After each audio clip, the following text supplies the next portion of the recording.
Hey, how's it going? This is stream 137. That's a lot of streams. So today I'm going to be working on two protocol slash standard thingies. One's called SMTP and the other one's called SASL or SASL. I'm not sure if you pronounce that as an acronym or not. These protocols and or standards are what I'm going to be using to send email from my game servers. So I guess I should have this up beforehand. I'm working on a game. Actually, I'm working on a platform on which to build a game. This platform needs several things before it's completed, and I can actually start doing game dev. So the second one on the list is the email system. So this is a multiplayer game. So one mechanism I need to have is since the servers are running the game and you'll play the game through a client in your web browser and there's a network between you, one common mechanism is to have logins, so to authenticate and prove who you are. Part of the login or registration process is to provide an email address that can be used if you forget your password, or you need to we need to verify that you own your account. So I have some of this in there, the password reset. I don't have the account verification yet. Also, I don't have the ticket updates. But anyway, these are three potential reasons why we might want to email players of the game. And the actual mechanism for sending the email is what I'm working on today. So in last week or two, I was working on moderation tools, finishing that up off stream a little bit, and then working on this email system, and then the rest of these, which hopefully should go pretty quick, I should have a basic platform set up for the game. Let me leave that. I'm feeling a little disorganized and out of it today. Yeah, so SMTP is Simple Mail Transfer Protocol. It's a very simple old protocol that we'll be using to send email. So, like that says, it is described in RFC 5321. And like all good RFCs, somewhere near the top there's an example transaction that we can kind of point to. Okay, maybe not near the top. It's in here somewhere. It's in here somewhere, I swear. Maybe not. Maybe I was thinking about something else. Okay, so it's not a very good RFC. Either that or, oh no, here we go. Typical transmissions. So they stuffed it in Appendix D. So this is the messages that actually go across the network when you're sending email through SMTP. So S is something that the server says, C is something that the client says. So there's a greeting of some sort. There's a response from the client. There's the server responds with options. This mail from starts sending an email, and the recipient too sets the destination, and then the data contains the headers and body of the email, which looks remarkably like a web request. So I'm going to be able to reuse some of the components I made for that. So that's it. There's not much to it, and we only need to implement the client end.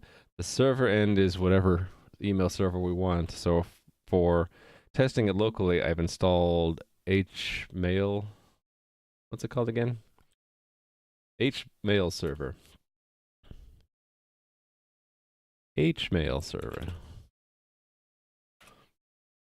That's funny. The second link was HMail server exploit. Anyway, I'm only using this locally. It was just something really quick and easy to set up. It's going to be my test SMTP server. I tested it yesterday to make sure it's all working. And for the client, that's what I'm going to write. I'm going to write a reusable component that speaks this language and has a nice convenient API. Something like send an email from someone to someone with some data, and using whatever SMTP server, and it'll make the connection and do this transaction for us. And as part of the transaction is actually providing your credentials, because a lot of services now you need to authenticate in order to send email. And so that is using simple authentication and security layer, or SASL. And really, that's just an API. There are specific mechanisms that fit into that API. And the three that I have chosen to implement today, I think are the first two I've seen are in common use. And the third I like because it's using the hash functions I made before. So it's plain, login, and SCRAM, which is SCRAM is salted challenge response authentication mechanism. These names are so impressive. I like it. Anyway, I'm going to be implementing that. We use that as part of the algorithm for logging in. So there's like an example here that kind of illustrates that. So here's again a transaction between server and client for email, and this one is using the plain authentication mode. So all this is the same, and then part of the message, the greeting from the server, is to include what authorization, what SASL methods are used. So this is advertising. It supports login, plain, and CRAM MD5. So here's an example of using the client selects plain. The server says, okay, go ahead. Client provides just the plain authentication. I think that is just a username and password combined into one string and base64 encoded. So that's pretty simple, right?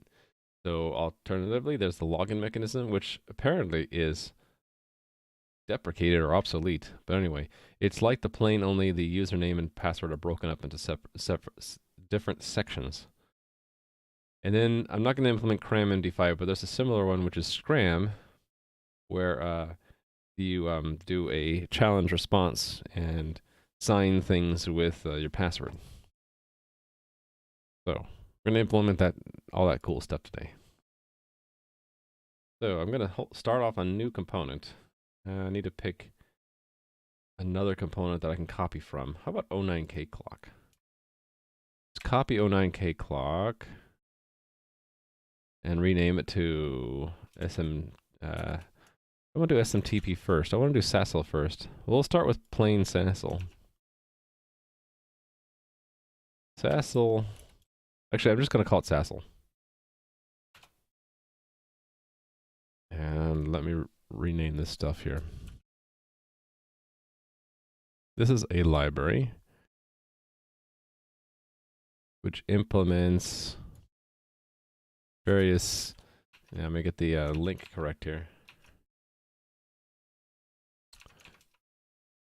Simple authentication and security layer mechanisms. That's what I want to say.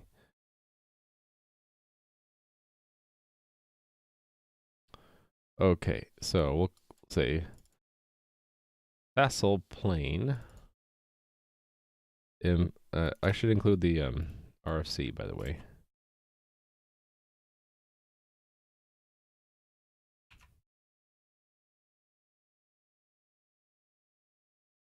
How do I want to include this? Oh, probably making this a link, right?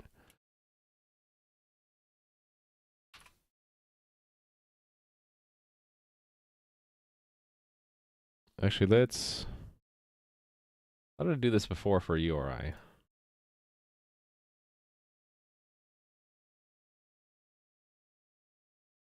So, okay.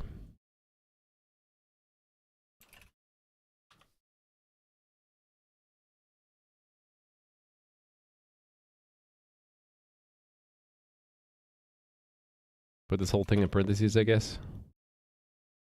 SASL. How about we do it that way? And how do I open the preview? To the side, yes, please. Cool, that works. All right, so implements plain SASL RFC 4616.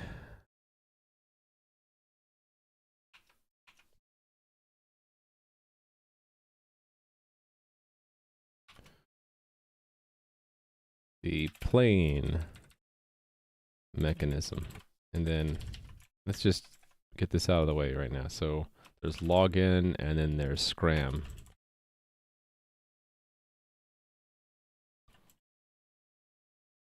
And login is, here's the link to it. And I believe the way it's referred to from the registry is like this. How does that look? Yeah, it looks fine. Hey there, Nui. Early/late. There was a daylight savings time change for my time zone, so technically I started earlier, but daylight savings time for me into account, I started late. I guess you could say I split the difference by starting at a half an hour mark. But yeah, how's it going? Okay, SCRAM is a different RFC. SCRAM is Salted Challenge Response Authentication Mechanism. I love the name. It's 5802. Right? Yep. You're fine? Good, good, good. Alright, so what libraries are we going to depend on? Probably that one, and probably the hash function stuff too, right? So let me actually cheat and do a search for hash.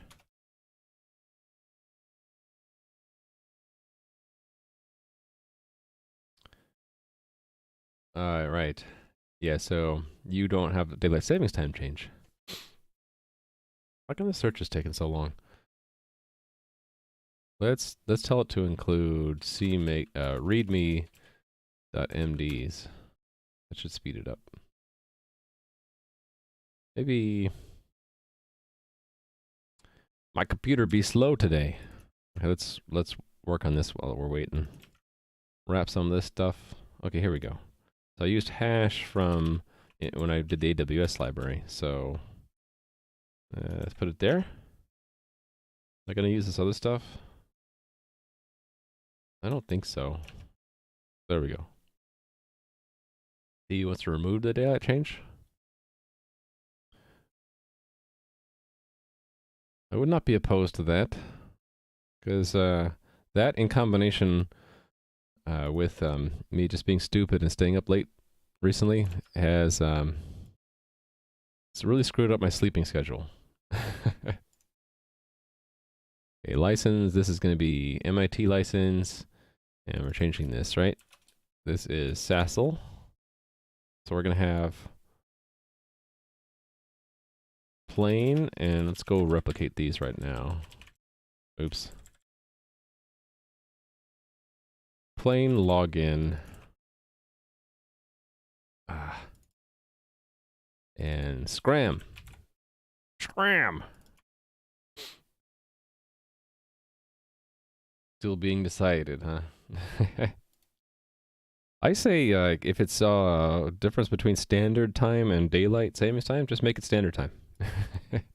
Standard is standard, right? Okay, but yeah, I'm being too simple. It just makes simple sense to me. Okay, we probably want to just preemptively pull this in, right? We want hash and we want system abstractions. And let's see, so test, let's call that plain tests. And we'll go ahead and copy, whoops.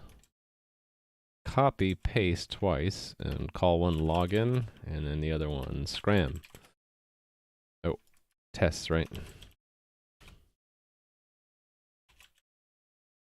And then let's go into, let's do this one first. Okay, so login tests. SASL login. Oh, I screwed that one up. Fixed.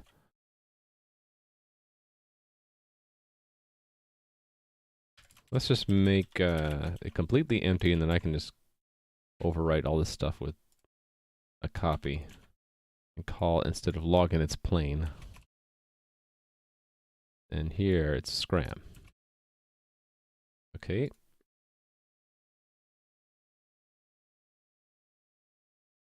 SASL tests. Login, plain, and SCRAM. So if you're wondering why the heck am I implementing this stuff from scratch, I kind of like this stuff. That's what makes me weird and strange and special. I like to take RFCs, protocols, like this stuff, and just implement it myself. I get to understand it and do it at a very innermost core. So if later someone asks me about SASL, I'll be able to pretend that I know something and maybe get away with it. Wouldn't that be cool? No update on the copyright. Copyright. Oh, I forgot. Yeah. See, thank you. I had it updated in the license, but yeah, I forget to do it in these files.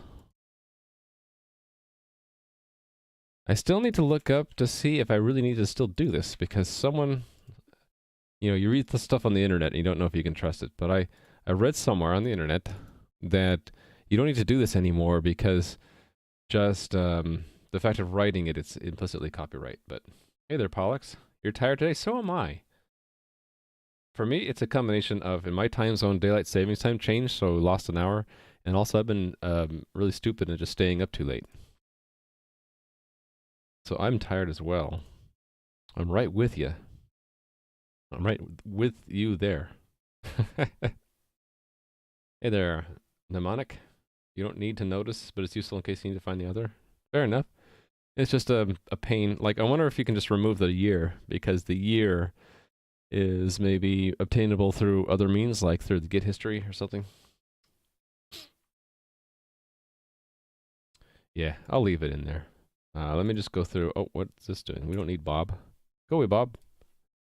Clock is login. Let me do this once. So, login. 09K becomes SASL. And SASL login becomes just SASL. I can remove this for now. Just reduce this to the minimum.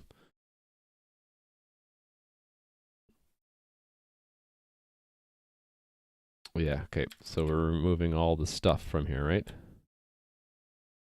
Keeping that stuff for now. There's the bare minimum boilerplate, and then I can copy, paste that twice.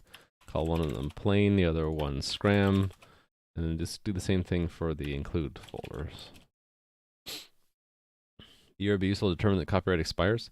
Well, but the Git history already contains the years, so it's not too hard to find that. It'd be a good opportunity to create a template snippet.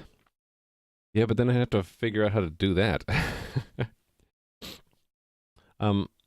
Yeah, that's on the list of the many things I need to do is get comfortable with the template snippet system.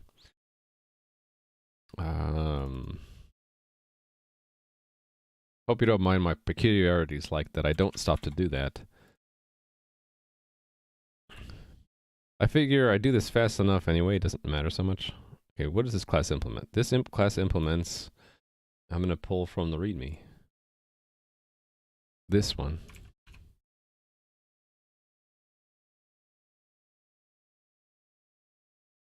Should I keep it that form? Yeah, why not? Let's rename this. And then remove all the properties. I probably want to have a common interface, right? Should I do that before I duplicate this? Maybe. So yeah, I'll probably want to have a mechanism, which is an interface. So we'll copy this and call it mechanism.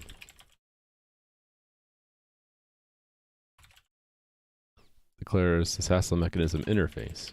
This represents the common interface to all SASL. I guess here's a good place to put a link, right? SASL simple. That's SMTP. Where's SASL? Oh, did I not open that? Here it is. 4422. Yeah, I didn't open that before. So all SASL mechanisms.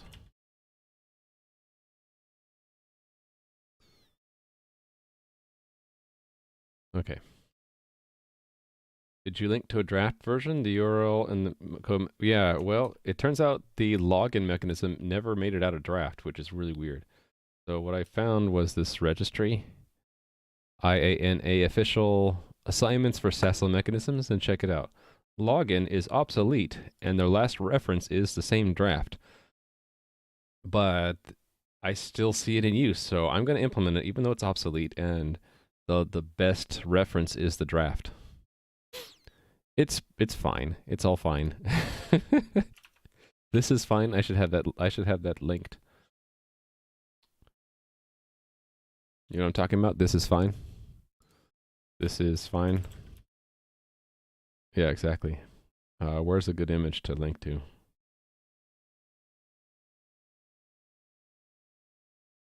Yeah, okay. Where's the official image? Would they link to it here?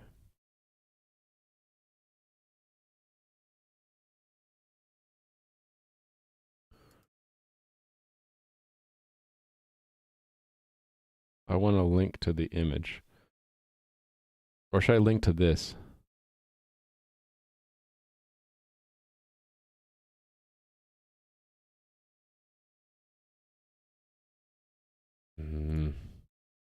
Copy image location. There we go.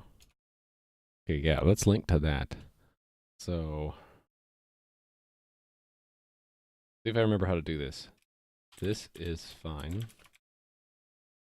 Known command. Okay. I forget the stream elements API. So I'm just going to go to stream elements offline here and look that up.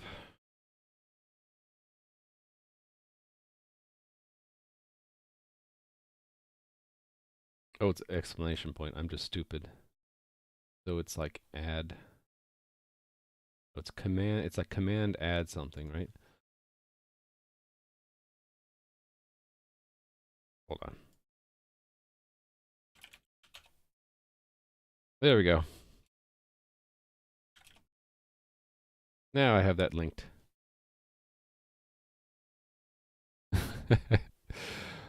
That was very important to go do that, I'm sure. Just highly distracted today. Anyway, so this is fine. It's a draft. It's fine. The mechanisms are an official RFC, though, and this is just an interface, so I get to remove a bunch of stuff. How have I been doing interfaces before? Let me check.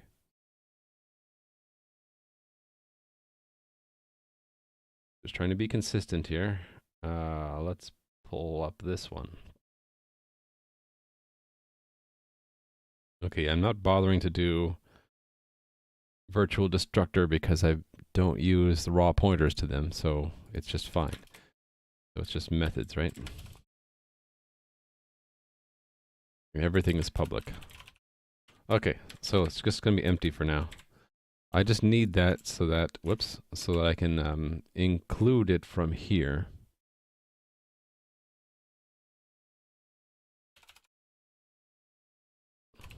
And I can say public mechanism. And I kind of prefer to do it that way. How's it to get started with server development for games? Let's say you want 100 people connected. Is it a simple process to teach yourself how to make it work securely considering passwords? I wouldn't say it's simple. There are many aspects to it.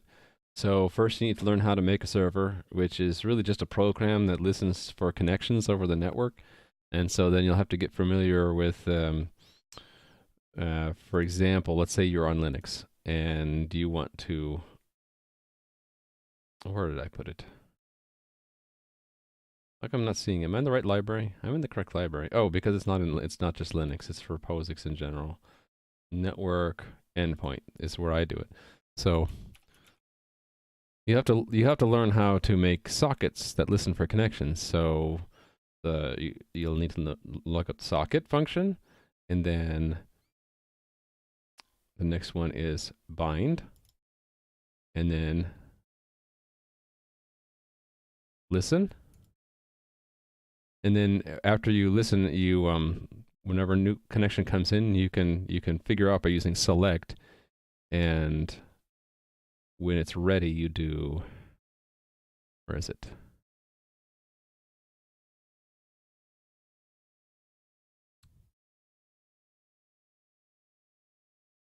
up here, right? Accept. So it's like a family of functions that are in BSD sockets, so they're available on Unix in general. Socket, bind, listen, select, accept. So that's one thing you have to do to actually receive the connections. Then to work with security, with passwords, there's various aspects to that. So one thing you might want to look into is password strength indication. So there's a library that does that, so to make sure that your users are using strong enough passwords. But maybe that's optional. Maybe you don't care. You let them use Hunter 2. You let them use 1, 2, 3, 4, 5. If you don't care, then you don't need that library. But you might want to at least make sure you store them securely. So for that, I would recommend looking into something like where did I put it? I put it under hash. Yeah, PBKDF2. So that's password-based key derivation function. So that's a reasonably secure way to store passwords on the server side. If you don't do something like this and your password file gets hacked, then you just exposed all your users to, your users' passwords. So that's bad. So learning socket stuff, learning hash functions to store passwords securely, that'll get you pretty far, but like you can tell, this is not simple. There's a lot of things you got to learn. Yeah, if you're going to store stuff in a database, then you have to figure out database APIs.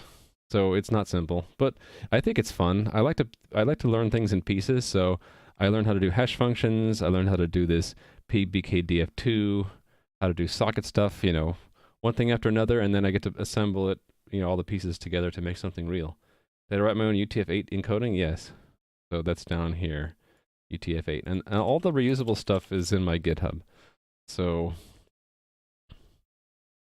the UTF-8 is pretty simple. It's encode and decode to go between code points and a string, which I kind of messed up and made it a vector of bytes that really should be a string, not a vector of bytes, but close enough, right? Yeah, it's fun and complicated. But yeah, it's rewarding when you get these pieces working and you fit them together and actually the stuff actually works. So that's what I'm at it again. So my server doesn't have any way to send email. So I decided I would spend today, maybe tomorrow, hopefully I get through it, to make implementations for SASL and SMTP. And that'll let my server, that'll give my server the ability to, after it makes a network connection to a mail server, to authenticate and then send mail. So that's what the goal is today. All right. So that's that for now. Let's copy this, make the other two mechanisms. So plain and SCRAM. And let me go in there and document. So this is a plain SASL, and that one is not a draft. Where did I put it? Plain authentication is here somewhere. There we go. 4616.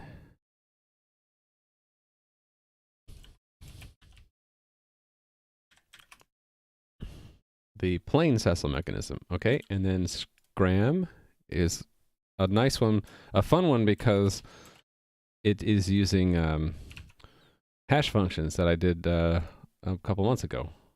We're going to include this entire thing. SCRAM SSL. And not SSL, SASL. And that's 5802.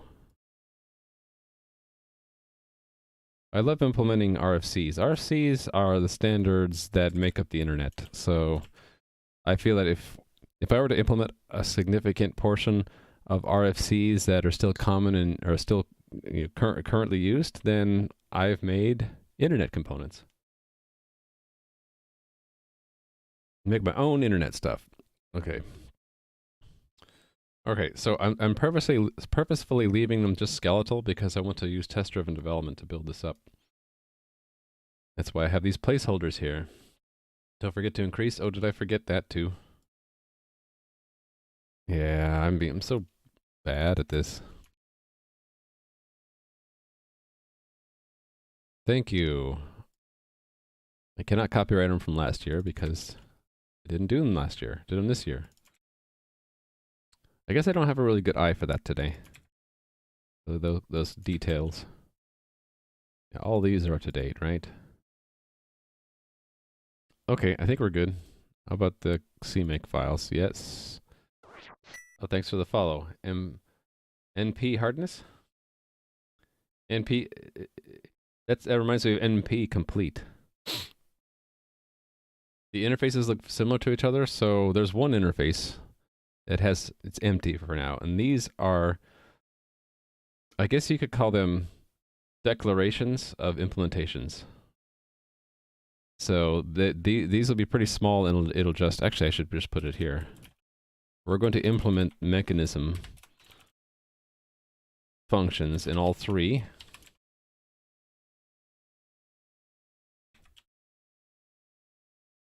So really, they're just implementing mechanism in 3 different ways, and this is just standard boilerplate stuff. How you create it, how you copy it, and this is using the pointer to implementation pattern. Hey there, Rally Monkey. And hey there, Crumpet. You guys are all coming in an hour late. Actually, this is about the time I normally start streaming, except for daylight savings time. Yeah, I'm screwed up from both daylight savings time and staying up too late. You're not NP complete yet, but you're getting there, maybe. Declarations, not familiar. Oh, right. You're just asking what they are.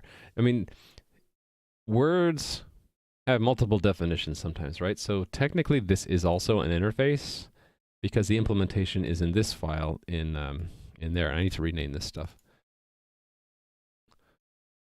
So I like to separate the declaration of the class from its private fields by using the pointer to implementation pattern. So you could call this an interface, and then this is the implementation. Could do that, and you wouldn't be wrong.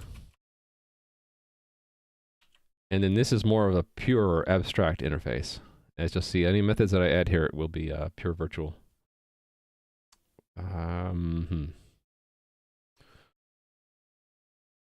Let's do it that way. I'm more comfortable with that. All right. Let me just make sure this is linked in to the build system. The main CMake list needs to include SASL here.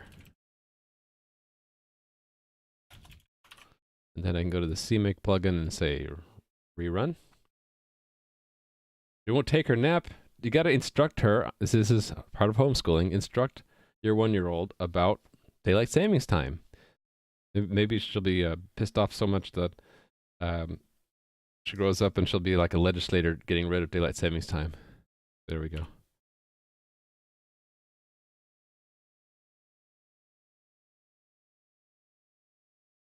Oops, I missed something. This is including the wrong thing. I've heard different arguments. A lot of people just say it's silly or pointless, but I've heard some good arguments, but they're mostly obsolete now.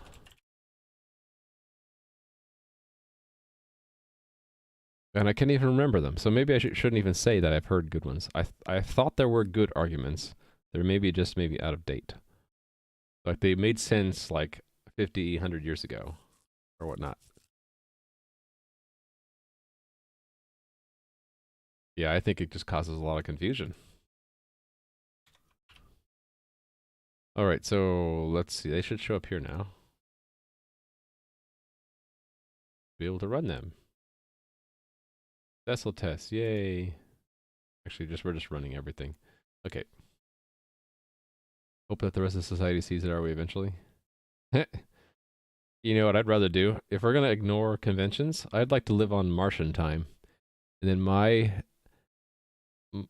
what I considered the like midnight slowly drifts relative to Earth midnight and then wraps around every, what is it, couple weeks or months? Something like that. I'd like to do something ridiculous like that. Yeah, my schedule's on Martian time. I start at 6 p.m. Martian time. Force you to slowly shift your schedule. Okay. Now we gotta think, what are we gonna do? Let's start with plain since it's really plain. Plain.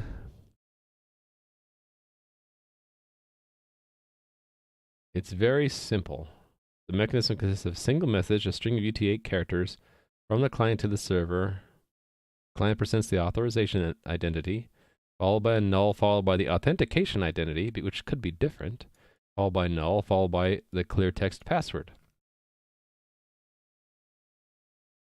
And it says it does not provide an authorization identity when it wishes the server to derive an identity. So it means it's optional. And they show that here. The authorization ID, if it's the same as the authentication, it can be left out, which is what the brackets there mean. It's optional. So that's exactly what it is.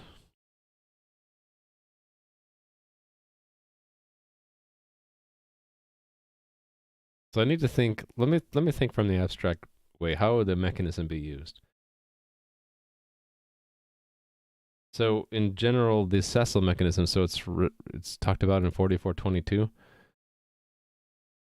They have this form where there is a request and exchange, and then there is some kind of challenge. It could be empty. So there's challenges and responses, and eventually the server says, okay, you're done. And I think the outcome is not known by the mechanism, right? Or is it? Let me look at these examples again. Yeah, so this is a SMTP message. So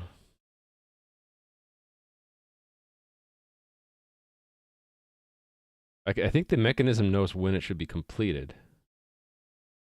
So I think we'll do this.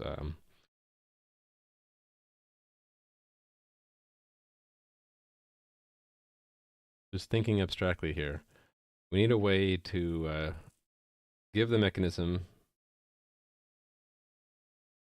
a server message. So, and it's going to return something, whether or not we're completed, right?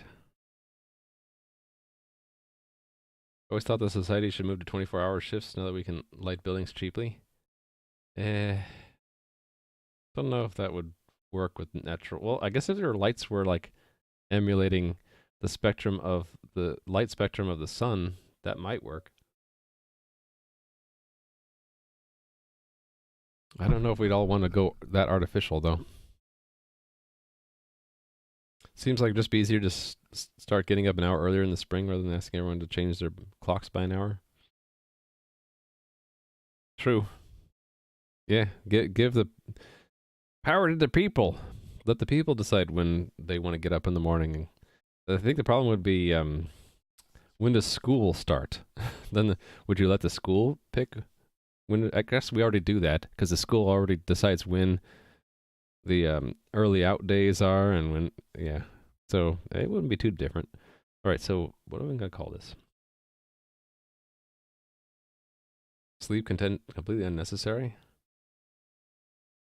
Yeah, if they figure out how sleep works and then they could emulate sleep, that would be interesting, really.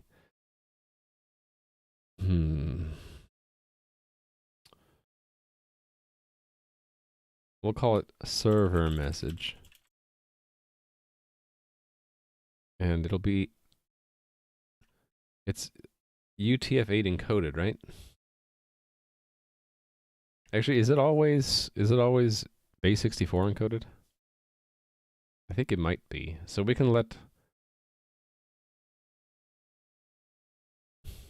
hold on.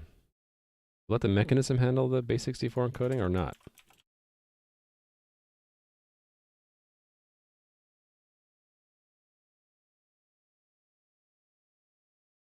Oh, it's not SASL that does the base64 encoding.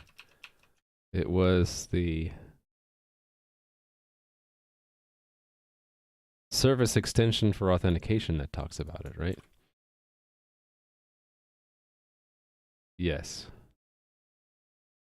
So in a sense, this is an extension to SMTP. So SMTP will handle the base64 part. So this will be already decoded to UTF-8 code points, which we might as well just make a simple string, right?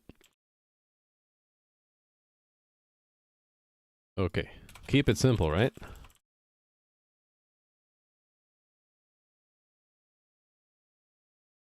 Yeah, but people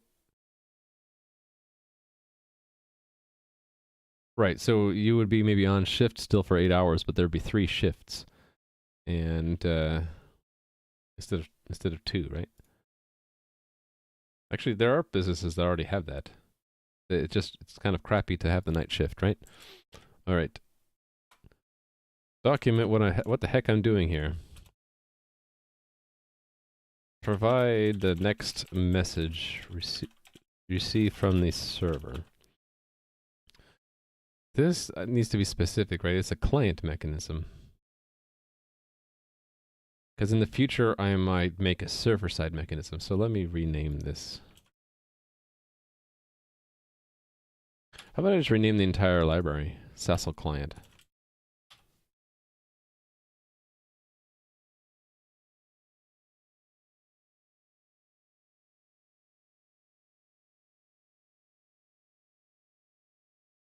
I guess I'm moving the namespace too.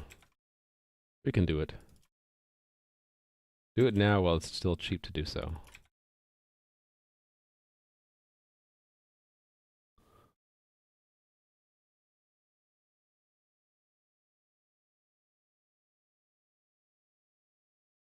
Lots of places. I got to search and replaces.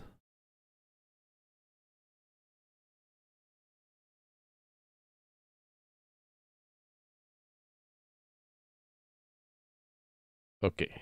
And then here as well.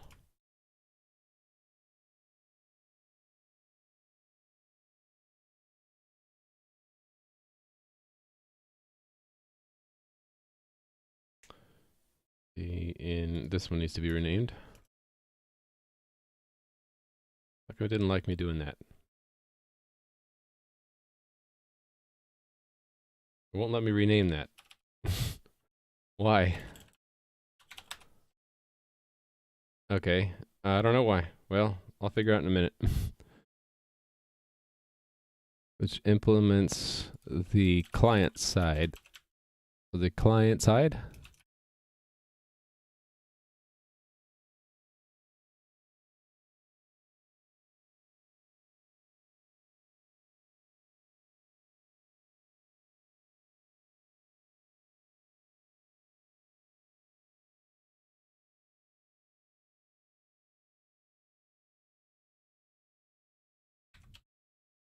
Okay, let me just fix it all, and we'll just rebuild it all, and we'll be all happy.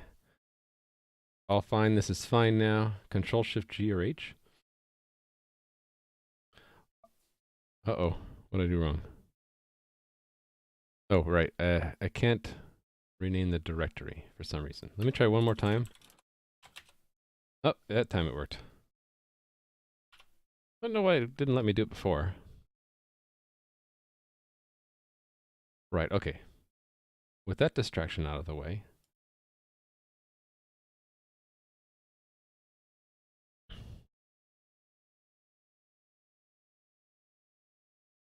client side, okay.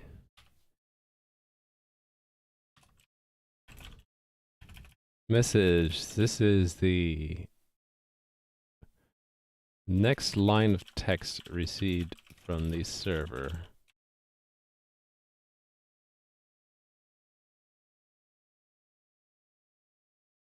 Let's put in, let's say, some protocols, such as SMTP, will encode this in base 64 when transmitting. We'll encode this in base 64. This method expects it to be decoded first before calling the method. I was thinking maybe I should make that a note, but I think I'll leave it in the parameter description. An indication of whether or not the authentication is complete.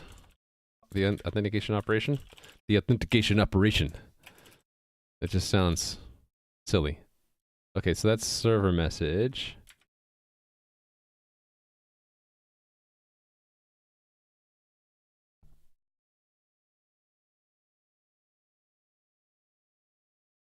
Hold on. Sometimes there's an initial response by the client, right?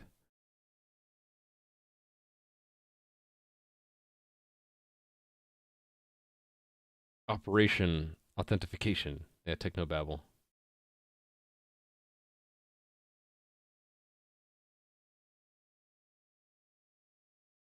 Oh, what about SASL client, whatever?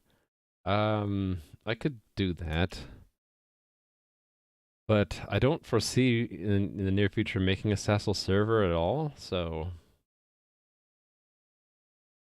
I'm thinking about it, Nui.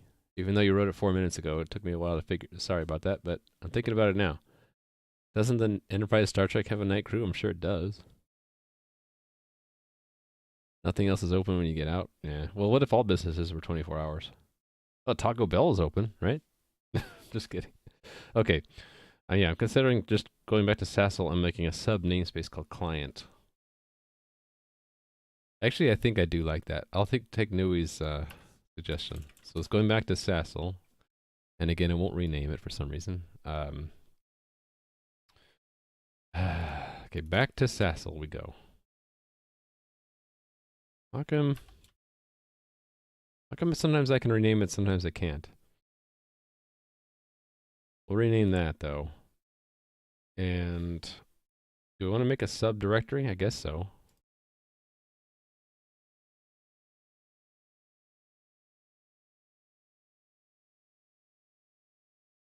How come I can't? Oh, there we go. Now it's working. Okay, so this is SASL client. Actually, I can do this in a lot of places, right? So SASL client become everywhere.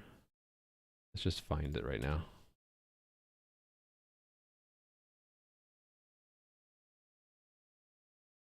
Not everywhere.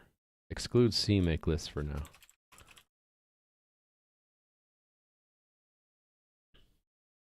Yeah, well, except I'll have to fix those up manually. We want to make it SASL client. Do it. Do it. Execute. Order. What is it? What was the order number? Okay, so here we have to do it this way. For now. I think in C++ 20 they fixed that.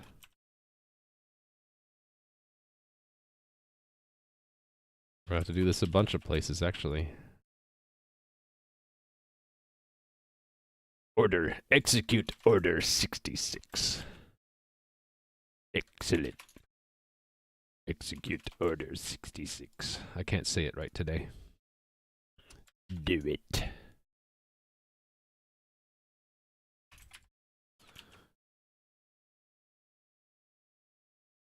I'm kind of novice at it, but I'm kind of into trying to replicate voices. So, like the Emperor, Palpatine, or Yoda. Although I feel a little bit, what's the word? Self-conscious? So certain are you? Must be more self-confident to play around with voices.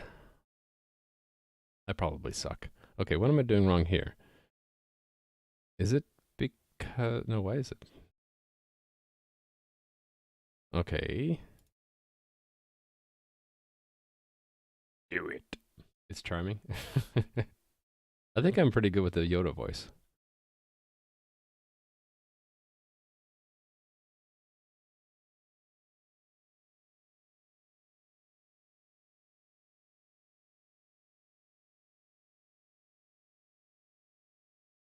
Okay, maybe I just need to build this again. Maybe it's a CMake actually screwing me up. So these have an extra slash. Oh, I should put the source under subdirectory too. What happens if I select files and then subdirectory? But I don't think there's a way to do it.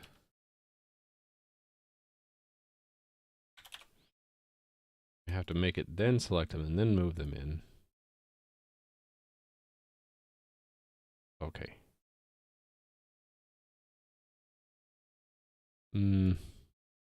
Yeah, we're doing it in all the right places, right? Now there's room for doing server-side SASL if I want later.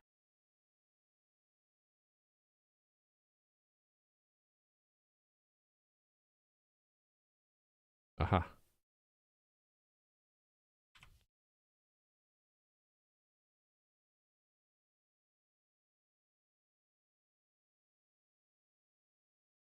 Okay, those are all okay.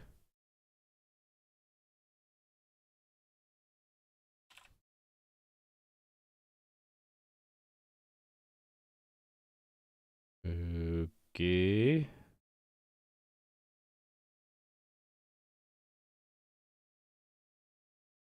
Let's try it now. All right. See if I can rename it now. And now it works. It's very strange. Oh, thanks for the follow.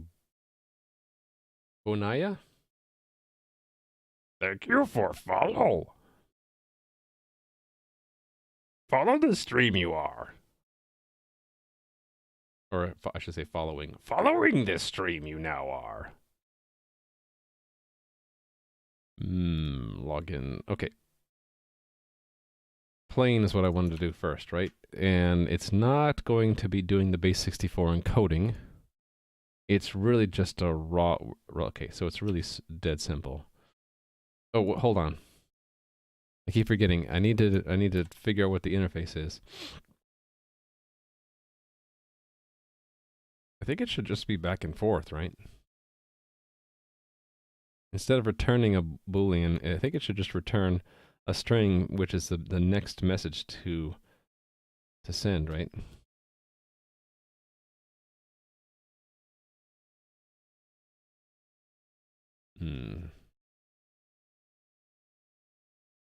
Yeah, let's make this a string.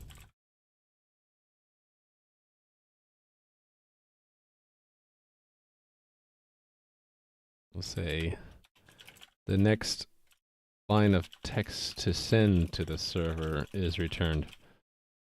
If empty, the authentication operation is complete. But we say that. And this needs to be pure virtual. And then this is when we're doing the exchange. I think before the exchange starts, we need to set the username and password, I guess. How am I going to do that?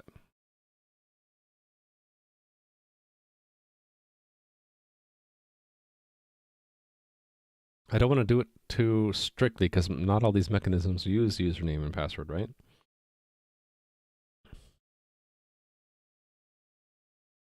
Maybe more generically. So virtual void set. Maybe pulling from this, right? There's authorization identity. Actually, is this what I need to read? There's a name.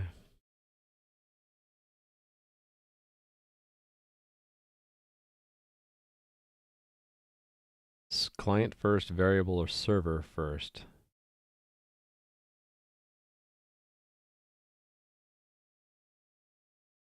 Right, could be empty.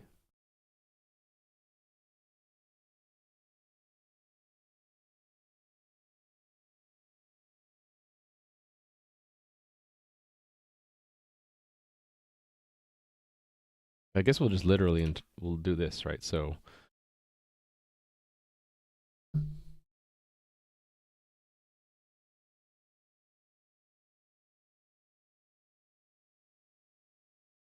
this one's tricky though, right? If that's defined as variable in the specification needs to state how. By the way, I should be looking at this in dark mode, shouldn't I? Ah, much better. The specification needs to state how the server behaves when the initial client response is omitted.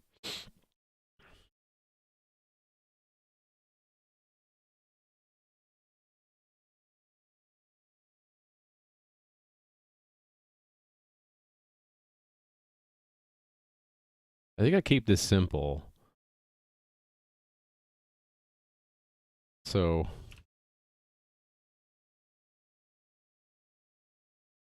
is client first?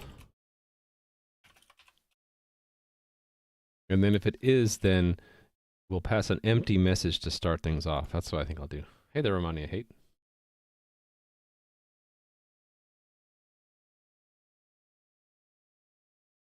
Return an indication of whether or not this mechanism. I'm really bad at typing today.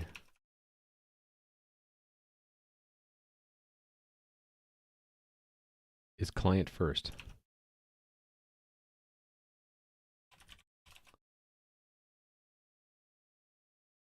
Where the client sends an initial response in the authentication request.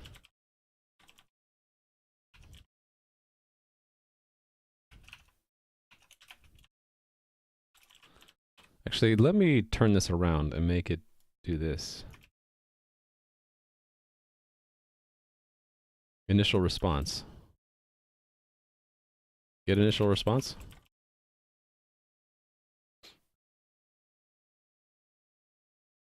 Oh, that reversed Adamij is just a placeholder. It was just something to play around with. Eventually, when my stream has is more tightly integrated with the game I'm making, when I'm actually making a game, then I'll probably repurpose my emotes to be something related to the game.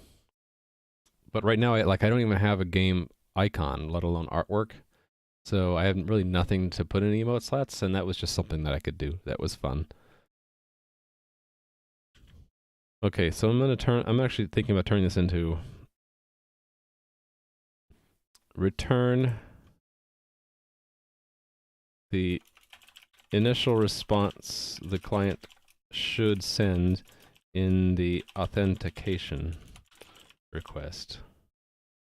If this mechanism is not client first,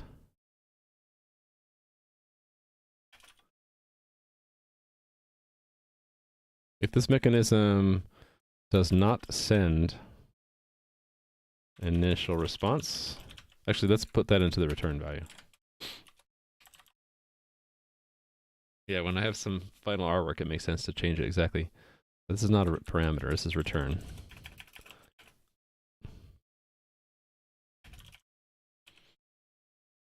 So I'll say it this way.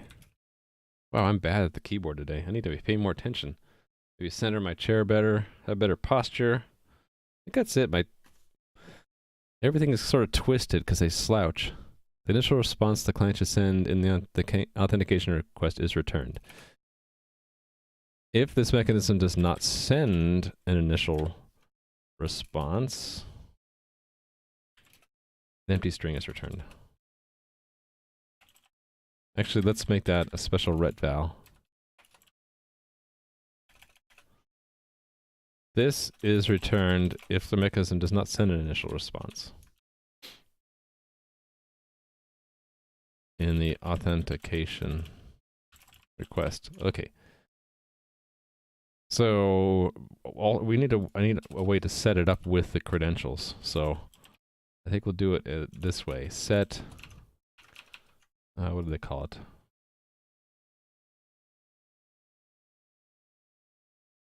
Capable. I think we'll just set it. So there's an authorization identity and an authentication identity.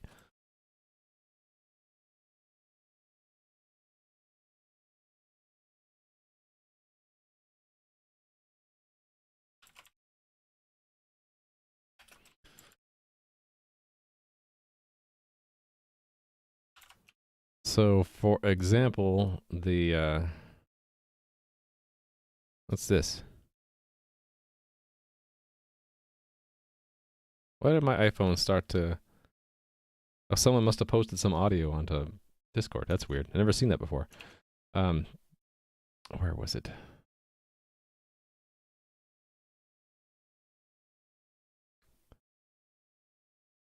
Wait a minute. Do I have this open twice? I do. What am I doing? Why did I do that?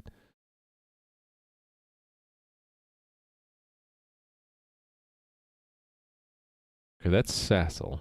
Okay.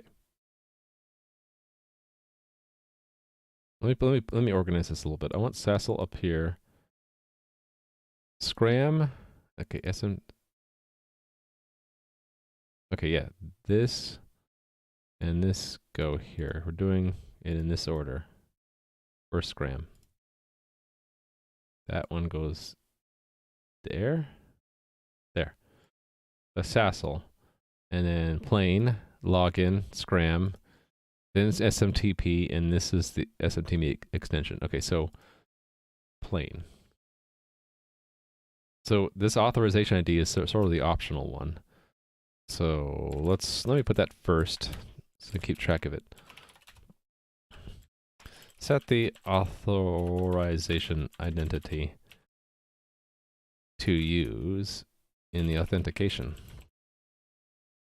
Now, how do they define that?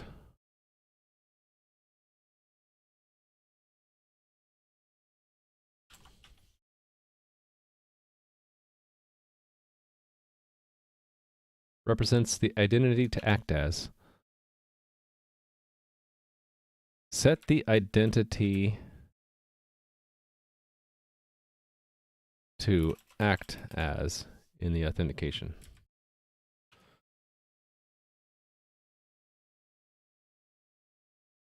Right. If empty, the client is requesting to act as the identity the server associates with the client's credentials. Actually, maybe I should put that into the parameter.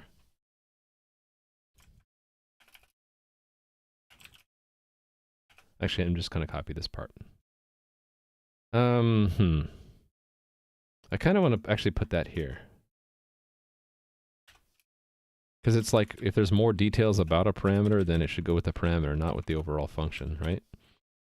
That way you can read just the function description and it's pretty short.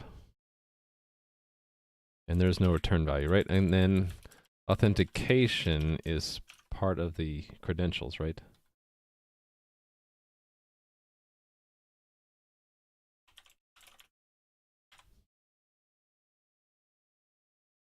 So the identity associated with the credentials. Associate with the credentials. Oh, I misspelled this. This is authorization identity. They start with auth. They both start with auth, so it screws me up.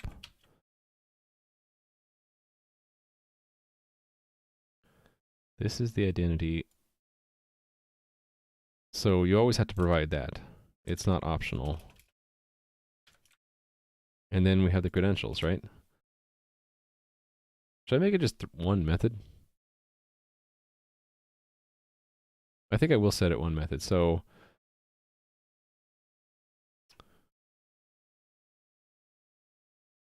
let's say set credentials.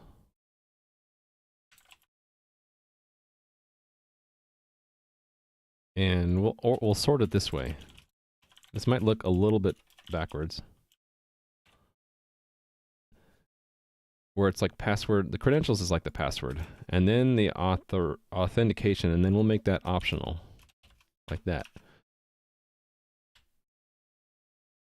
Set the identities and credentials. I don't want to repeat the word credentials though. Set the identity. How do they define credentials? Or do they?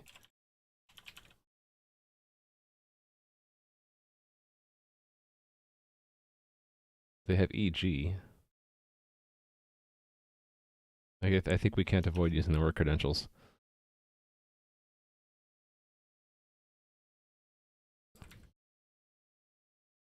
Okay, so that goes here. And then we'll copy credentials.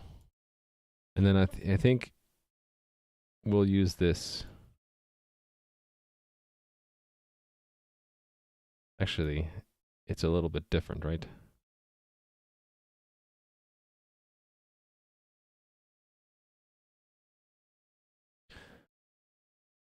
Actually, in a certificate, the name is in the certificate, right?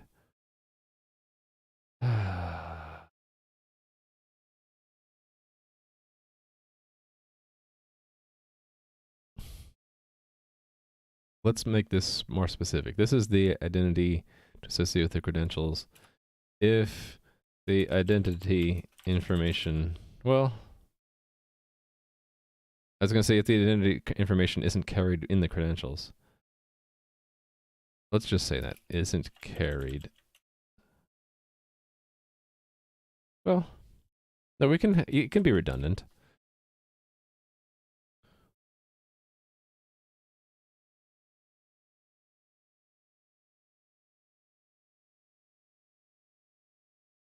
This is the, what, certificate, ticket, password, or other information. This is the information specific. The mechanism describes it, right? This is the information specific to the mechanism that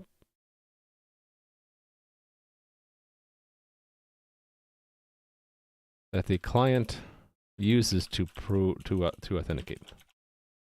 E.g., certificate, ticket, password, etc.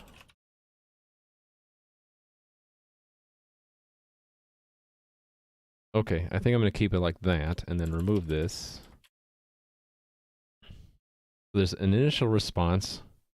Otherwise, there's, let's call this proceed. Provide the next message received from the server and obtain the next message to send back to the server. To send to the server. I think we're going to keep it simple. So there are 3 methods. So you'd use it in this order, basically. You'd set your credentials, then get the initial response, and then you'd then initiate the exchange, and then during the exchange you call proceed with every line until you get back an empty string, and that means you're done. So that's what it is. Let's try this out. So any of these that implement that have to override them. And I think I keep the default in the override.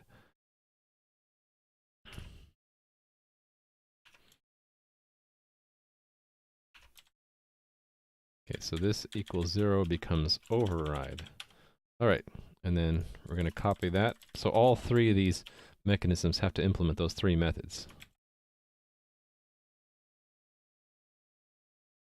And then we have to implement them.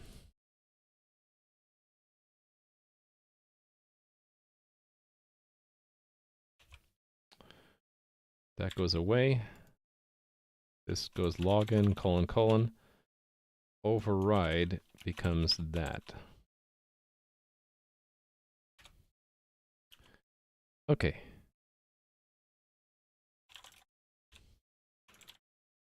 We'll just make it skeletal to begin with.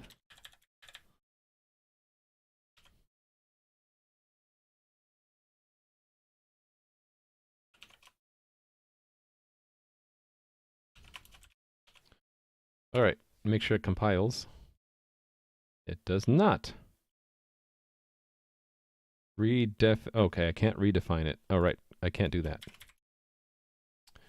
You're working on a library for one company, which they use in their larger project. When you sign the contract, wasn't asked to share code until now.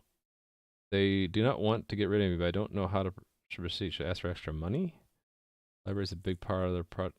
Let me read this more closely.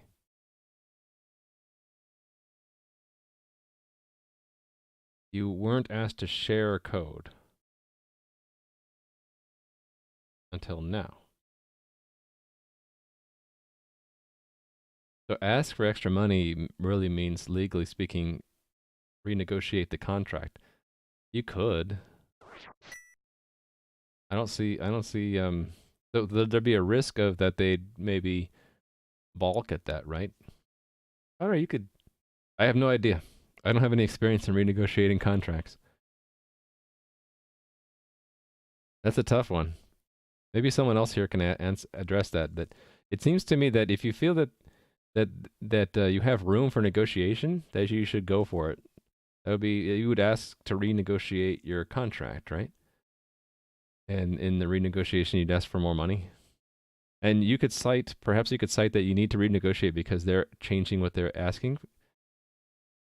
Are you saying that they did not ask you to share code and now they are asking you? So they're, yeah, if they're changing what they want you to do, then you can say, well, let's it sounds like we need to renegotiate the contract because you're changing what you want. And then there's your chance to ask for more money. Because maybe sharing the code means it's more work for you or more difficult, and so the compensation needs to go up.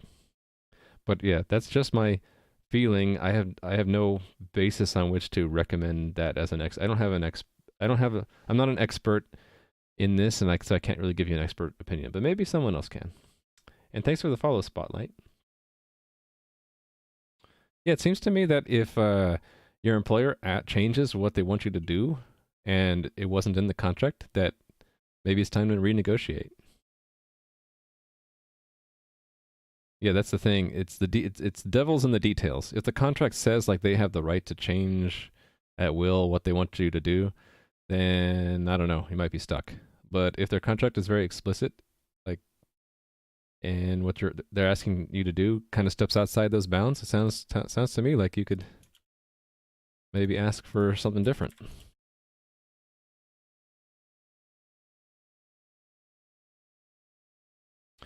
Rusty in your C++ fundamentals. Without the override keyword in the header file, you wouldn't need to override it. That is... Okay, let me explain the override keyword. So, in the pure abstract interface, it's equals 0, which means basically it must be overridden. And so it used to be that you didn't have that keyword, you just do that.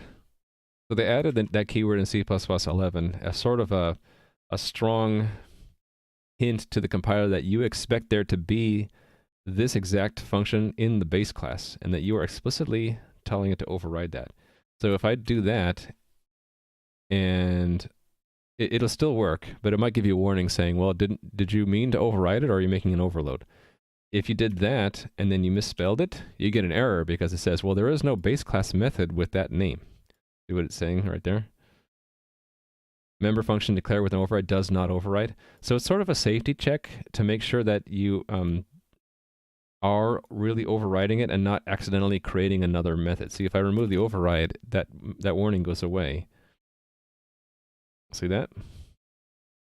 So it's mostly just a double check to make sure that has to be in the base class exactly the way it is, and you're not accidentally making a different function. So I think that's how it is in Java, right? The contract is on freelancing website. There is no explicit mentioning anywhere that you should share the source. Even the job post, they didn't want a requirement to share. So they're asking for it now. I start to think that maybe to be on the safe side, if you have, you know, a lawyer contact, you might want to run it by them.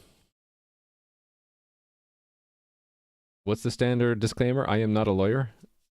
Sounds like something you might want a lawyer to check out. Look at the contract and ask them what your rights are. If you're perfectly within your rights to ask for renegotiation, then go for it. But to find out whether it is in your rights and best interests, you might want to ask a lawyer. I know that sucks to hear that, but it is a sensitive thing. You don't want to like take someone's advice and assume that they know what they're talking about. I want to be explicit and say, I am not a lawyer, and you shouldn't listen to me, but maybe look into it a little bit more. Ask questions, that kind of thing. If you know a lawyer or you can get legal advice, you probably should. Sorry, a little bit distracted. Okay, I think so. Rally Monkey, hopefully that explained why you have to say override here, You don't have to say it, but it's just to make sure that you don't accidentally make a new method. And then the implementation, you don't need to say override. The thing that's confusing to you is how you should price the source code if you were to pay them extra. Oh, you're going to pay them? I thought you were working for them. Okay, maybe I'm confused. So source code is an asset with value typically, right? Right, charge them. So you're creating an asset. You're giving them value. So there are a lot of factors into it, but the two main things to me are how valuable is it to them and how valuable is it to you? I guess the third thing would be what was the expense to produce it? And then all that feeds into a big equation. Do I know C#? A little bit, but I haven't used it in a while. Probably like a year. I know enough of it to refresh my memory, and I have old code that I have that I can look back at.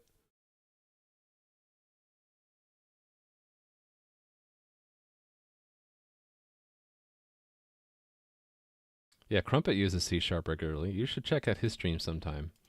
He's actually making a game in Unity, and Unity makes excessive use of C#, so there are a lot of Unity game dev streamers here on Twitch who you can pop into their channel and ask them C# questions if they don't mind, and probably get some help. This is pretty widespread.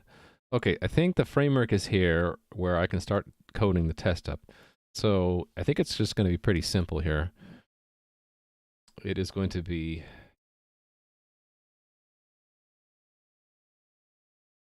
the plane is just one exchange, right?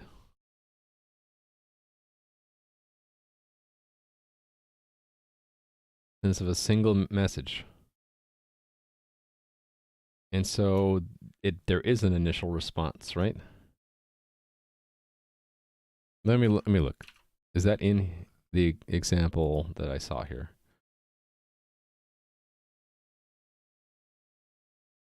That's login. What am I doing? I'm looking at plain.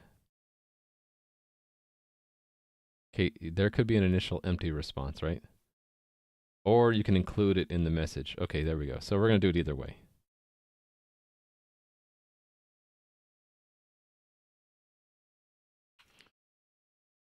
So that means there are really two use cases. So let's make two tests, one for each of these use cases. All roads lead to Godot. Yeah. Game Maker Studio, is that it? Uses Godot? Or am I getting confused? I think I might be getting confused. I think it's Godot as GD script and C# and C++, and then Game Maker Studio is something different. Yeah, I heard that there are 4 main game engines these days people recommend. Unity, Unreal, Godot, and Game Maker Studio. Yeah, they have their own thing. I get it, right. I get them confused because they both start with a G. Okay, so this is, what do we call the thing?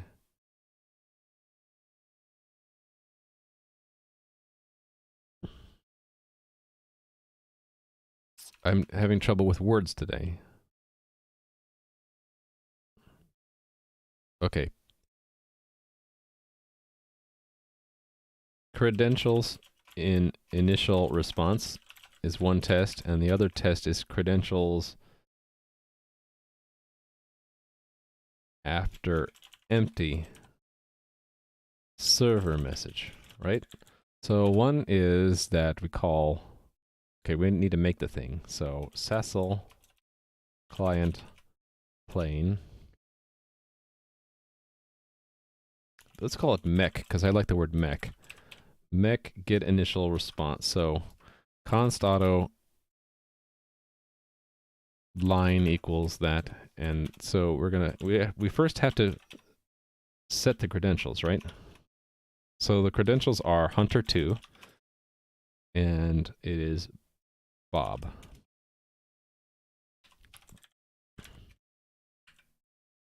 Or should I use the ones that they use here? No, let's keep it like that. So we expect equal. Oh, it's going to have nulls in it too, so I have to be very careful about this. Standard string for the line, and And this will be null Bob null hunter 2, right? And then how long is that string? 13 characters, including the null at the end, so that's 12, right? 1, 2, 3, 4, 5, 6, 7, 8, 9, 10, 11, 12. Okay, so that's one test case.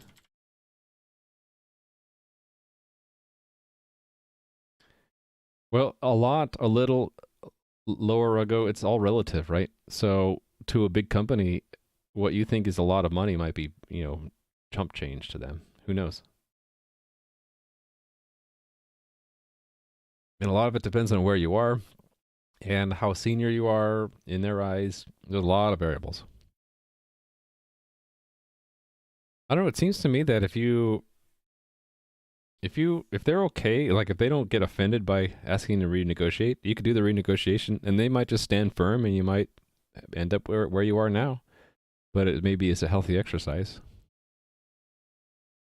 I guess that would be my only anxiety point is if you ask for the renegotiation and they're like offended by that, and they say, "Oh, fine, we'll find someone else," then I guess that would be my worry at that happening. I don't know. I tend to over worry though. Credentials after, so here we will do, instead of get initial response, it's proceed with an empty string. Oh, please read your previous message. Okay, let me look. Okay, an example. You sold them the project for $100. Now they want you to sell them the source. Oh, should the source be more expensive? I think so.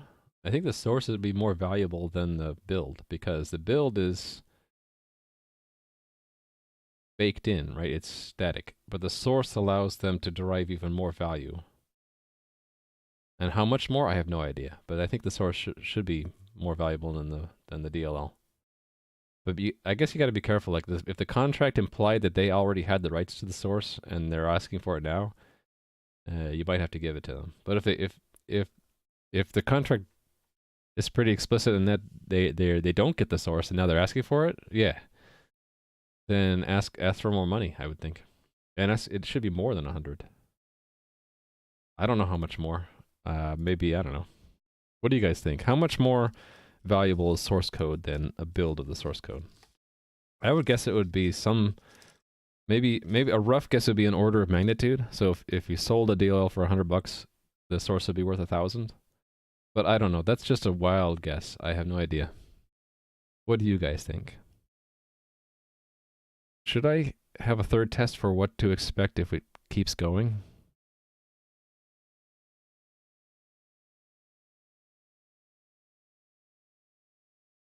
Actually, the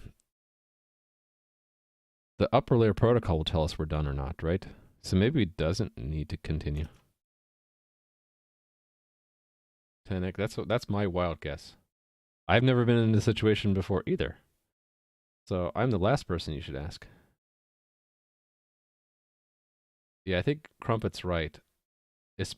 If the original contract didn't cover the source code, then they're asking for a new contract, really. Yeah, that would be a good problem to have. That means they want something that they're not entitled to yet, and it's expected that you negotiate. Set the price that you think it's worth. How much is it worth to you? Or how much do you think it should be worth? And keep in mind that a source code, it's a lot more powerful because they can change it and add new features to it a lot easier than if it was just a build of the DLL. Maybe I'll keep this the way it is for now, and we'll just implement the code. Oh, why is this failing?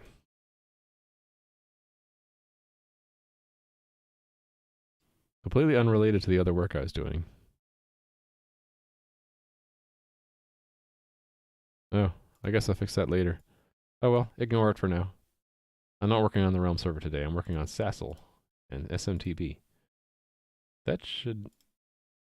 Did that not build? How come it's not picking up the right test? I need to probably do a refresh.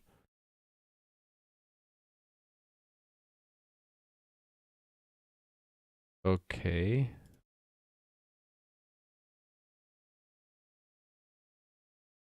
Hold on.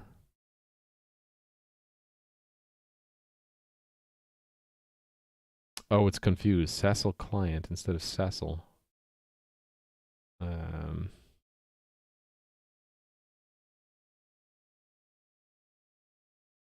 did it not? Does it not know to build? Maybe I need to run this again. Um,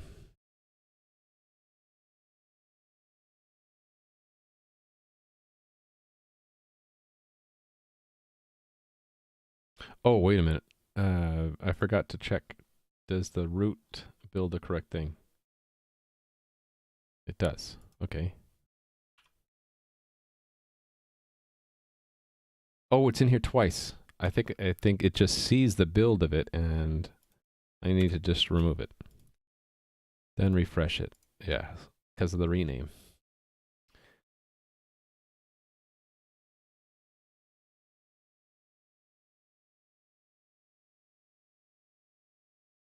Yeah, if they wanted the source from the beginning, they would have. I think they would have made it clear in the contract.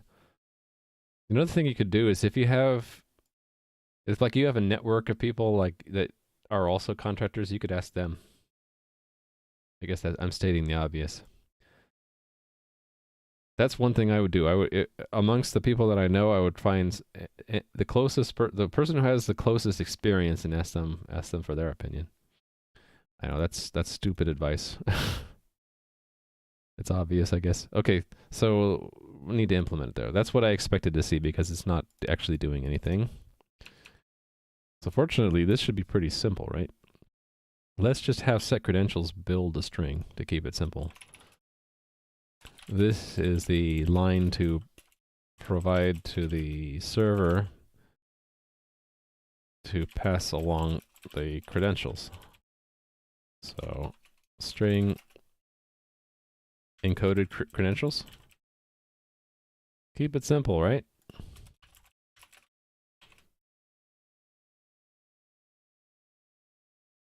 Yeah, I think the devil's in the details. All right, so let's just have this return encoded credentials. Actually, both of them will. Actually, no, the proceed is different, right? Let's have another state variable. Credentials supplied. Or credentials sent.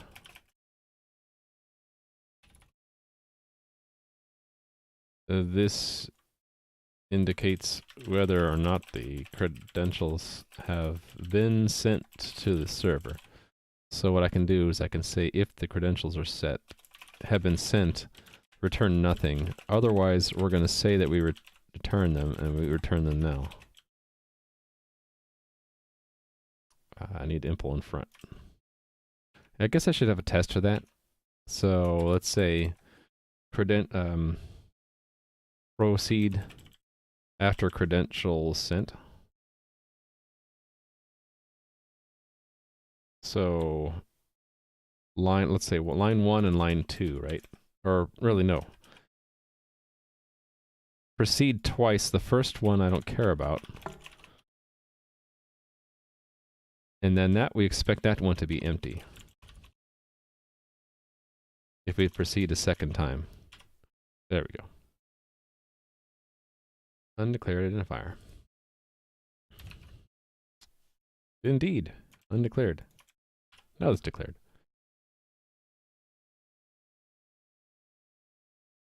Yeah, I find that question to be interesting too. Like, I'd like to know in general, like, how much more sources versus executable. My rough guess would be 10x, but I have no idea if I'm right. Maybe it's impossible because it really depends on the situation. Oh, right. Those still fail because we didn't actually do anything in set credentials. So that's what we're going to do here. So encoda credentials equals. Let's use a string builder. So that would be S string. stream, right? And then that's standard O string stream builder. So it's null. Actually, it's first the authorization, right? Then it's the authentication, and then it's another null character, and then it's the credentials. There we go. Lovely string builder in action. Let's see if it worked. Didn't work. Eh. Let's see this in action.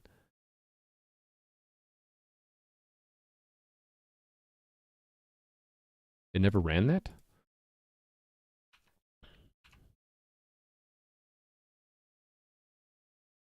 So what's going on here? Does that not go into my function? Oh, hold on. Was I doing the wrong source the whole time? I was. I'm a dork. I put all the code into login and not plain. Okay, so let's move it on out. Goes into plain. Login is slightly different. I feel dumb. All of this goes into plain. Put the code in the wrong place. String. Actually, both of these come out. And go there.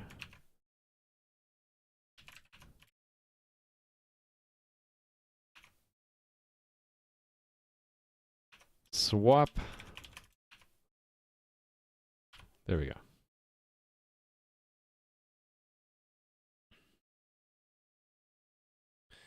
Well, yeah. When they say other programmers, that legally doesn't mean anything, right? Because other programmers have nothing to do with your contract. Okay, hold on. They might be saying that legally, because in general other programmers share the code, it's considered to be that they already have the rights to it. Then that could be something for a lawyer to decide.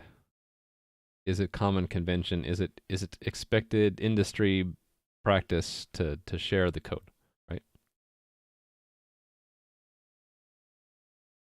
Should work on your project for free because sometimes the people in Unity Performs help you out.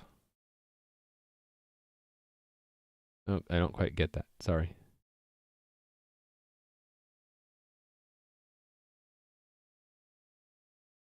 Oh, it's an extension of the same logic.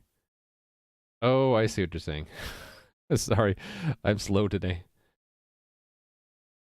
You have one question, why? You mean like why am I doing SASL by hand? Because it's just one of the things I do. Unless you're asking a question about the discussion in chat.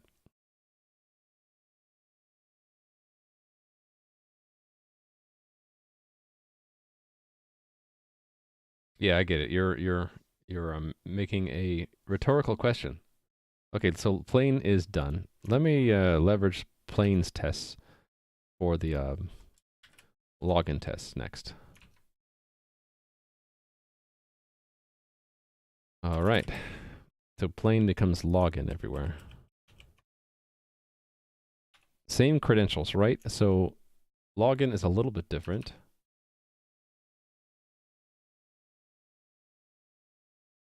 It's a multi-step thing. So there's a, where is it? It's all base64 encoded because it's SMTP, but essentially it's asking, it says username, you provide your username. Then it says password, and then you type in your password. So I want to actually decode that. Base64 decode. To see literally what it is. It's username. And why is there a thing at the end? I don't know.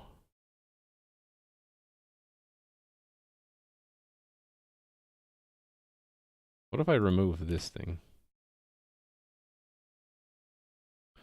Is that, let's do the encode.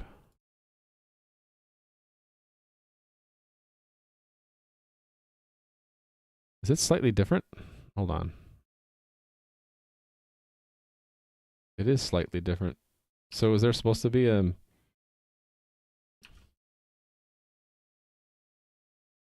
Hold on.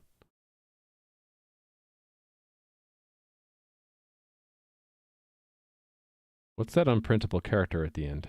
That's what I want to know.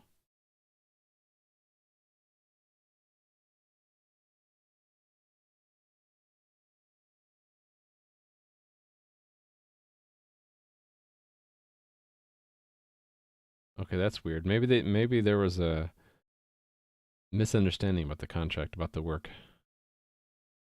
Yeah, I would talk to a lawyer. If they're talking about that there's a they're asking for something that they think they have a right to already,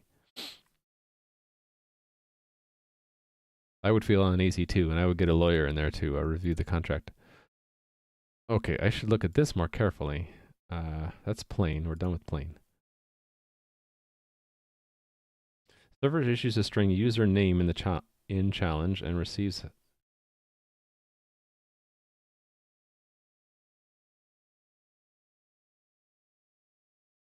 may send these challenge strings instead of those listed above. So it could be username : or username. You know, I need to find a better base64 decoder because I don't know what that unprintable character is. Unless I do that? No.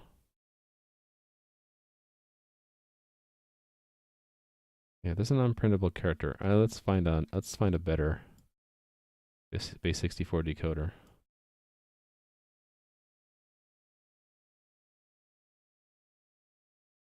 It's just a null character.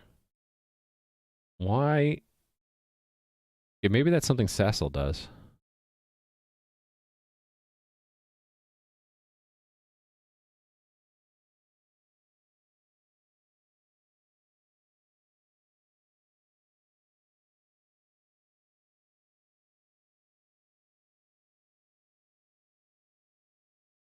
Yeah, why is this just wrong in this example here? That they have, where is it?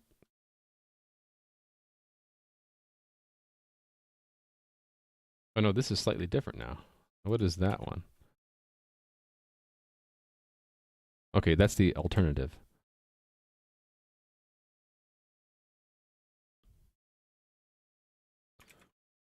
So it's username : and okay, was it the original, this draft? I think it was the draft had that. So what does that come out to be? Does that also have a null at the end? It does have a null at the end. And what about these responses? No. I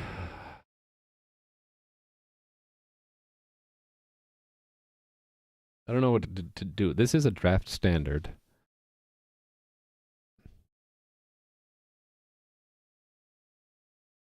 You know, maybe it doesn't even really matter. I can just ignore it.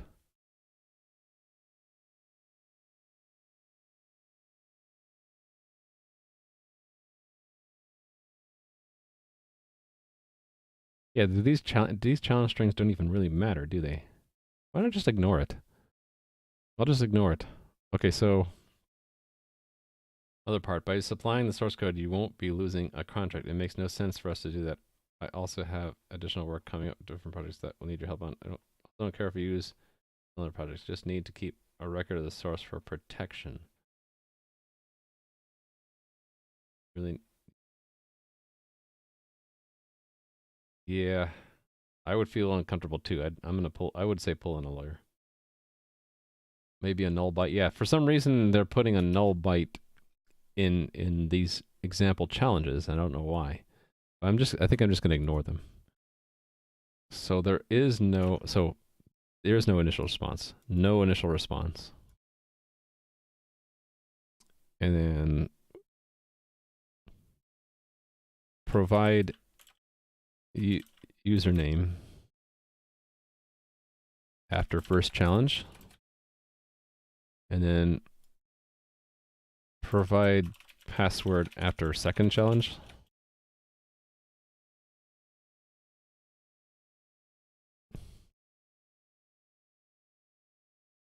and let's say proceed after second challenge. Okay, so let's build this up.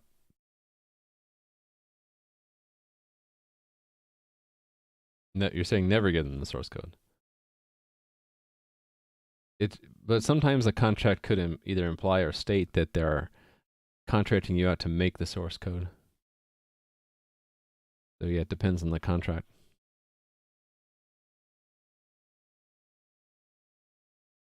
This is a great discussion. It's the problem is I don't feel like I'm the best person to consult. I think the people in chat here are a lot more familiar with the legal contract stuff than I am. You don't know if you should? I think you should, especially if you can find one cheaply to just review the contract and give you advice. It depends on your situation. Like, if it's expensive for you to get a lawyer to look at the contract and give you advice, then yeah, I don't know. But if you can find one cheap to do it, then I would do it.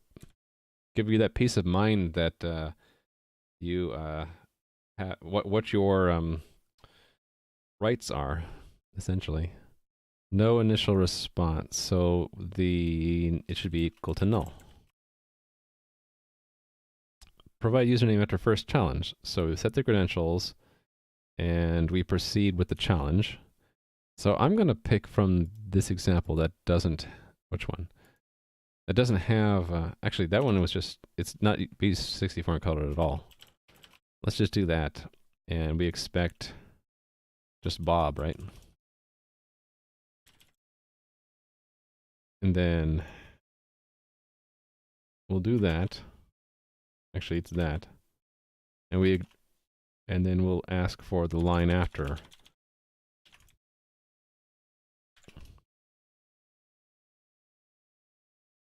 Password, right? Is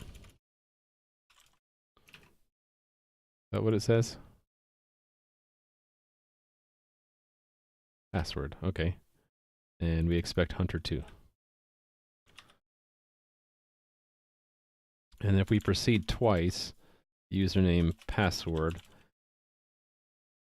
and if there's any more data, we're done. Okay, let's try that out. This will, of course, fail, right? We'll go implement it.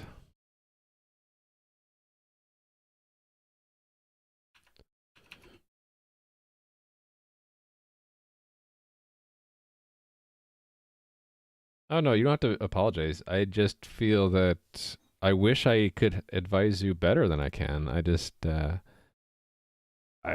feel confident in advising you. But I welcome the discussion. Discussion's great. And it's not disturbing. It's more like I feel powerless to help you, and I want to help you.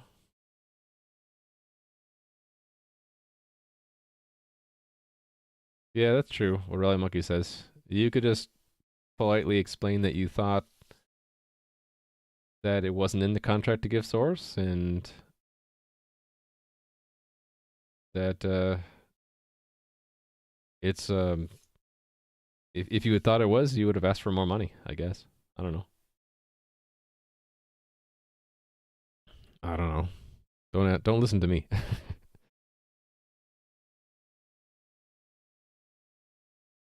I think what we want to do is just store them separately. And we're not using the authorization identity. That's maybe why this got obsoleted, right? Because it doesn't support the authorization identity. So this, okay, it's username password. This is the user, this is the,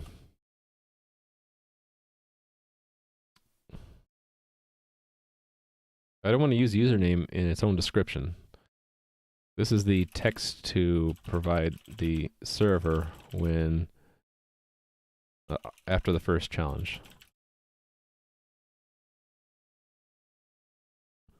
After the second challenge. The name makes it self-evident, right? And then I think we need to have a counter of how many challenges. This counts the number of challenges the server has given. So let's make it just a simple size. Num challenges. Starting at 0, and standard size T, the polite thing to do in C is to include standard def for that. Alright, so credentials. Username is the authentication, and password is the credentials. There's no initial response. Now proceed depends on the number of challenges, which will increment afterwards, right? So case 0. Actually, if we pre-increment, it reads better to me. 1 is the first challenge, right? Return impl username. Case 2, return impl password. Case default, return empty string. Couldn't be simpler. Run the test again, they pass. Okay, so we're almost done with SASL. We're doing the fun one now, SCRAM. SCRAM!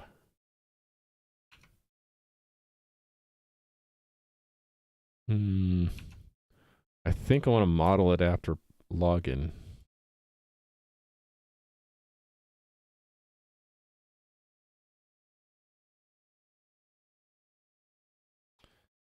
Cool, yeah. Good luck and let us know how that ends up. I hope it ends well. Hopefully your employer or they're understanding and give you a bit more. I don't know. We'll see. You'll see. Let us know. Okay, for SCRAM.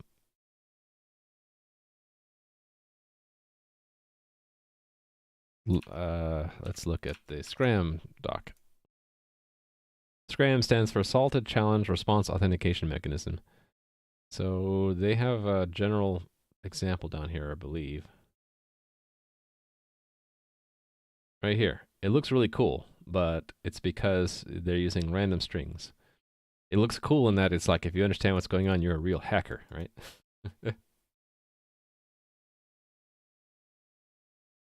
Oh, you don't care that much if you lost this contract? Oh, well in that case, ask for to renegotiate. Say, yeah. Thanks for the follow, Phillips Martins. Okay, so the example exchange. The client first sends the client first message. It contains a header with, I believe, I was reading this before, and so I'm going to paraphrase here, that this is to flag something called channel binding, which we don't need to support. I'm going to leave it out, so I'll hard code that. And then this is the username, so the username user, and then this is a nonce, which is a fancy word for just a random string that you use so that a replay attack won't work. Every time the user logs in, they provide a different nonce, which is kind of like a salt, only it's generally accepted. I think that nonce is an ephemeral, like it's only used once and then you throw it away. So it's something to be used in the hashing of the challenge. And then what the server does is it takes that nonce and it appends more random strings, and then it provides the salt and the number of iterations.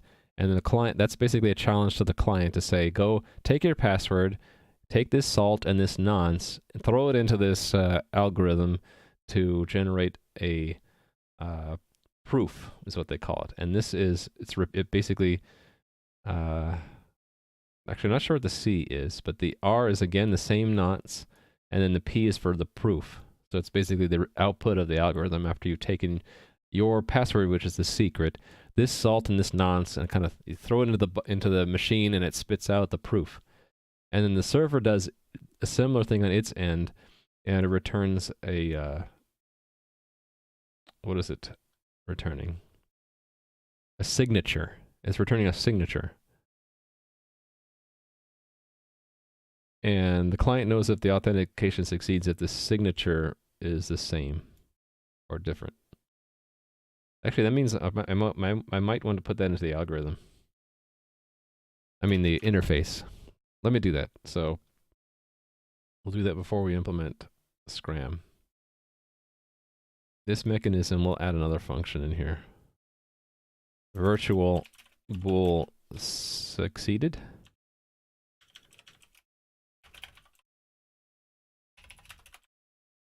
Return an indication of whether or not the mechanism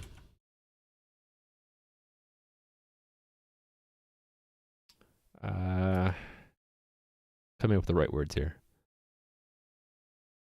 Has determined that the authentication procedure has succeeded.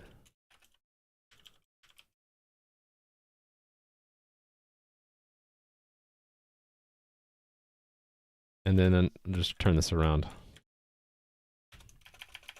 An indication of whether or not the mechanism has determined that the authentication procedure has succeeded is returned.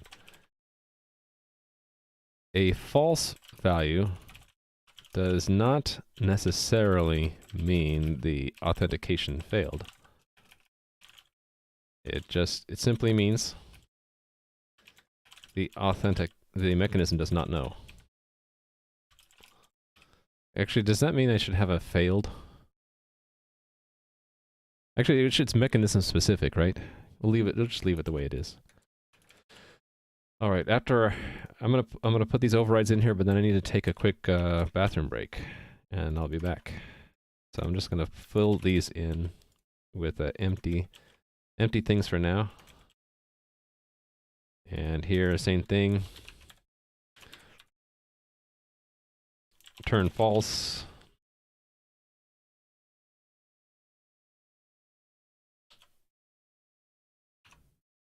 Oh, forgot one colon. Plain.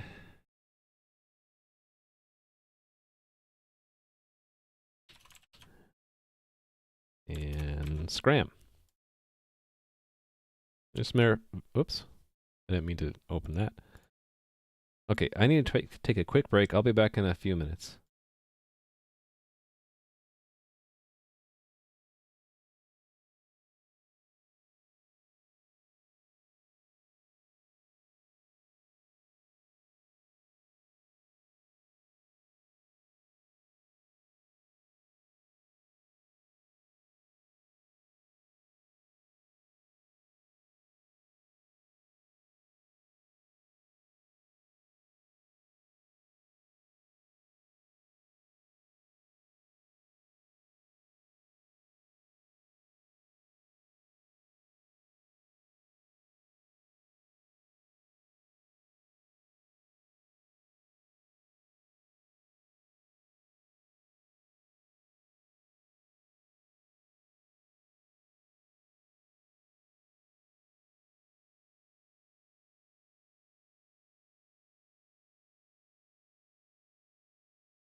Hello.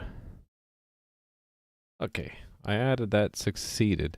So let me add a couple of tests here. Or should I? Let's just...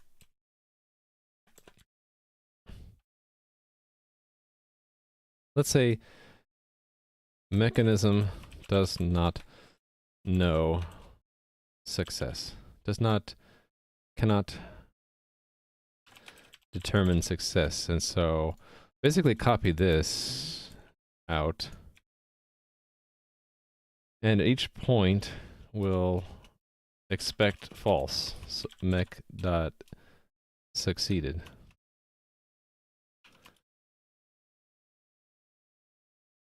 And then let's put the other one.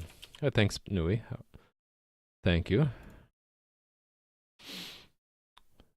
So this mechanism also doesn't know, right? And this one, there's no proceed needed.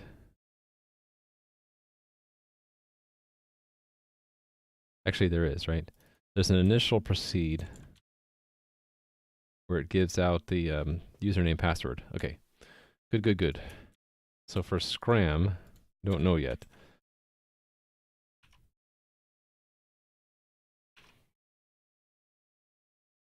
Actually, we do know. So let's do two cases. Successful server signature. And we'll figure that out later. This is unsuccessful. Because of the null byting example, you looked around a bit in other RFCs and they say that the server sends some kind of server identifier, but without a null. Yeah, there's two protocols we have to be careful about that we don't confuse them, because I confuse them a lot. When we were looking at this draft, right? This is actually two protocols going on. This is SMTP and SASL. So the SASL part is really just that line, just these 4 lines. That's the SASL part. And without this being base64 encoded. So if you take out the encoding, you take out the SMTP part, it's really user space name null byte, then whatever they said the username was, Tim. So that's Tim. And then it's password null byte, and then this password. So really this is a little bit confusing because they're showing an irrelevant protocol. All of this stuff is irrelevant, right? That's all SMTP. That has nothing to do with SASL. SASL is being used by SMTP. So really they ought to reduce this down to just the SASL part without doing the base64 encoding, which is irrelevant. And they would have shown user space name null, and then maybe they could have explained why did they put a null byte in there, because there weren't any null bytes in the reverse direction, and then this other example didn't have null bytes. So that's another example, another problem with this.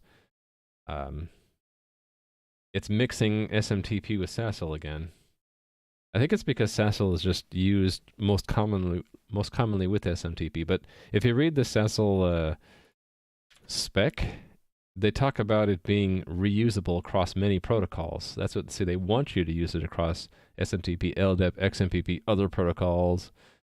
So it's not just SMTP. It's designed to be reusable, which is the best kind of protocol, one that's reusable. It's just unfortunate the examples have it tied so strictly to SMTP and then because of that, the base64 encoding, which kind of hides the actual example. I don't like it. Anyway, we're looking at SCRAM, right?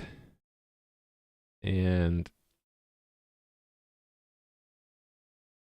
there is an initial response, I think, which is this.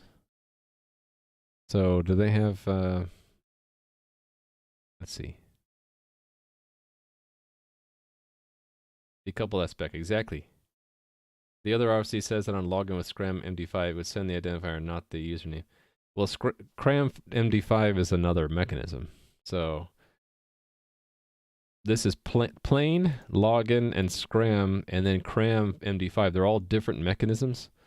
So they can define things differently, right? So that's technically the topmost layer?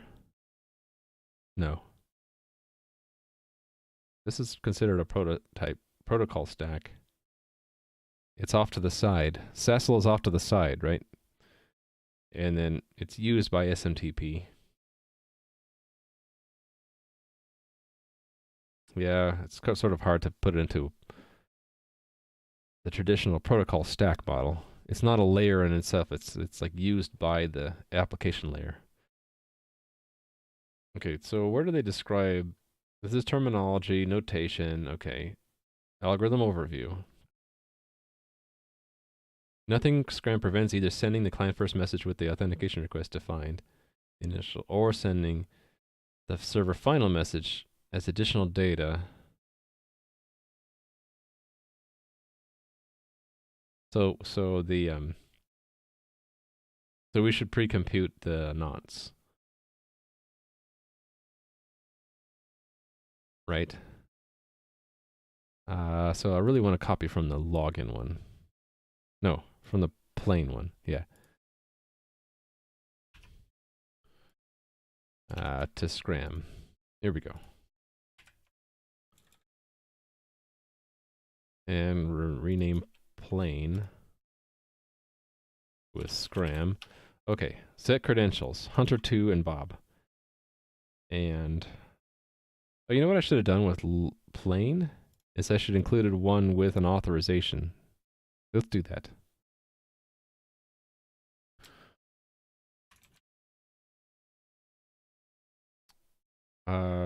Credentials including authorization identification.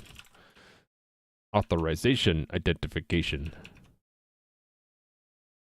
Identity. Okay, so that's an additional thing. It could be anything. How about Alex?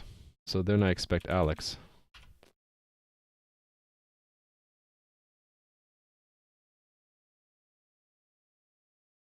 Yeah. So it just worked. I just needed to have a unit test to feel better about the fact that it was being tested. Oops. Oh, because I ran the wrong test before, and this is failing because the string is not 12 characters long. The reason I have to use this special constructor for string is normally if you take the C string and give it to C++ as a way to construct it, it would stop at that null character there and would make it only 4 character long string. So I have to use, it tells me that there's 17, which includes a null at the end, which I don't want to include. So it's 16. These little tricks that you have to do. There we go. Okay, so those all pass, and now we're back to SASL. Or back to SCRAM. Back to SCRAM. Does SCRAM have an authorization? It's capable of transporting authorization identities. Okay, how so? Okay, it's an optional thing, so we should have a test for that. Just like we did for plain. Don't know what it's going to look like yet, but we'll put a placeholder there. All right, back up to chapter 3's top, right? To begin with, the client is in possession of username and password. It sends the username to the server along with the nonce, right? Which retrieves the corresponding salt, keys, etc., iteration count. The server sends a salt to the client. They are encoded in UTF-8. And they want us to use, this is don't see this often where they say, by the way, you should try things that aren't ASCII. That actually kind of encourages me to put that in the test. What if we do that? So we'll make it not Hunter2, but Hunter 1/2. And I don't have that handy. So let's look it up. Unicode 1/2. Vulgar character. Here we go. Bloop. Loop. There we go. So we have hunter 1/2 instead of hunter 2. See, it's more secure. Okay. And back to SCRAM. So the first line should be n comma comma, because we're not supporting the what do they call it?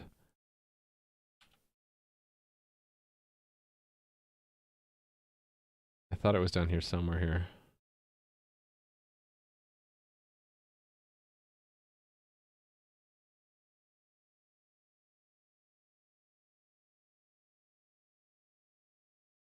Channel bindings. So we're not going to support channel bindings at all. I mean, I could add that later, but right now it's going to be hard-coded with nothing in there. And then n equals, and then I have to put the username in here. So that's Bob. And then comma, r equals, and then something. Actually, this is the... We'll put this into two different expectations. So let's say...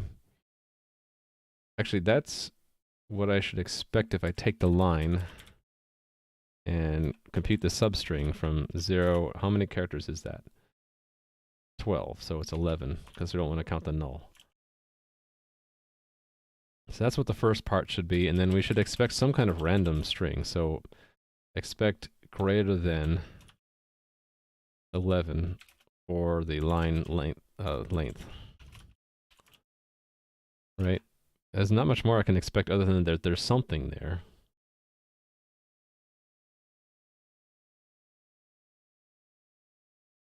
And then what we're going to do is feed it back. So actually, let's extract the nonce. Is line substring 12, or it's 11, right?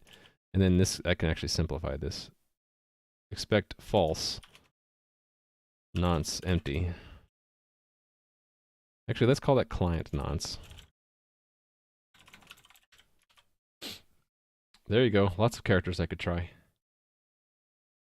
All right, so that's the first part. And then the same thing, only after an initial is the server initially empty? Okay, I don't have a SCRAM example there.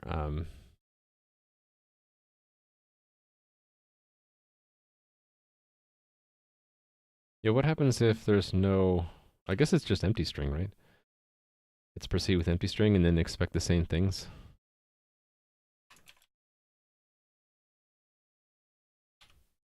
All right, and then proceed after... It's proceed after... What is this first line called?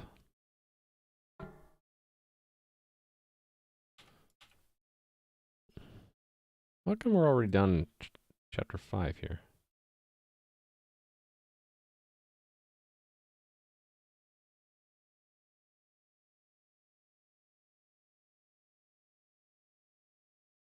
Yes, it's really just a username and... Okay, so proceed after username and not sent, client not sent.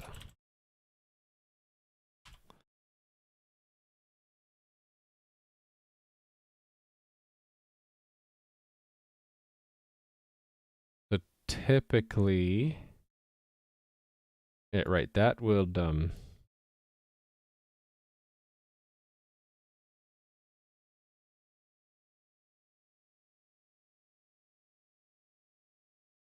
Wait, there's a problem here.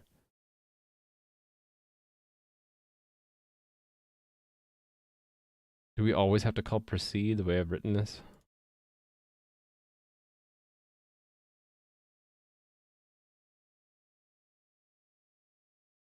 I think so.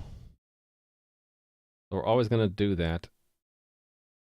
And then the second line would be the server's response, right?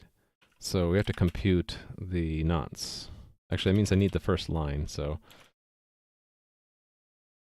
const auto client username with client nonce is that, and then client nonce is that substring. And then we will compute server nonce, client nonce, plus some random string, poggers, because we can. And then we proceed with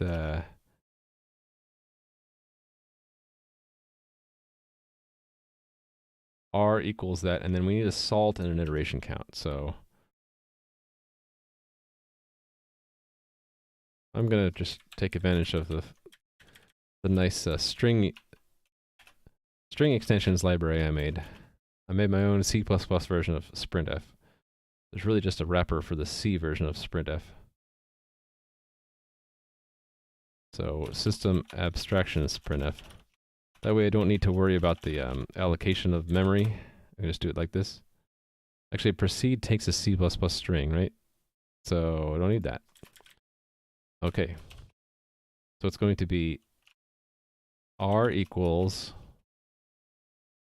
I don't need formatting. I can just use concatenation. Yeah, screw this. I can just do standard string R equals plus server nonce plus... I wonder if I can get away with doing that, actually. Maybe. And then the next part is a comma s equals some kind of salt. PJ salt is my favorite kind of salt. I don't know about you. And 4096, why not? Can I put that all in one line? Yeah, sure. And then what we expect to get back, I need to find out what that C equals is.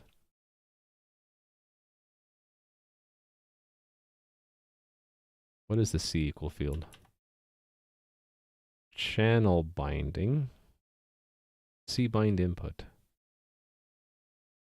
Oh, it's the base 64 of the n comma comma. Okay, so I can hard code that because I'm gonna expect comma comma. Comma comma comma. After 5 again. Okay, so it's BIWS. Expect C BIWS comma R equals plus server nonce plus comma P equals and then expected client proof. Right? Which we'll need to compute ourselves. Because it's different based off of the nonce that we get. So we'll have to basically replicate the algorithm in the test framework. So let's push that onto one function. So expected client proof is compute client proof.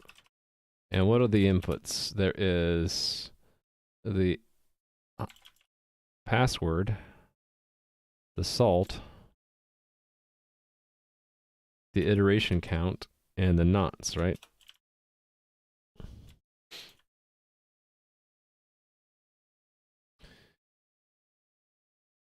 So that needs to be a helper.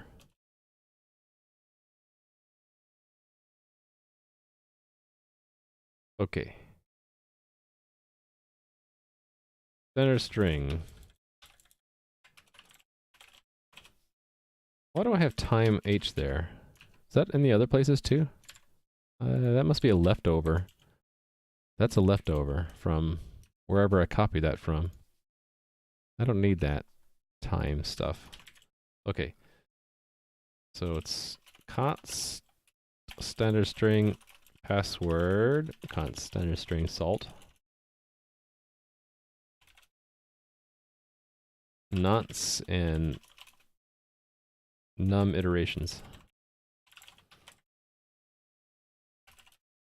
And we don't know what to return yet. We'll do that in a minute. Compute the... oh.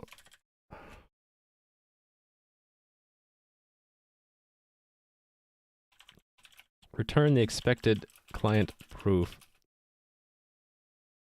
Excuse me. client proof for the SCRAM algorithm, given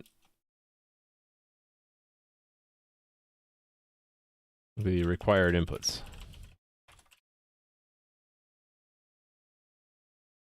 This is the client's password.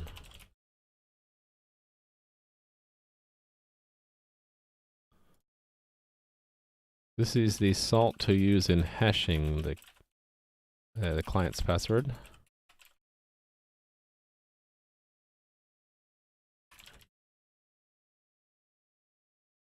The nonce, which is again like the salt, only it's different every single time. Salt is the same.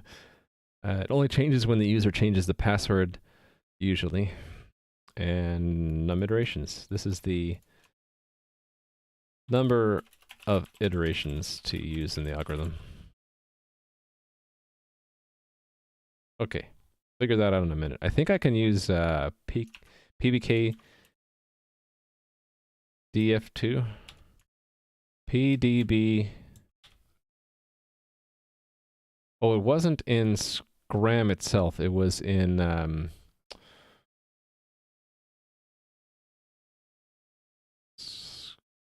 hold on. Maybe it was SCRAM. When they talk about the algorithm, they say basically this is the same thing as using PBKDF2 only for a specific hash function. The salt always changes each request? No, it's the other way around. The salt is static with a password, and the nonce changes with every request. So the reason for that is, for example, if the server is going to store the hashed password, it also has to store the salt used to compute that hashed password. And once that's stored, you don't store the original password, so you can't just change the salt because that changes the hash too. So you're kind of stuck. The server is stuck with the salt that it picked, and also the algorithm that it picked, and the number of iterations it picked, until the user decides to change their password. Then you get the opportunity to pick a new hash, new algorithm, new iteration count, etc. But the nonce is just something to randomize it on every request. So it's just that extra layer of security. They said it here somewhere. PB, yeah, there we go, PBKDF2. Essentially, so I implemented that already, so we can leverage that. And I implemented HMAC. So I can use PBKDF2 and HMAC for implementing this client proof computation. You know what I should do though? I should use literally what they have in the example to test my own proof thing. Let's make a special test for that. SCRAM tests compute client proof, and we'll use literally the same stuff they have here. And this is using SHA-1. Okay, so const standard string server hash server nonce equals literally what they have in the example. This one.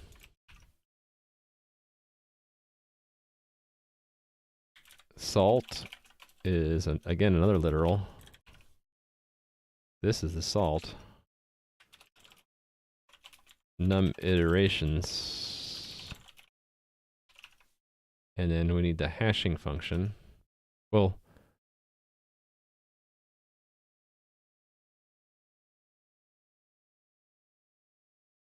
the hashing function, we should make it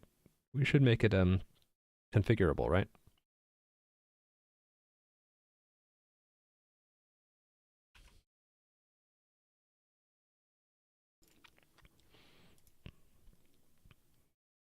So yeah, let me look at the hash stuff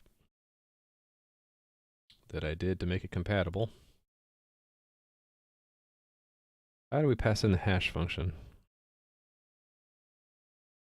I think it's this PRF.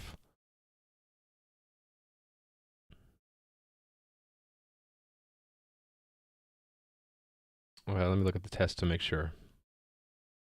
Excuse me. Yeah.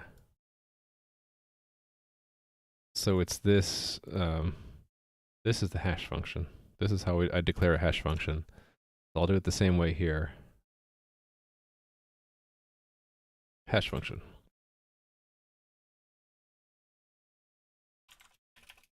Let's actually just copy it from here.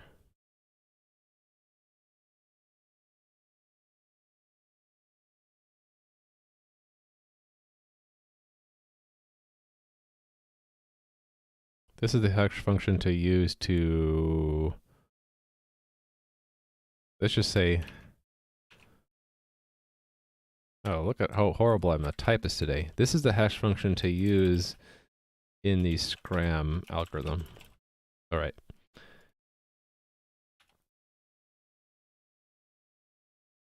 So const auto hash function. And let's do the same thing I was doing in these tests. So it's just hash SHA-1. Actually, hold on. This was bytes to bytes. I don't want to use the bytes to bytes one. String to bytes is, I think that I want to use that one instead.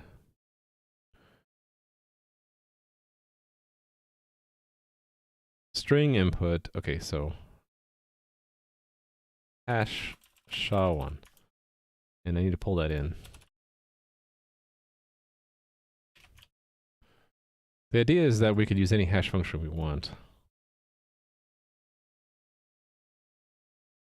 Okay, how can that should work.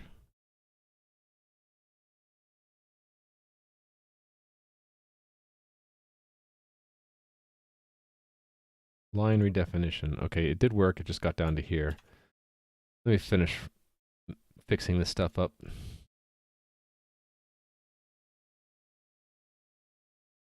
Right, so that's ignore the first line.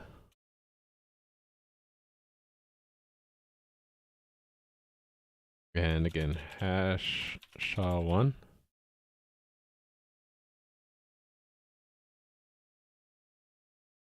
And that's not true anymore. Okay.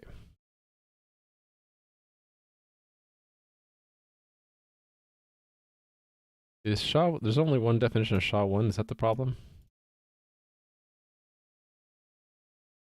Yeah. Okay. We can deal with that. Okay.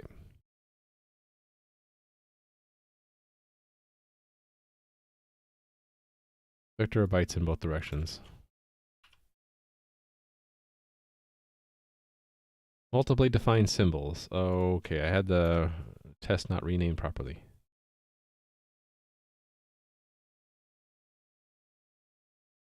All right.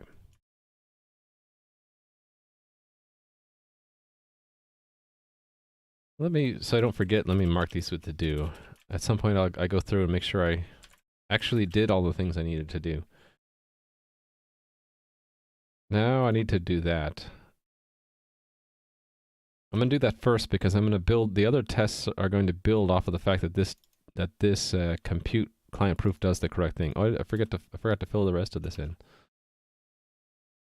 So the expected proof is that. Oh, thanks for the follow, Human. And that's base64 encoded, right? So let me decode that. Oh, did I close my window for that? Oh no, I still have it. Can I do this here? It's gonna be, I need bytes.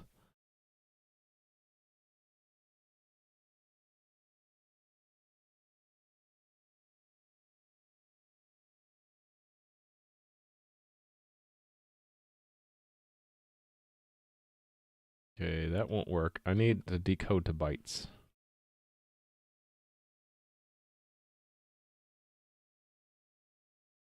Didn't like it. One of these will work. It's give me strings. I want bytes out. How about basic 64 decode to bytes? I probably could just do it in JavaScript Scratchpad, right?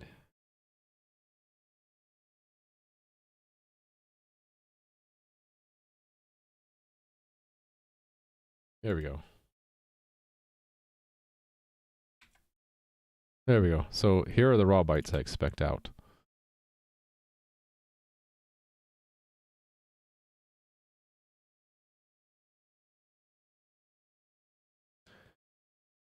Actually, we'll have this do the base64 encode of it, so I don't have to worry about this. Never mind. I just need to be careful in my naming of things, so const center string expected proof encoded is that.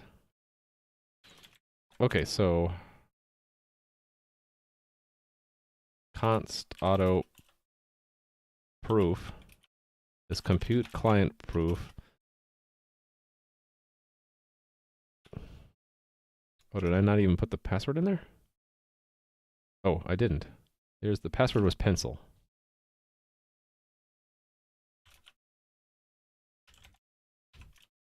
So password salt not keeping it simple, calling it nonce, not server nonce.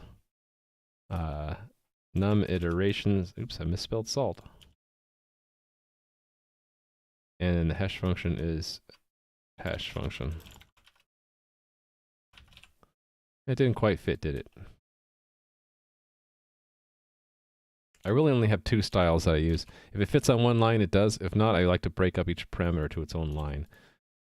Expect equal expected proof, and then we'll call it actual proof encoded.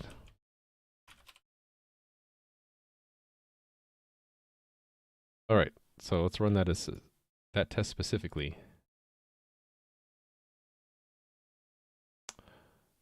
What happened here? How come it only shows placeholder? Thanks for the follow.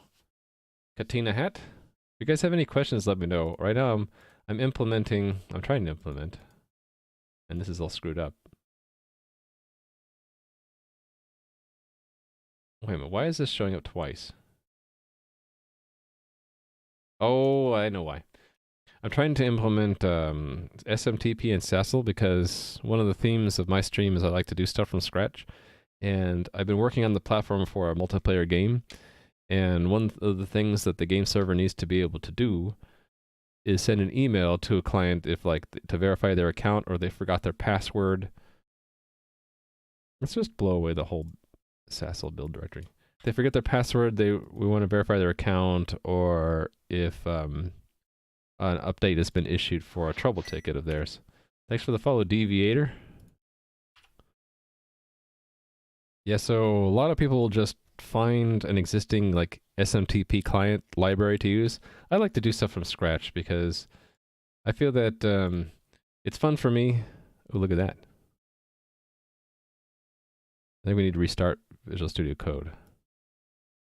It's fun for me, and also it's instructive, and also I end up putting a lot of the reusable components I make into GitHub for people to use, both they're learning programming or learning a specific protocol, or if they actually find it useful. Like, for example, the WebSocket stuff I did, so I posted the videos making this on YouTube like I do with all my videos, all my VODs, and someone actually commented on the video saying, hey, it was really useful because I wanted to understand how WebSocket framing, encoding, decoding works. And I was like, yeah, here, check out my code. It's in GitHub. So it was really, really nice to be able to do that for someone. Okay, so let's see if this works now. I think I confused it by just blowing away the build directory like I did. Okay, yeah, now we're good. I just want to run that by itself. So I want to get it right before I proceed. So let's see if I can get it right. According to the algorithm, we do what? The client proof is the client key XORed with the client signature. The client key is HMAC of the salted pass, so it works backwards all the way, right? So we'll have to do these in order, I think. We get the salted password first. So const auto salted password. And they say use HI, and then later they say, by the way, HI is the same as PBKDF2. with hmac as a pseudo-random function. So we can leverage that. We can include hmac and pb. So all these, I implemented all these on previous streams, by the way. If you want to ever find out where that stuff is, you can look at, like, if you look at the today link, which goes here, and then if you just look, either search or look around in previous days' plans, since I have a plan for every single day. At one point I did the hash function. So here's where I did SHA-2. I did SHA-1. I think I did the SHA-1 previously, but we're not supposed to use SHA-1 anymore anyway, except for toying around and testing. But I did the PBK DF2 stuff soon after that. Oh no, it wasn't until this year. So you could always just search for it. Did it on stream 108. And then hmac. I did it on stream 68 and 67. So yeah, there's all of my plans and stuff and records are in my OneNote. And once you get the stream number, you can look that up in my YouTube channel if you want to actually see it. A salted password. It's essentially PBKDF2 with hmac. So let me look at my PBKDF2 tests, which illustrate how we use that.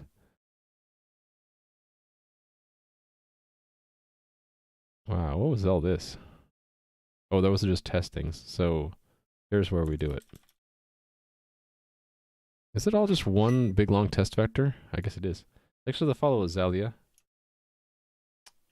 Okay, so we have to do PBKDF2. And then our PRF, it said, was the hmac. So that's hash make hmac function. Okay, yeah, here I need to be very, I'm going to cheat. I know I've done this before in this project. And I guess that would be here. Ah, here we go. Let's do that. So we make an hmac bytes to bytes function, and we're going to use the hash function provided. And I need to know, I guess I need to know the block size separately. Okay, fine.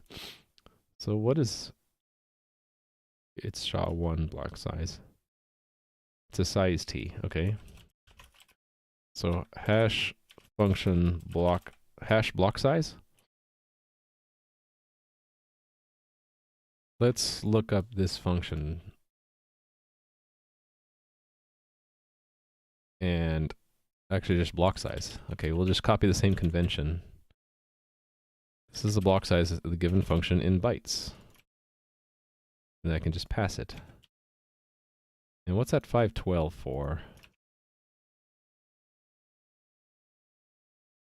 I guess that would be in the documentation for that function. Okay, we want to ignore the build folder, obviously.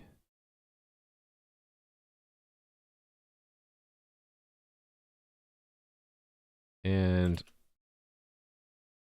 anything that has we're going to ignore all JSON files. Okay, yeah, that's good enough.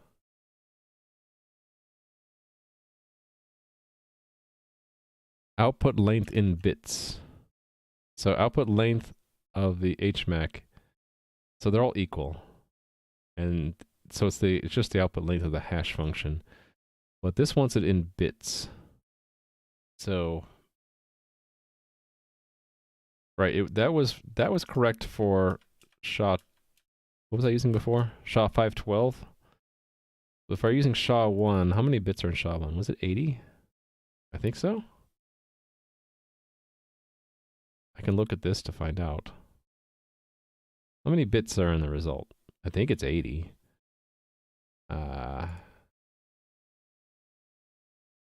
No, it's 64. Okay, good to know. That's the block size. The digest is 160. 160. I get these lengths confused sometimes. So it is the output length, which is the digest length. So it's 160.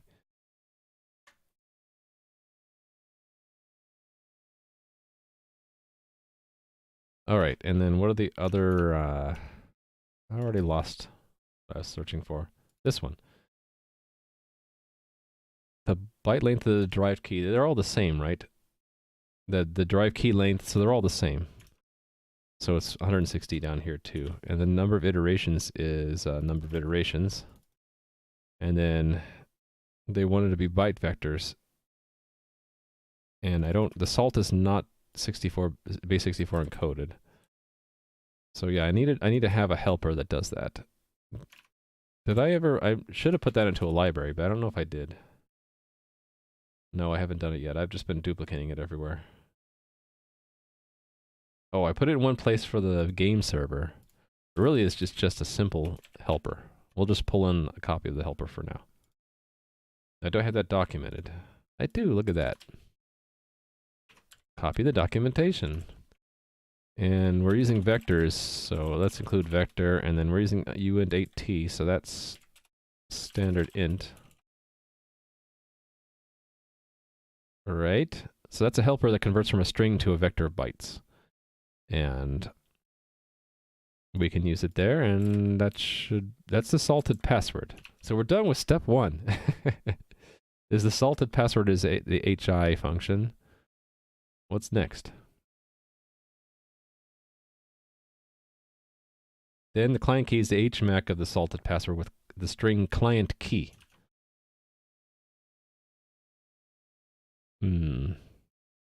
So const auto client key equals hash make string to bytes, I think we want. And it's that same hash function, right?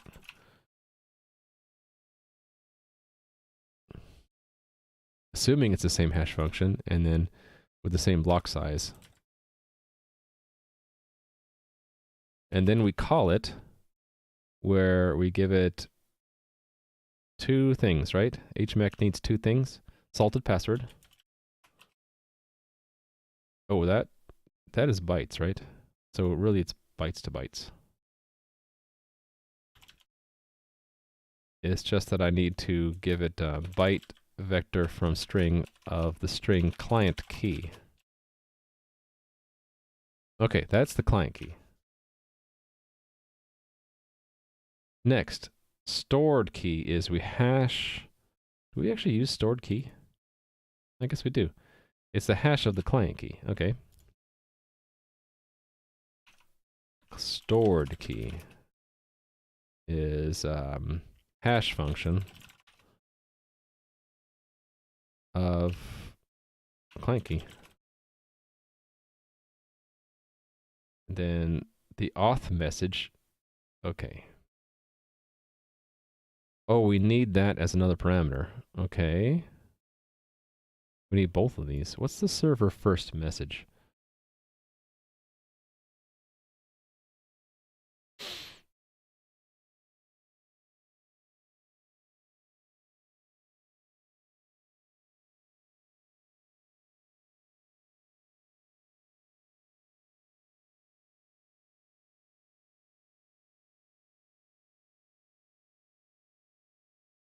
What is the server first message?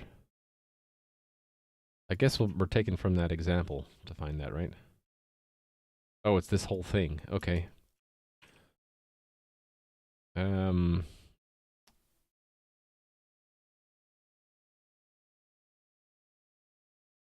Right, so it's the nonce, the salt, and the iterations. So we can get that.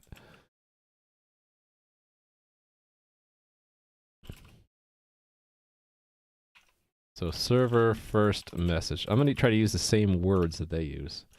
So that's R equals plus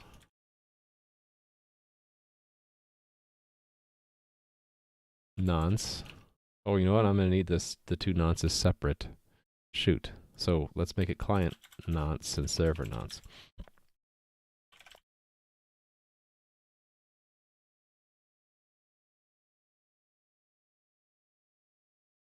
This is the nonce provided by the client. This is the nonce to use, and it is the client nonce with more random characters added at the end by the server. All right. So that is server nonce. Oh, actually, I should break this up, right? So client nonce is down to this L, I think it was, right? Yeah, and then so server nonce is client nonce plus that. Client nonce. Hello, OSRS Ruben. Yeah, if you're just coming in here wondering what the heck I'm doing, I like to implement stuff from scratch. And one of the things I need for what I'm working on, which is a platform for a multiplayer game, is the ability to send emails. And so sending emails, one way is SMTP. And if you're going to use it with Amazon SCS, for example, you need to authenticate. So authentication requires SASL. And one of the methods of authenticating is this SCRAM, which is a really cool acronym. I like saying SCRAM, but it is Salted Challenge Response Authentication Mechanism. So I like it because I really think hash functions and cryptography are cool, and I wish I knew more. I know just enough to get in trouble, so I played around with hash functions in the past, and HMAX and PBKDF2, and I'm able to reuse it here because they use the same thing in SCRAM. So, oh, well, that's fine. Python is an excellent language to learn first. It is very salty. We salt our hashes a lot. That's for security reasons. Okay, so the server's first message is the server nonce plus comma, what was the next part? S equals the salt. And then the final part was P equals the... No, I'm doing the wrong thing. I equals the iteration count. Oh, that's a size T. Okay, maybe I'll just give up trying to concatenate, and I will just pull in my helper. System abstractions, string extensions. And then I just do system abstractions printf, or I just do this. Actually, I can formulate that and then just do that, right? And then that whole thing has to be given as a C string to printf. And then use num iterations. There we go. So we're only doing the printf for the size. Because I'm lazy, I don't have a nice int to string. Anyway. It looks complicated. It's pretty fun. If you break it up into parts and you understand the parts, then it makes more sense. So like this is a stack of many parts. So at the fundamental level, H is a hash function. So you could look up, if you want to understand a hash function, I recommend starting with SHA-1, even though it's obsolete, because they give you exactly what it does in pseudocode. And they show you, like, if you take this string, you get this hash or digest, they call it, where the digest is a fixed number of bits long, depending on the algorithm, and the values of the bits depend on the algorithm along with the input. So it's basically a way to one-way encrypt, right? You can figure out that is the hash of that, but it's hard to figure out that is what was used to make this hash if you didn't know the original one. So that's one step. And then once you understand what a hash function is, then you can go, the next step would be this hash-based message authentication code, which is basically running the hash function over and over again in a big loop. And then if you understand HMAC, then the rest of this stuff, like this HI, is another algorithm that builds, see, they build one on top of another. Thanks for the follow, OSRS Ruben. So like I was saying before, I've streamed the pieces that went into this. So if you wanted to look for when I did hash functions, that was stream 67. So I implemented all of SHA-2 in that. And then later I did HMAC stream 68. And then later I did PBKDF2 stream 108 and 109. So you could look at my YouTube channel and find those streams if you really wanted to see me code them. Or you could just look at my notebook for what I wrote down here on how I did things. And you can, or if you prefer, you could look at my code. It's all on GitHub. All in GitHub. So this is like pretty deep math stuff that you do in a server. For web stuff, for especially design stuff, you barely ever dip into algorithms this deeply. You would instead use libraries that just do it for you. I like to get into the nuts and bolts of things, so that's why you see me getting into this math stuff today. I need to find out what this normalize means, because I don't think I normalized. Apply the SASL profile.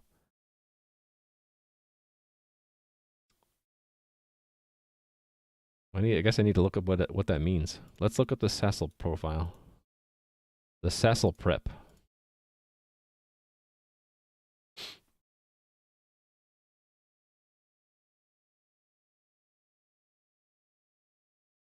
Non-ASCII space characters that can be mapped to space. Mapped to nothing.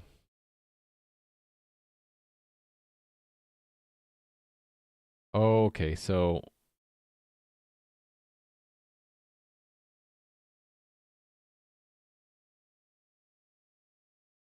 they to normalize a password, you remove a bunch of characters that don't make sense.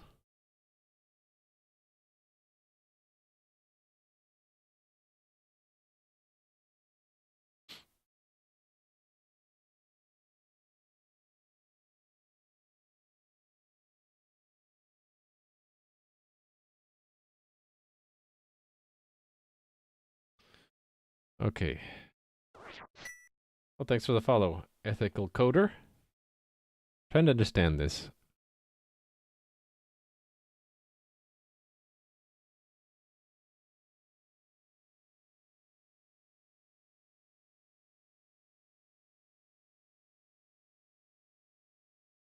Wait a minute.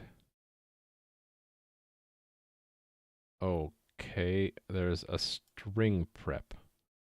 Another RFC. Okay.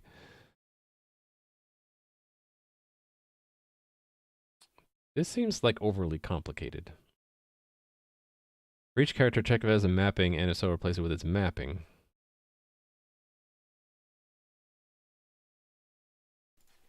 Possibly normalize the result using Unicode normalization. Damn, do I really need to do all this?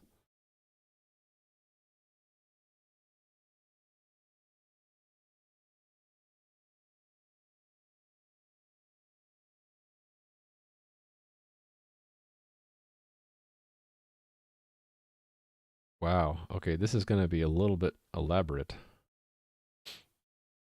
I think what I'll do is have it work with just ASCII for now. Because I'm not going to use non-ASCII, I'm not going to use non-ASCII passwords. Wow, look at that. I'm going to have to get a big table from, maybe someone else has already done this for me. I could just leverage their table. Yeah.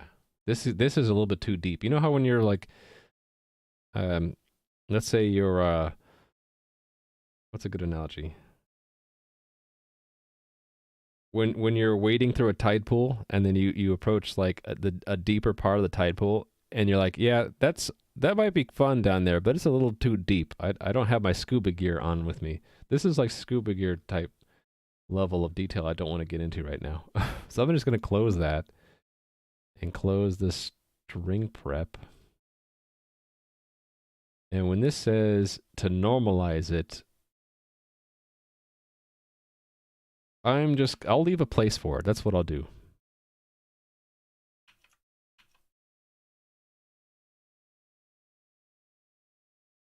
So when this says you have to normalize the password, I'll say, sure, we'll normalize it. Where's the normalize? So byte string normalize. And I'll just have it do nothing right now. And I'll have a little note saying, we need to do something here. Standard string normalize input. Well, right now I'll just return the input. Thanks for the follow, Dr. Crims. So what does the spec say for normalize? Apply, okay, well let's just copy this exactly.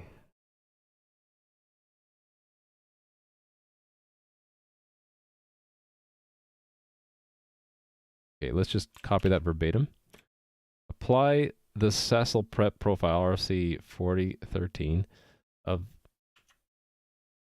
profile of string prep algorithm, net RFC, as the normalization algorithm of a UTF-8 encoded. Okay. Let's just say to the given input, returning the result.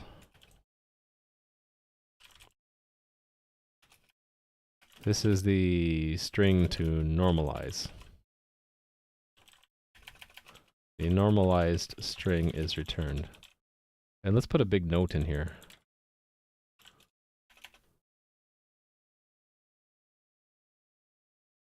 This is a pretty deep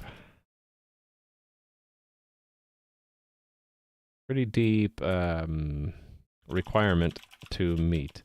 So for now, we'll just keep everything ASCII and nobody gets hurt. And I should also mark this up with the to-do. This works only for ASCII. This will need to be updated to handle anything else. Okay, so now it's properly annotated. Now we're doing the correct thing about normalizing it. Normalize, spell it correctly. Okay, so where were we? Server first message is there. I need client first message bear. What is client first message bear?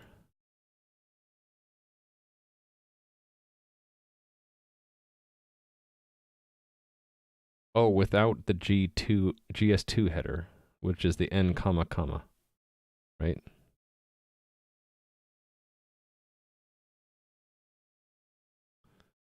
So it's this part is the bear one. So let's client first message bear equals that part. And then what tool do I use for docs? I would use Doxygen, yes, but I haven't bothered to run it because I would only really run Doxygen for two reasons. One is if I wanted to actually give someone a PDF to document my library, and number two is if I forgot how to use my own library and I needed the PDF to help me navigate. So I basically will wait. I would wait until one of those two is needed, and then I do it then. So I have it in Doxygen format so that I can easily run Doxygen and extract that PDF, but I don't do that final step of running it. But yeah, I would use Doxygen if I did. Okay. I wish I could bookmark inside of here. I probably can, but I'm just not really good at using browsers.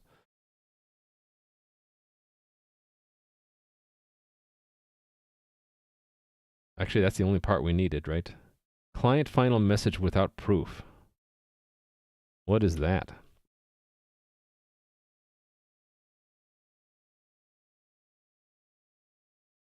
Hold on. Isn't it the same as the client first message bear?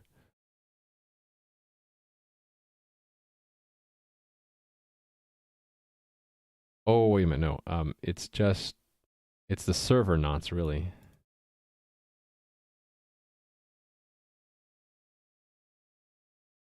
It's interesting that they use nonce twice, but they're different. I know that they're different nonces. Yeah, see, it could have the server nonce included, or it might not. Okay, so it is it this part?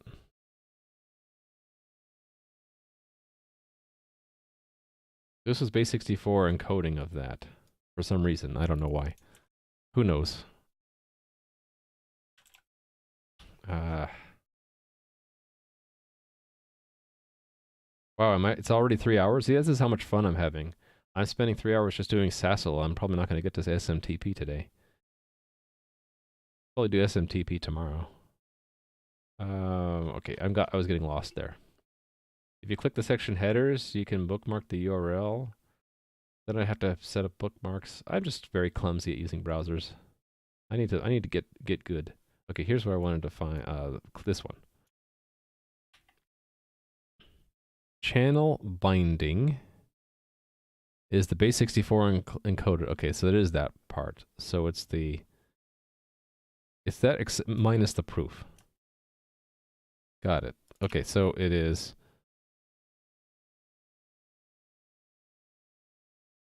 example this part is called client final message without proof.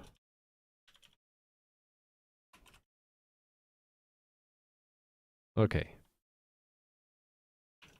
Finally, the auth message. I'm trying to keep my names and progression the same as what the spec has. It's this one.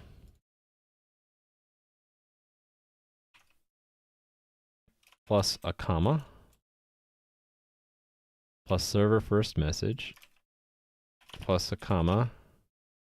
Plus the one without a proof. That is the auth message.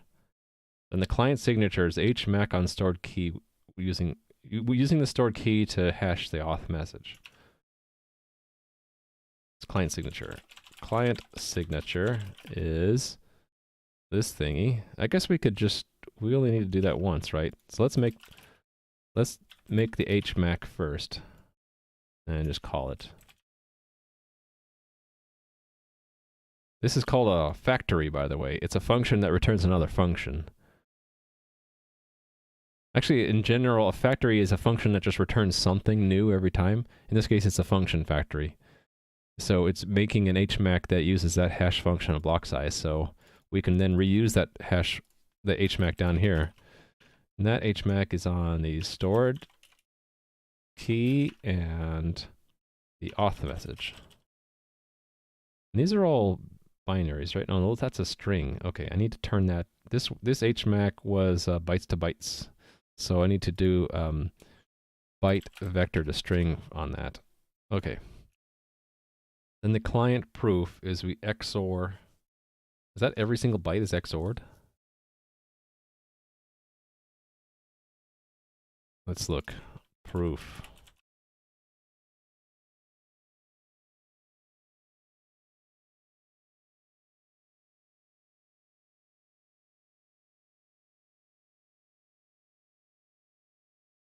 The server authenticates the client by computing. Oh, they're the same size, right? Because they're both generated by an HMAC. Yes, so we XOR every single byte. So standard vector U8T client proof. Its size will be whatever the stored key length is.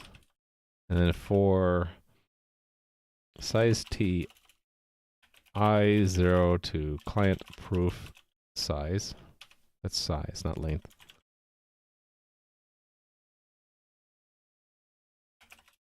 Little traditional loop here. Client proof I equals client key I XOR, which you hardly ever see, client signature I. I believe that's what they mean when they say XOR. It's every byte is independently XORed with every other byte.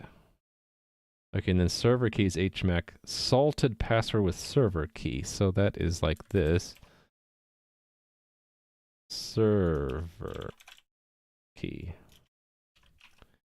And then there's a server signature, which is like the client signature, only it's with the server key instead of the stored key. Right? And then what do we return? What did you miss from the last 30 minutes? I'm just getting into the details of the SCRAM algorithm. So this is basically doing the SCRAM. And so I have to do it once in the unit test to make sure that I do it right, and then I can test to make sure the real SCRAM thing does it. But I'll basically do it once, and I'm just going to copy this from here into the real code. Yeah, what do we return? We're returning what? I don't know what we're returning. The client proof. The computed client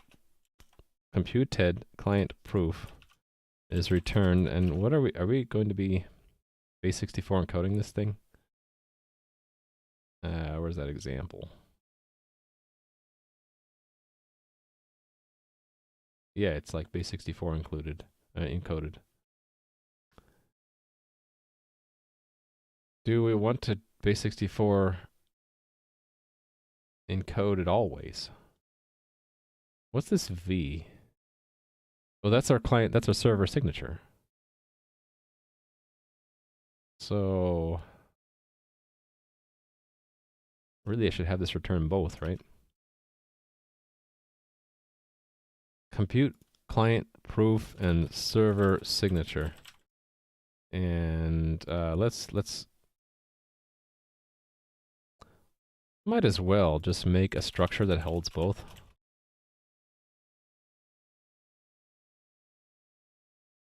I could use a pair, but I feel that's kind of cheating. I'll just do it this way.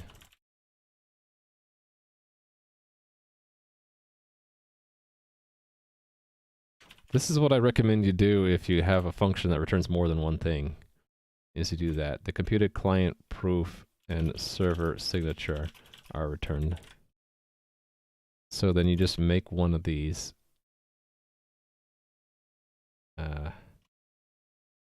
Long names are fine, because we can copy paste, and IntelliSense helps us out, right? Well, let me move it if it's a constant. I don't think it will. We don't need to worry about efficiency, do we?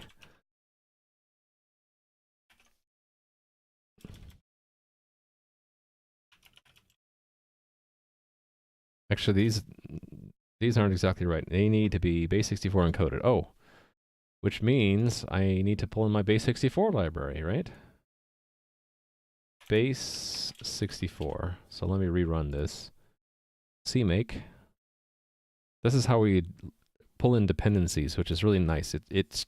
One reason I like CMake is if you pull in a new library dependency, it's just one line in your CMake list.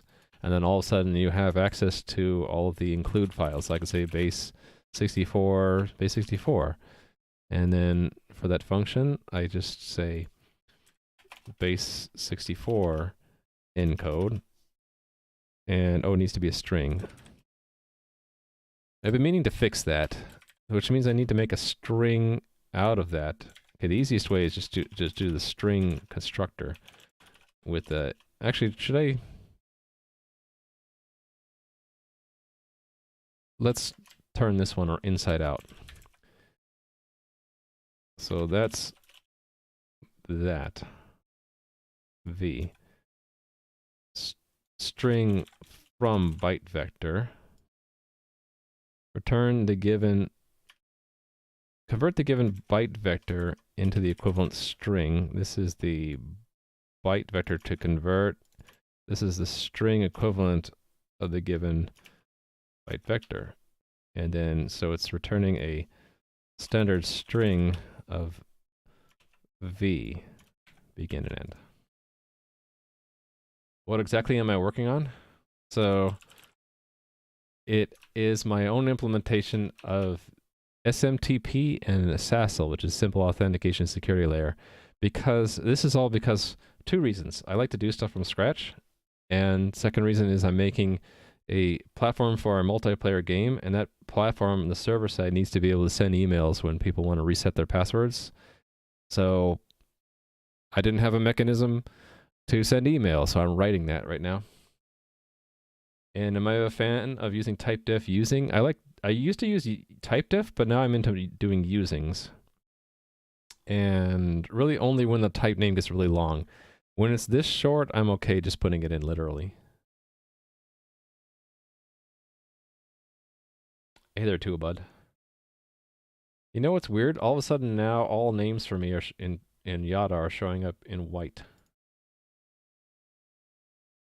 That just started happening for me today.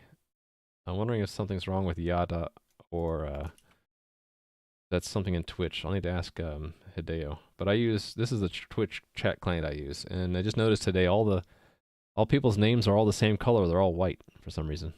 I don't know. It's like broken or something. Okay, anyway, I need string from byte vector down here.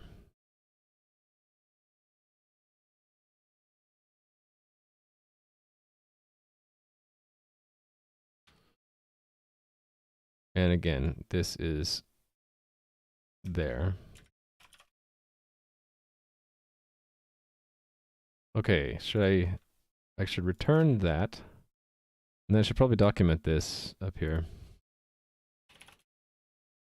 This is used to return results of compute this.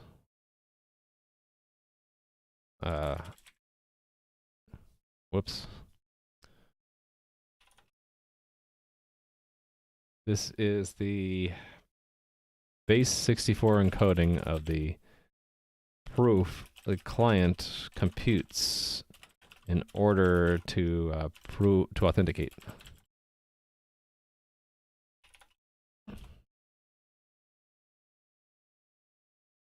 This is the base 64 encoding of the signature the server computes.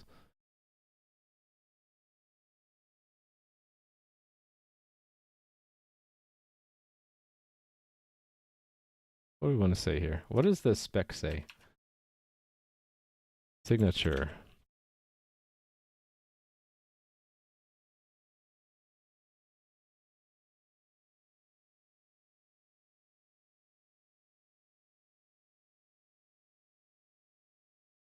Does the server always provide the server signature even if it is not the same? Let's see. Explained in the overview. Okay, is this the overview? Yes.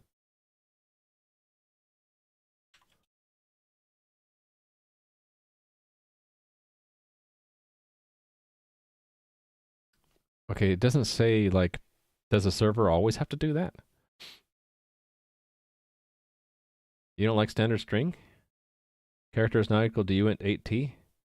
It's not, but they are pretty well converted if you do something like this. Because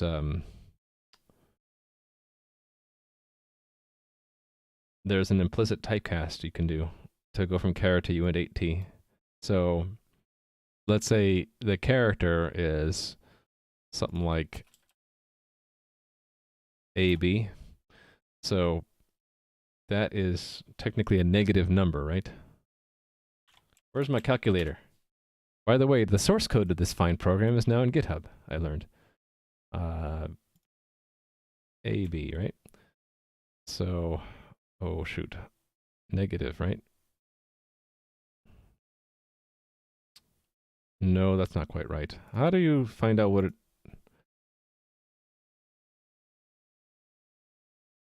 Actually, that is right. That plus 1? So it's negative 170? Am I doing this right? So if it was 80 in hex... All right, negative 100. All right, so it's so AB is negative 171, right? I might be off by 1. I think that's right though. So technically it's a negative number, but when you cast it from char to uint 8, it ends up preserving the bits anyway, and so it just works as long as a char is 8 bits. Sure, if your char is larger than 8 bits, you do have a problem, but implicitly, and maybe I should be explicit, I should say convert the given UTF-8. So a UTF-8 string, every character in the encoding is 8 bits by definition, right? So if I do something like that,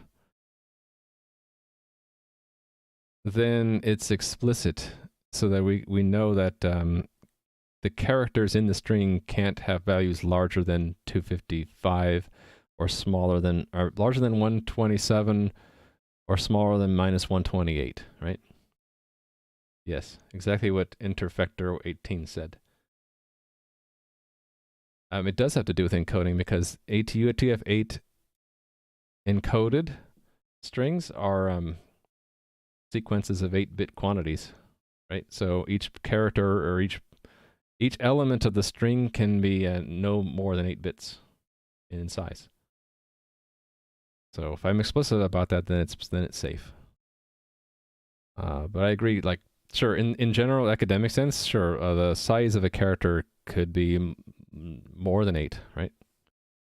But when you deal with the specific encodings like UTF-8, it's precisely 8 bits.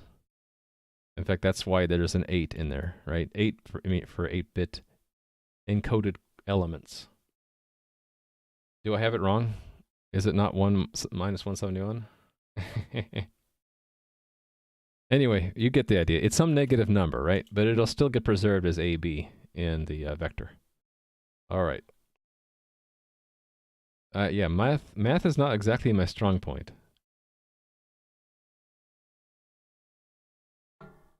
Okay, I'm missing something here. What is it?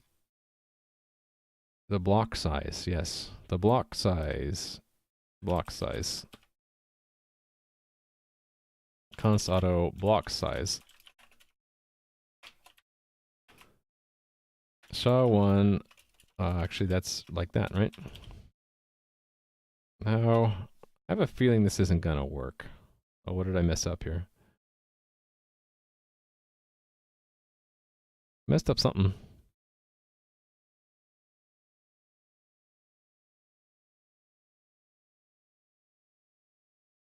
Oh, right. I changed that, didn't I? We're doing that and then just looking at the client proof of that.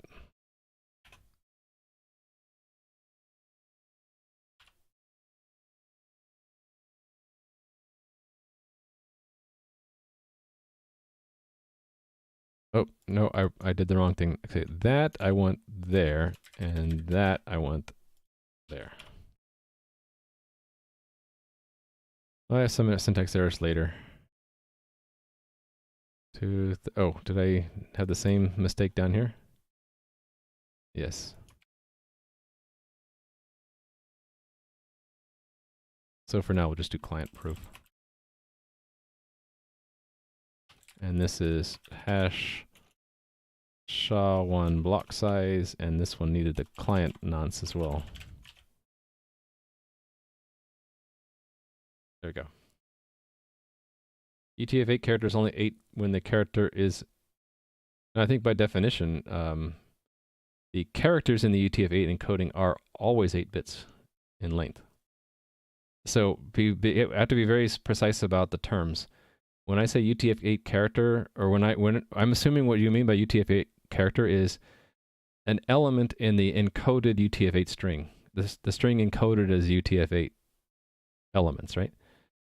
So that's different from the code point, which is the original Unicode characters, which can be anywhere like 24 bits in size now, right? Hey, they're playing with skizzers. How's it going? So yeah, if we want to look at the source, we can. It's really simple. RFC, right?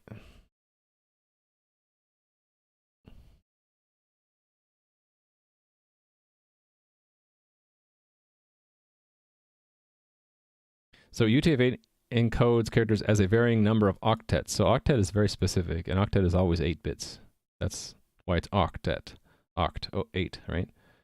So if you know a string is holding, in this case,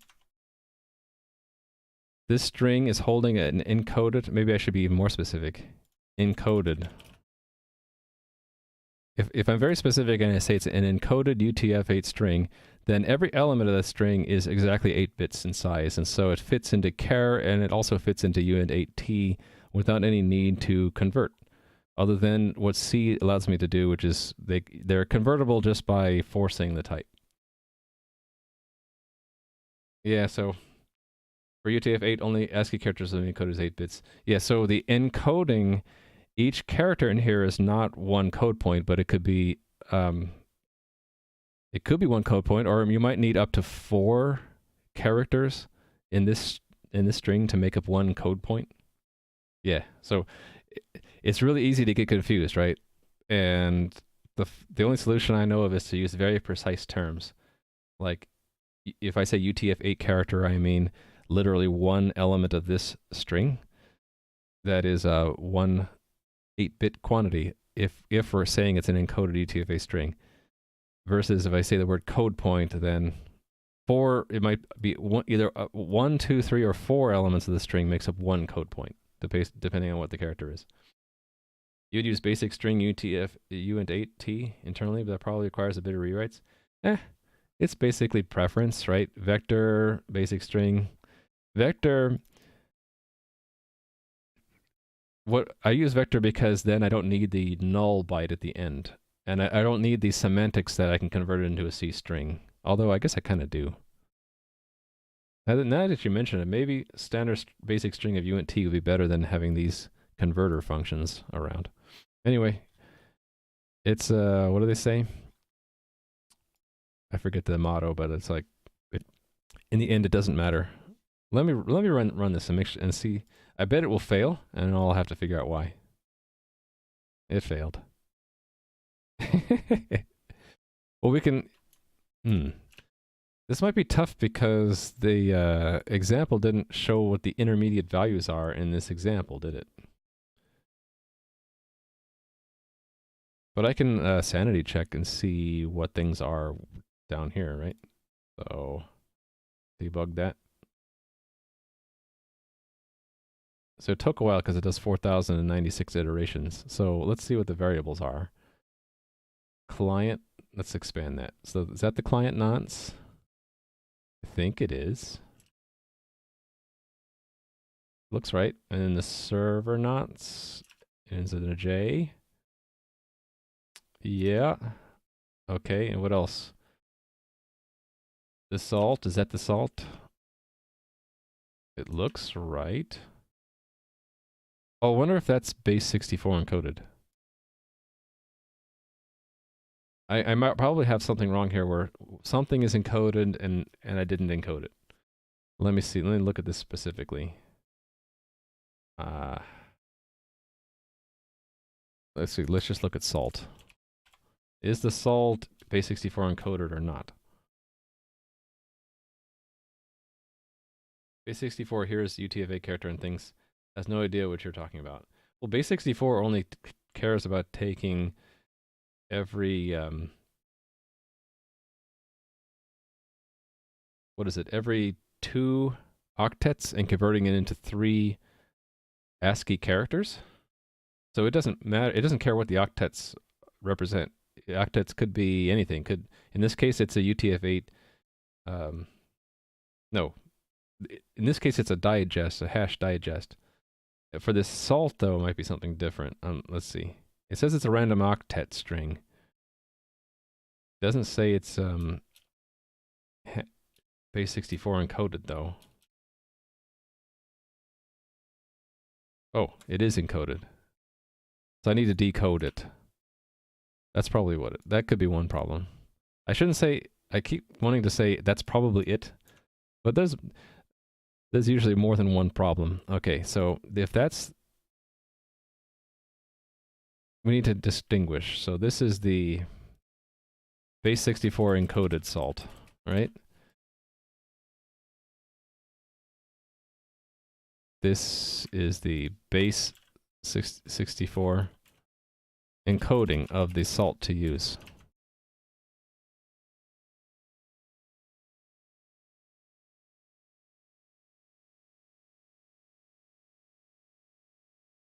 Okay, so I need to recover the salt from that. So const auto salt equals base 64 decode the base 64 encoded salt. And then I need to actually use that here. Anywhere else I need to be explicit? Nope. Let's try it again. Yeah, I updated by schedule. It's now UTC -7 because daylight savings time changed. Okay. No, it's still wrong. When it gets to be correct, I'm going to do a fist pump. Anyway, let's see. What are we up to now? There's the salt. So it decodes correctly, right? Because that is 16 characters, goes down to 12. That sounds right. Okay.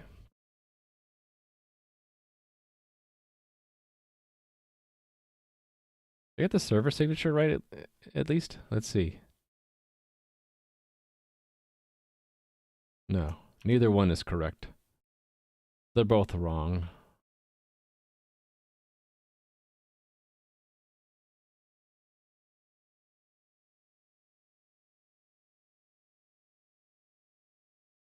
Yeah, that kind of screwed people up, right? Because some people, daylight savings time changed and some other people it didn't.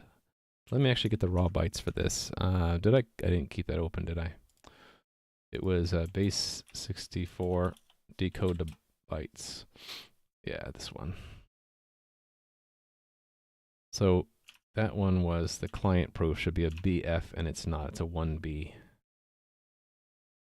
Okay, where can I verify? What can I verify earliest?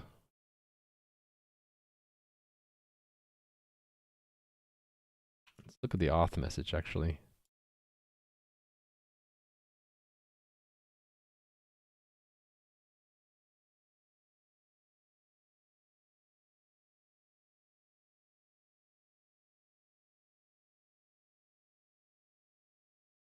Client first message bear.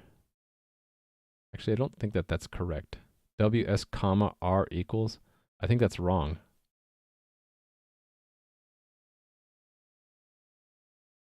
I think the auth message is wrong. Client first message bear. What does that look like? N equals user comma R equals. Okay.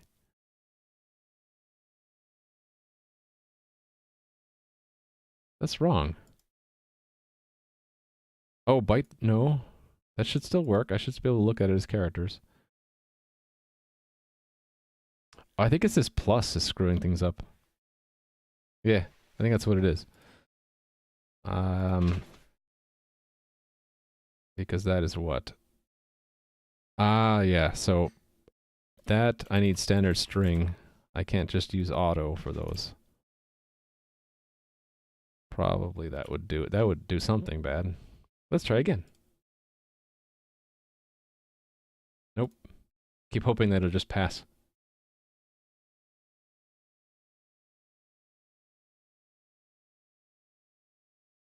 Okay, auth message. Is it correct now? N equals user comma R equals. That looks good. Comma R, another R equals. Is that supposed to be like that?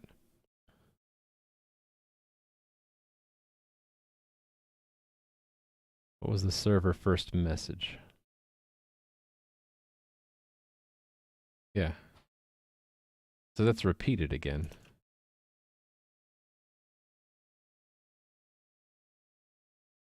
And then it's a longer string. Comma S equals, what's the S? Oh, the salt. Comma I equals 4096. And then there's C equals BIW. That's the client one without the proof, right? R equals that. Ends with the J. Okay, yeah. So that looks okay now. That's the auth message.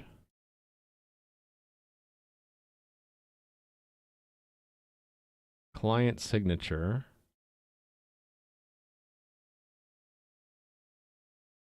Yeah, see, I'm not gonna know if these are right or not.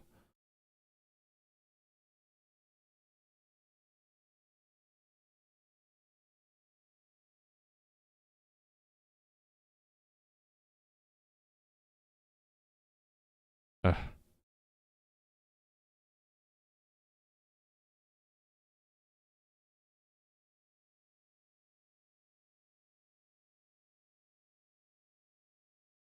That's a salted password. And the salt is that.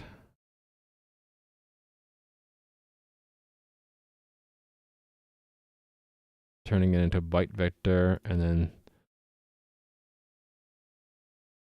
I wonder if I just got these wrong.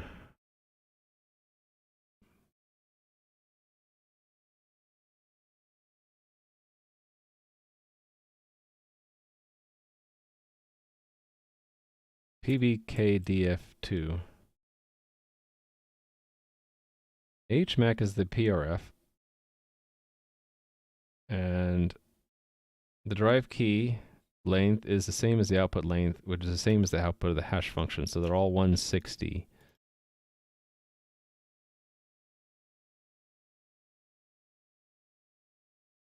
Who assaulted the password?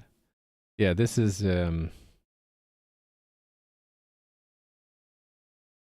all from this example.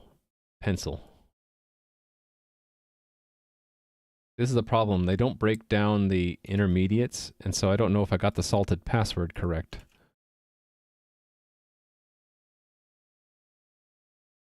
The assaulted password, yeah. See, it says it's HI. And the password is ASCII, so I don't need to do anything with the normalization. What is this? Let me read this more carefully. Oh, that's the mechanism. That's talking about something else.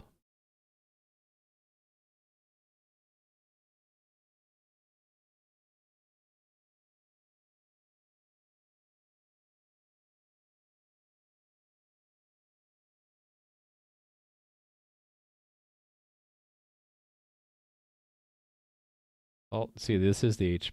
It's essentially PBKD2 with the, yeah. I'm just assuming that I got this right.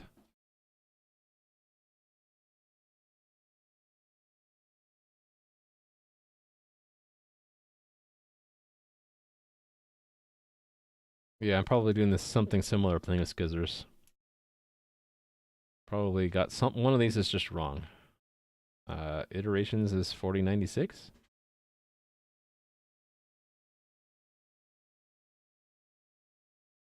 Yeah, 4096.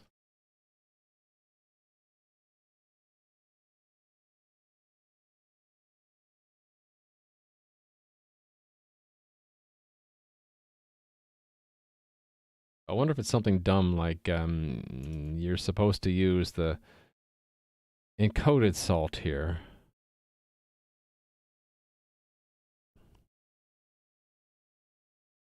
But okay, that definitely needs to be encoded.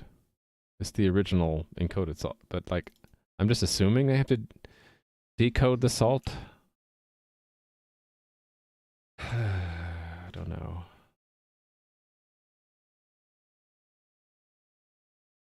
And like, for example, I don't know if this is base 64 or not. Perhaps it is.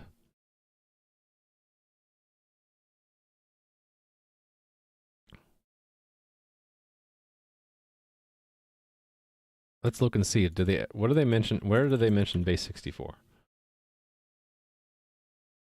Okay, that is the base. S is basically S is definitely base 64 encoded. The proof is base 64 encoded. The signature is also encoded. And there's the literal base 64 definition there. That one is base 64 encoded.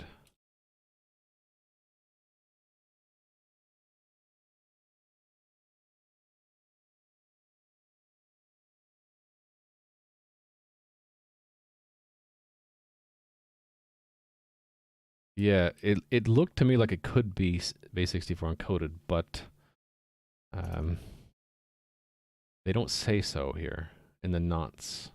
Where is it? It's the R, right? Sequence of random printable ASCII characters excluding comma.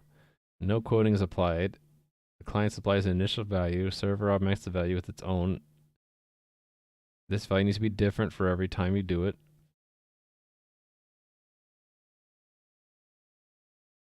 server must verify it's the same as the one it sent in the first. It doesn't say anything about it being base64 encoded. What else could be wrong? Well, I could have the H1 wrong. I could have wrong understanding of how that, if that's encoded or not. This one is definitely base64, but this one looks like it might be also. It could be. It looks like it could be, but it doesn't. I don't think it is. It's because it doesn't say that. If I take this part, if I cut it at the L, what is it?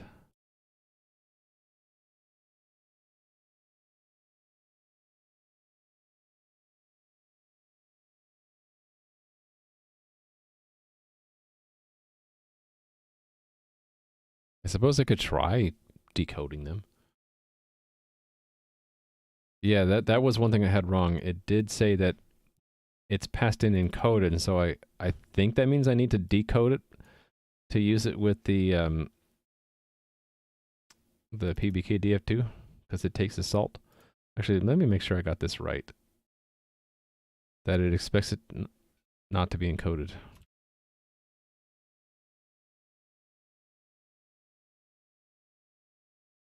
There's a sequence of bits.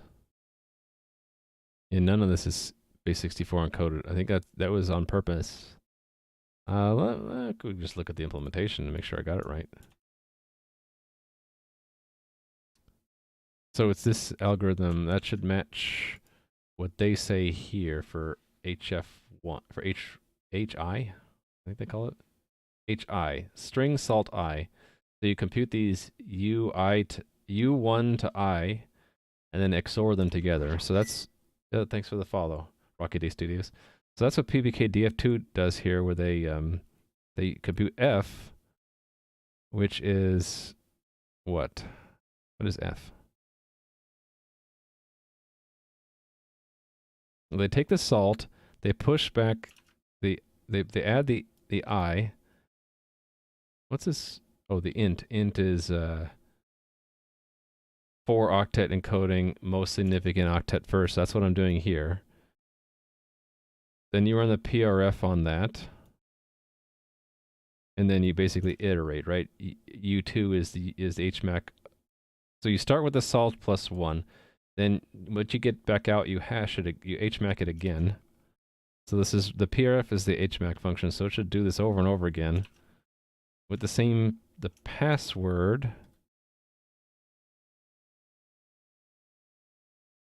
is, which argument? The third argument. Right, this one. And then we XOR them at the end.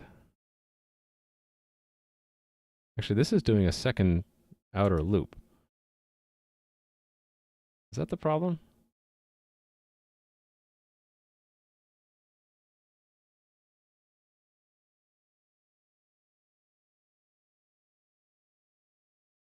Maybe that's the problem.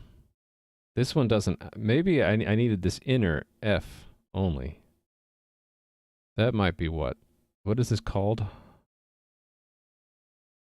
Chained XOR of chained. I think that's the problem. I don't want to do the full PBKDF2. I want to do just the inner F function. I bet if I look this up, it'll confirm that. So when they talk about the F function here, where is it?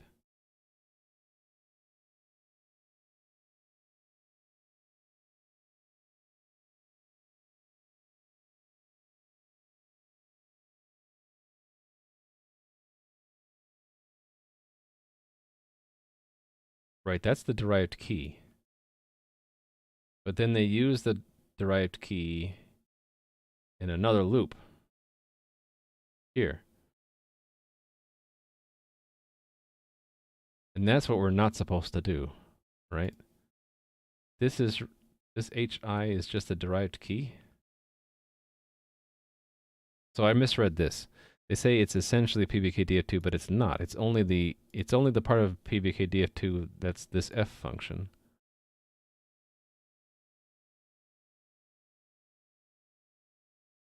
The derived key function, right? Oh, this is so confusing.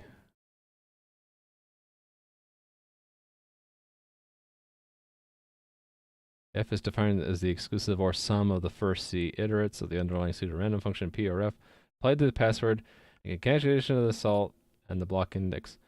Right, but they are very explicit here, and it's 1. Yeah, that's the problem. So I don't want to do PBKDF2. I just want this function literally instead of PBKDF2. So can I just copy this out? Let me just try this. Does your UTF-8 encoding pad overlong bytes with zeros or store it as small as stores it as small as possible? I believe. Twitch says the latency to broadcaster is -6 seconds. That's because I'm from the future. I don't know why I would say -6. All right, we'll get through this hopefully soon.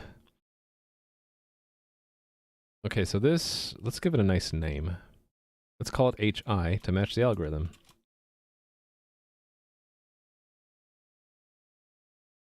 So it's a pseudo-random function, e.g. So we can fit this in pretty well, I think, if I just call HI instead of PBKDF2.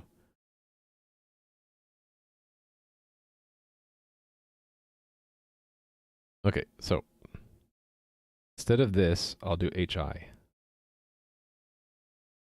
And it doesn't take quite the same arguments, right? Let's see. PRF, password, salt, C, and I. PRF, password, salt, and then net, right?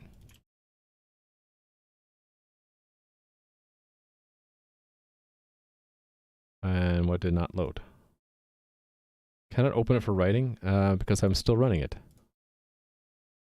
I should get used to the color of the bar at the bottom reminding me if I'm running it or not. Oh, look at that. It worked. Fist pump. Fist pump. I should make that an emote or something. Yay, got it work. And we didn't need PBKDF2 in actuality. We just, let me fix this up now instead. Actually, I'm going to keep this exactly the way it is because I love this description. We're just reusing. So, okay. So the verdict is when they say it's essentially PBKDF2, essentially they're wrong. It's not PBKDF2. It is the function f from PBKDF2, because PBKDF2 takes that f and uses it to apply another loop on top of that.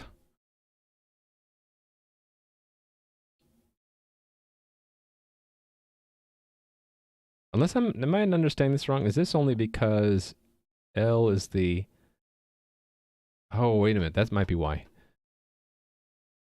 This L, if it ends up being 1, then it is the same, isn't it?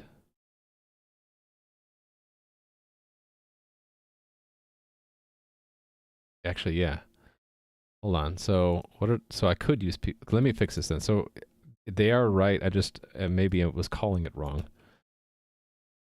Let's pull it back in. I think I was just calling it wrong because it should be equivalent, right? Let me step into it and see what happens. See if I understand this right.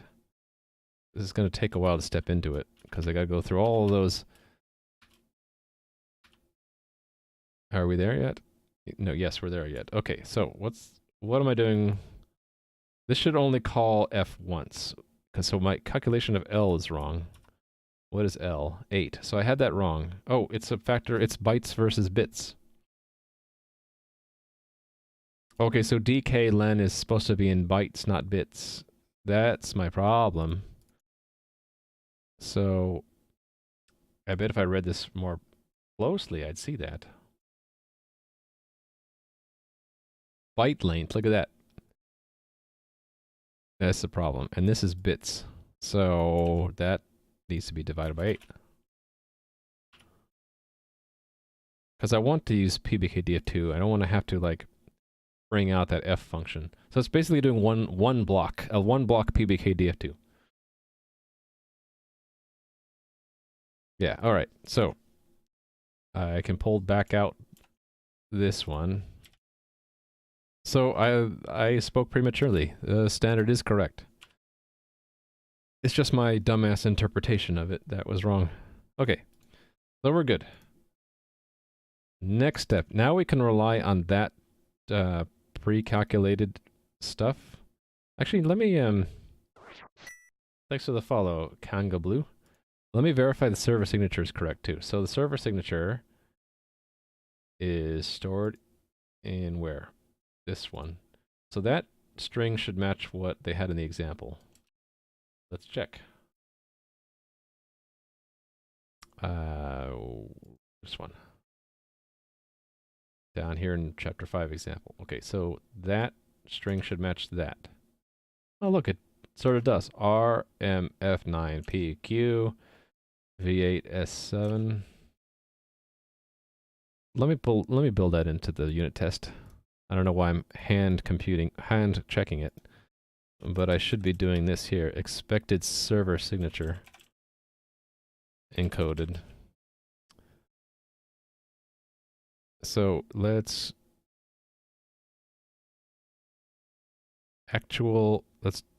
call it this. Actual client proof. Expected client proof. So this is that dot client.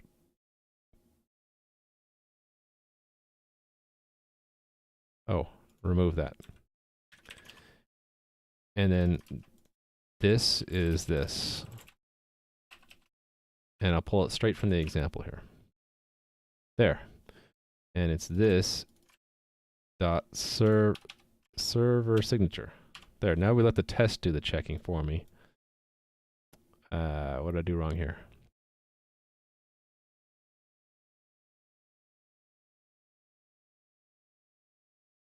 Oh, it's this. All right. Why check it manually when I could have the unit test check for me? Any advice for getting better programming? Just practice a lot of different things. Yeah. Practice, work on things that are fun to keep you motivated. If you're having trouble with the programming language, try an easier one. So if you're just starting out, I would suggest Python. Or even simpler, some people do consider it programming, and I kind of agree, HTML. Start by making a web page, a website. That's considered programming because you're giving the computer instructions on what to do. It's just very focused on instructing the web browser and what to draw. Thanks for the follows, Simple PT and Amazon 667.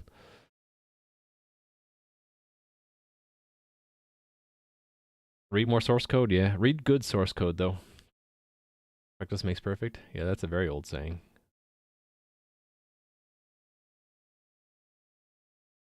Okay, so I can rely on the compute client proof for these other tests, right? So when we compute it, let me do the same thing.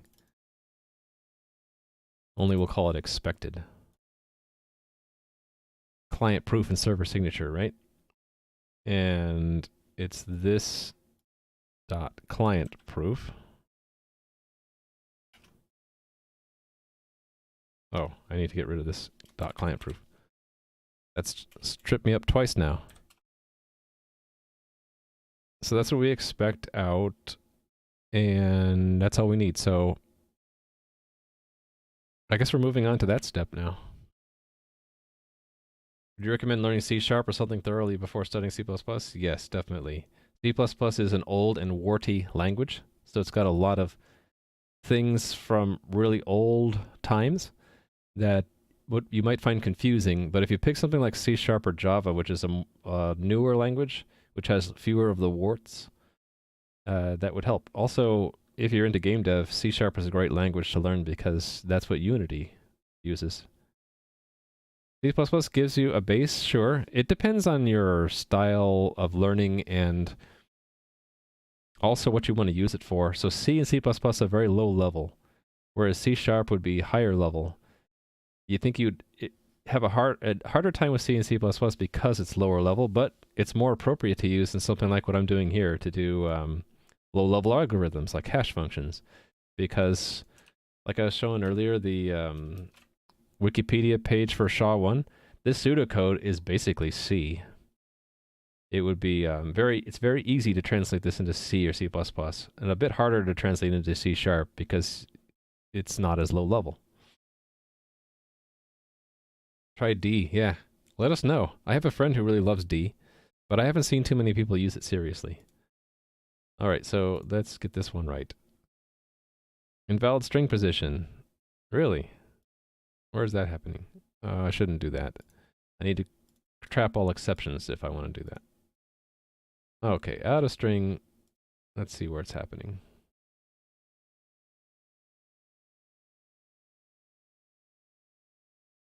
Okay, because we're getting back to an empty string. Okay, that's exactly right.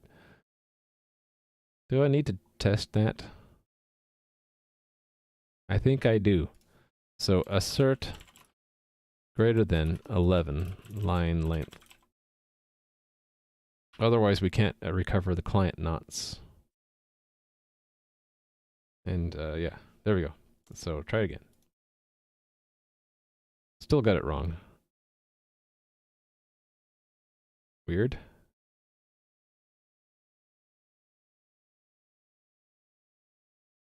What is the line's length? Oh, I have that backwards. For greater than, it's like the left-hand side greater than the right-hand side.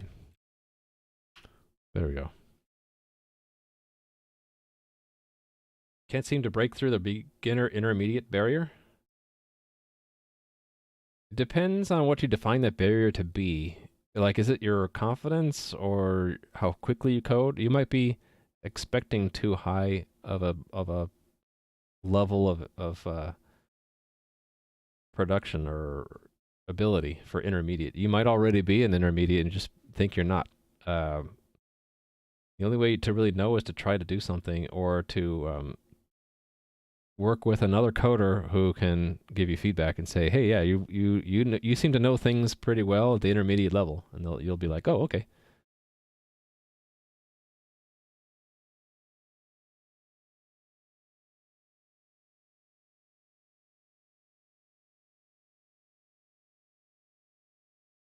Cool.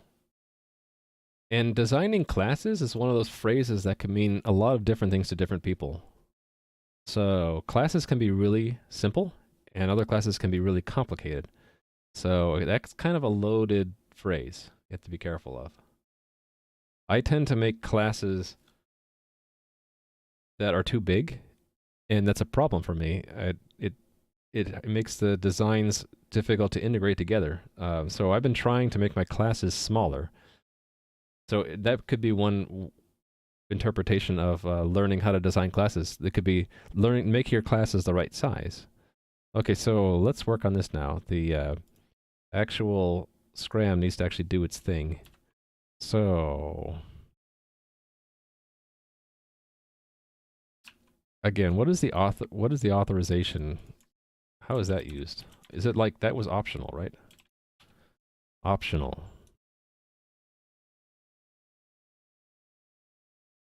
I think I wanted to leave it out of this initial test. Clients, credentials in initial response, no authorization identity.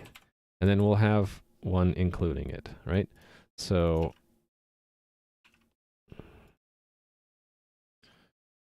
we need to, I think we need to, what are we going to do? What is the thing we're supposed to do here? Ultimately, what do we need to do? I guess we are computing all of this. And we have it, so maybe we do it all and store all of these things in our variables?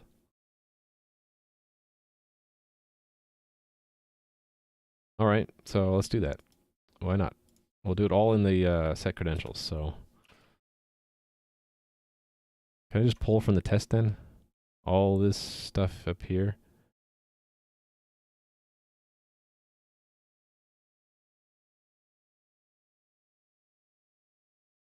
All this stuff, right?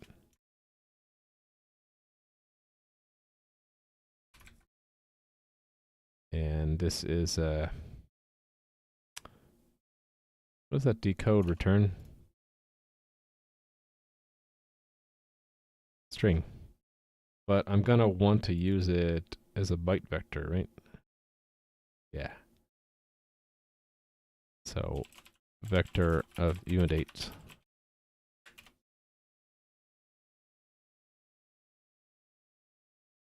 And that's gonna be prevalent as the type for all these other things, right? So we're gonna need an HMAC. I'll figure that out in a second. So, same thing, these are the same.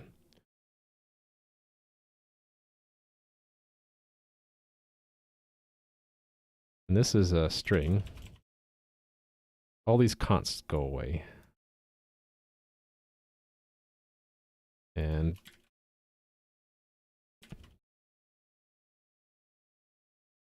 I'll figure out the HMAC in a second. I just need to set up some storage for these things. And I might remove some of these. Some of these might not be needed. Auth message. Some of these are like intermediate steps, so we don't need to store. That's that. Client proof. Server key was, and signature are those things. Okay. I'm not even going to document them yet because I don't know how many of those we actually need to document.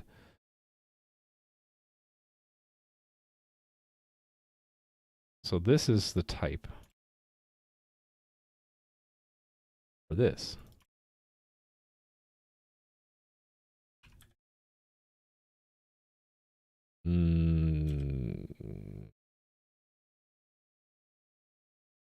There we go. Actually, yeah.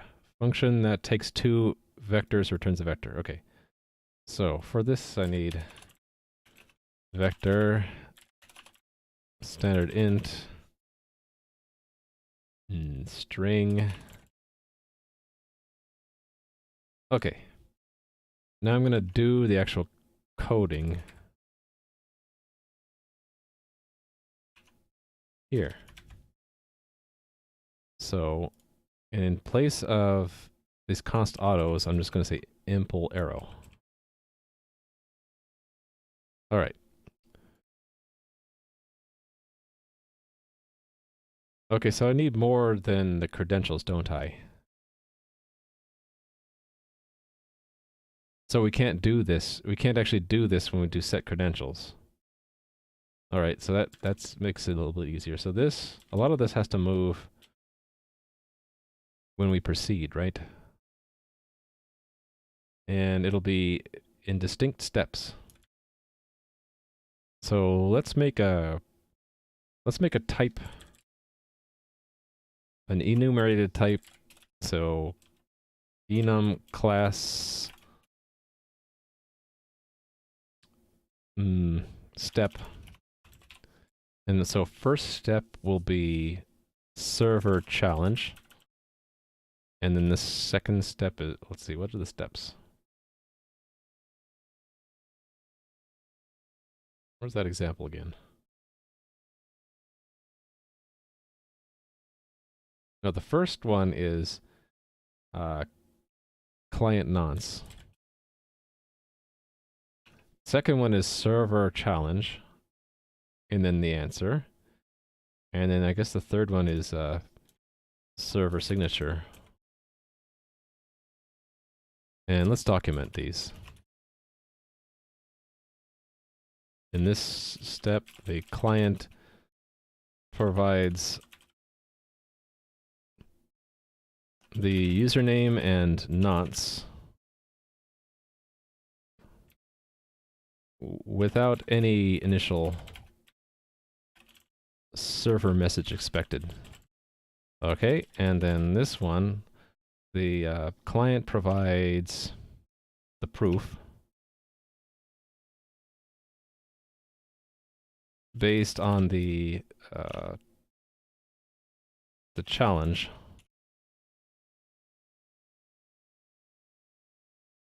The challenge consists of non-salt iterations provided by the server. Okay, and then the final step, the client, I guess, verifies server signature. The signature provided by the server. Okay, and the whole thing. Let me try to reload Yada. For some reason, client message, it's not showing the messages in the right font. Yeah, it's showing me in white on Yada.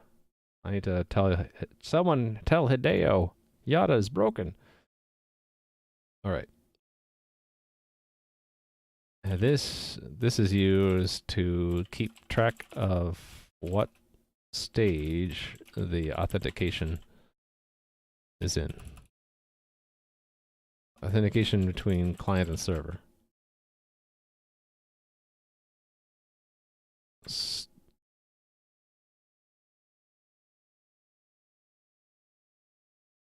Is in? Horrible English. Well, that's okay. We'll deal with it. So step equals step client nonce.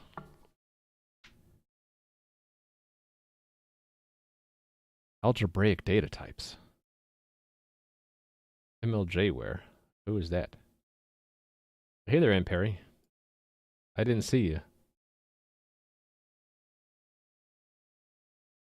Let's see. Amperi is today a voracious imbiber of pizza.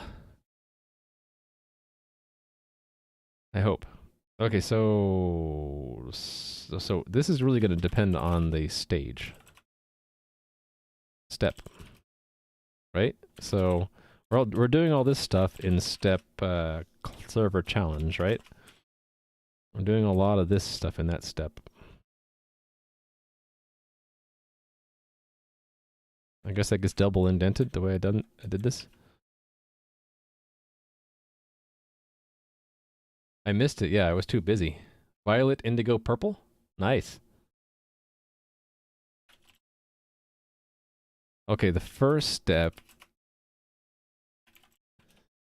we are just providing, or just computing a nonce, and then, I guess I gotta store that, right? I didn't store it. Alright, let's store it. So, client nonce. Probably need to store the server nonce, right? Do I have that somewhere already here? Huh. No, it was just passed in. Oh, you know what we'll also need is a hash function. So SCRAM, we need to know what hash function to use, right? So we'll expect that we need to provide that. And let me rename this one. Compute. Let's just call it what it is. Testing our own utility there. Yeah, so this one I have to actually tell it which hash function to use. Set hash function. And it's going to want to be given that and its block size. Right? Similar to... where is it? Yeah, this stuff.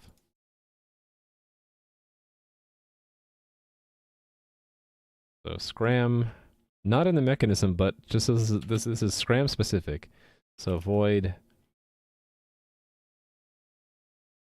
what do I call it? Memory's so bad these days. Set hash function.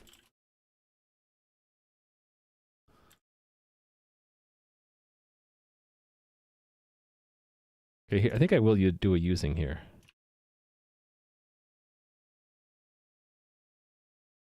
Because that's kind of a long one. We'll define it as a type here. And we'll do it the newfangled way, using hash function equals that. And then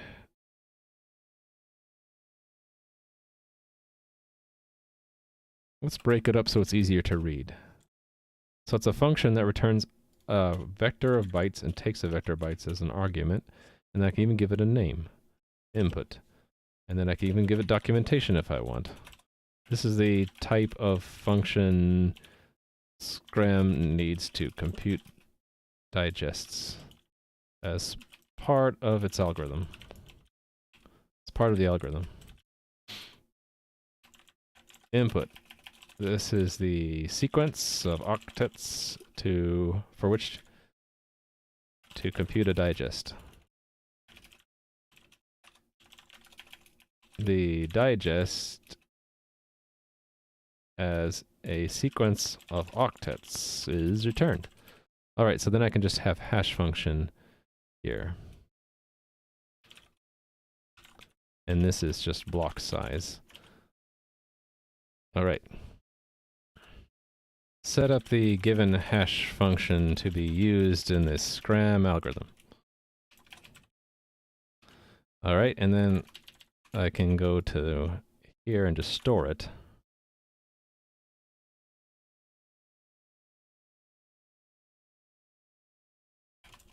I missed a bunch of chat.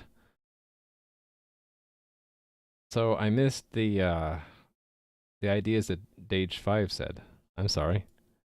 I get kind of excited working on this stuff, and so I lose track of chat. I'm sorry. I need to store this. Actually, I don't need to store the hash function, do I? I think we just use the HMAC, right? Or do we use the hash function again? Oh, I do, for the client key, which needs a salted password, which needs the salt. Okay, so I need to store the hash function. But I can go ahead and compute the HMAC. Right, so I can move the HMAC stuff up to here.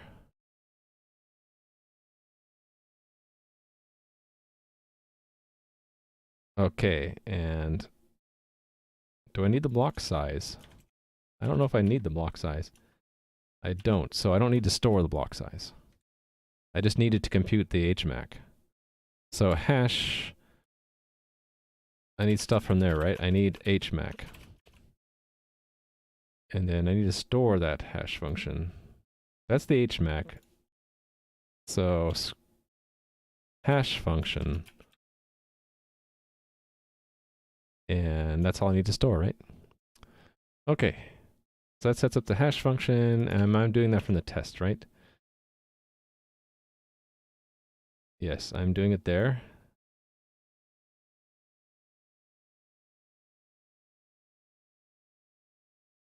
Cool.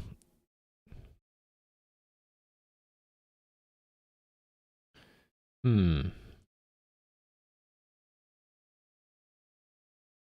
think we actually have to store the password separately because we can't actually use it until we're given the salt. So, but I can do the normalized stuff first, right?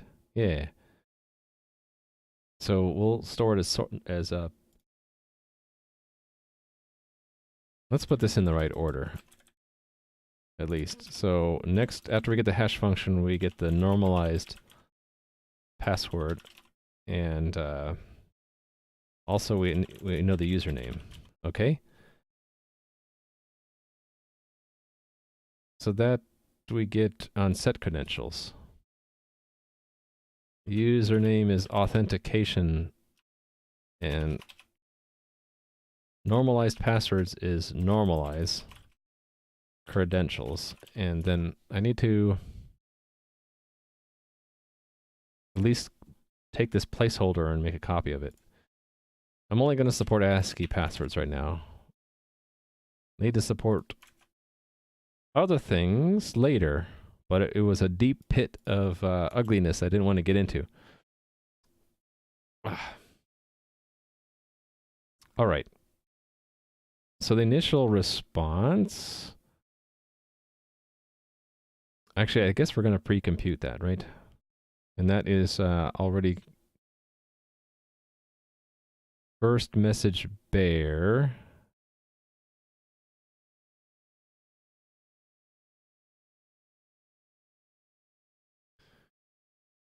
With some extra stuff in the front, right? So does that mean I want... What does that mean? I should have... just keep it simple. Just store both of them. So we'll compute the first two. And that's on credentials, right? And that is what exactly?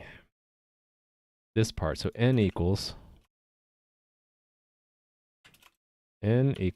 plus username. So that's authentication identity. Plus r plus equals plus nonce. So I need to compute that. So client nonce. And we're supposed to make that random ASCII characters without commas in them.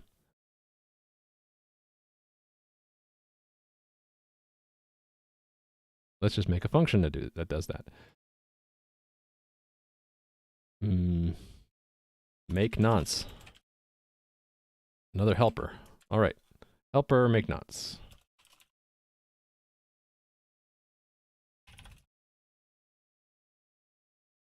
Generate and return a cryptographically strong random sequence of ASCII characters not including comma. The generated nonce is returned. Okay. Cryptographically strong. I have a library that does this for me. It is called cryptorandom.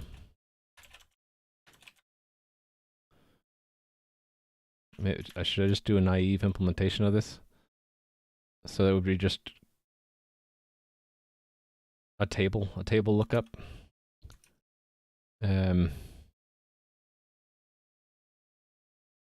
We'll just take the bottom 7 bits of we'll just mask it, I think, and then we'll have to strike the commas. So let's just do this. So it's crypto. Okay, did that not work? Did that not pull in crypto random?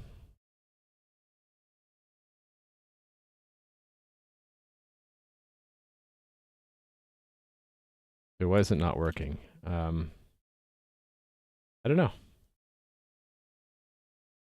Crypto. Oh, I don't have crypto random. Oh, that's right. It wasn't in a library called crypto random. It was just built into system abstractions. It was yeah. System abstractions crypto random. Yeah, that's right. Okay. So make nonce. System abstractions crypto random. I would just have to make one. Okay. Let's just have a static one. RNG. I don't know, auto, RNG equals, and then generate, and it just fills a buffer. Okay, so what should we just make this? How many characters is that? 1, 2, 3, 4, 5, 6, 7, 8, 9, 10. 20. It happens to be 24 characters. That's really weird. That's a strange number. Does it have to match the size of the hash function we use? I don't think so. Oh, see the Gelmugga.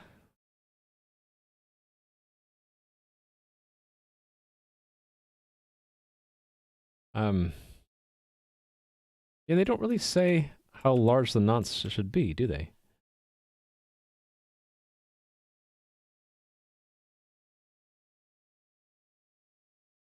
It just says it has to be different.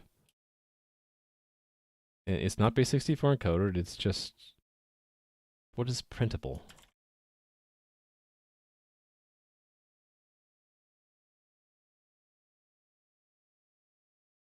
Right, they just say printable ASCII except for commas. Okay, so we can't just mask and then remove commas. We want to be within that range. But then any valid printable is also...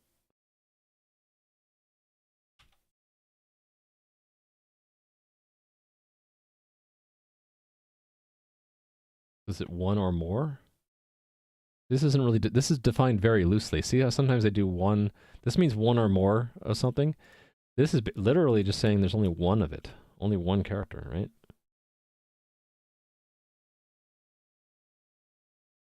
I don't like this loose definition. See how large do I make the nonces? Just hard coded? 24? Yeah, that's just hard coded. Who cares? So that is const expr size t nonce length 24. Why 24? Because the standard says in their example, this is the number of characters to generate for nonce values. Why 24? Because the examples in RFC 5802 use 24 character nonce values and say absolutely nothing about the length in characters. So that's my little complaint. All right, so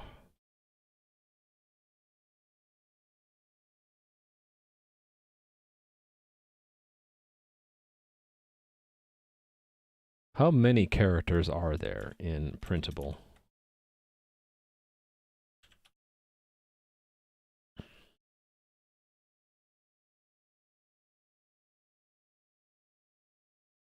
So it's 127 minus 33 minus 1, right?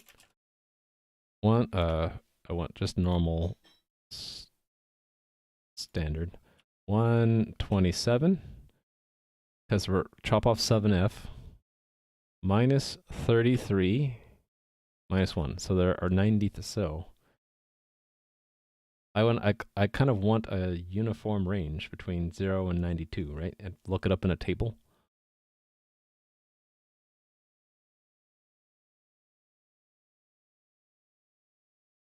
The 93 is bad because it doesn't add up to any power of 2.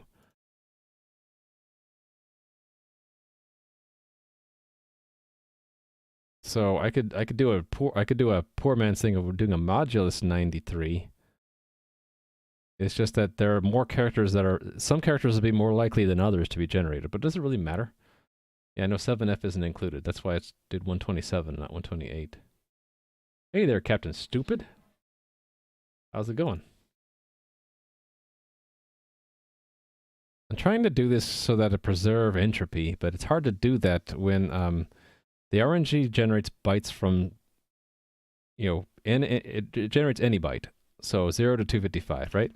But if I want to pick from this table of characters, how do you get a uniform distribution through that set without screwing up the entropy? I'm just going to screw it. I'll say, we'll just make a vector of bytes, random bytes, and it's the nonce length, and we'll say, please fill that, please.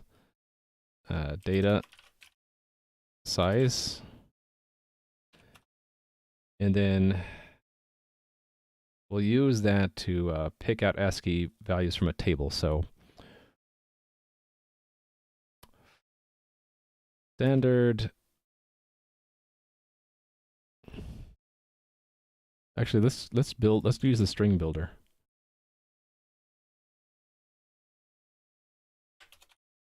stream string builder, and we're going to ultimately return builder.string. So for auto random byte in random bytes builder, and then we'll pick out from the table. So what is it called? Printables?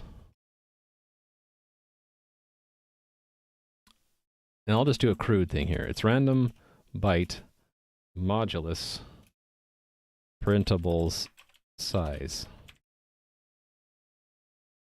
And then so we just need to find printables. So that is a const vector of chars.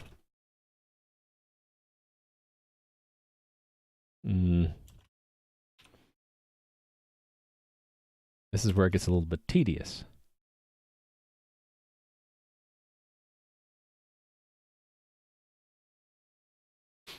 ASCII table, please. So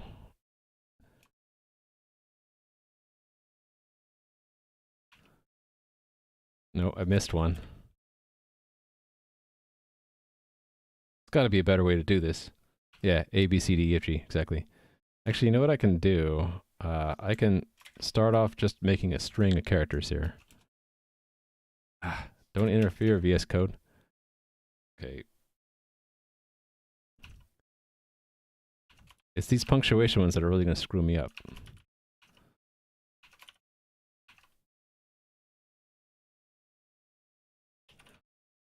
Oh, and I didn't want comma, right? We're specifically removing comma. And then these. Oh, look what the ligatures did to that.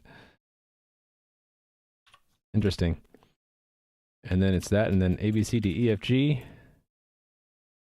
D, E, F, G. I remember my letters. H, I, J, K, L, M, N, O, P, Q, R, S, T, U, V, W, X, Y, Z.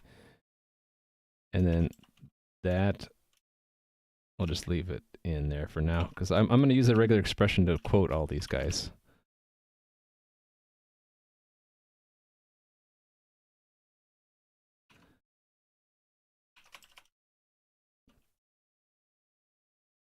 Okay, that is all our characters, right? So now I'm going to do a search replace with regular expressions on. And now we're just going to do a dot. No, hold on. Search replace in selection. That's what this one does. No, that one.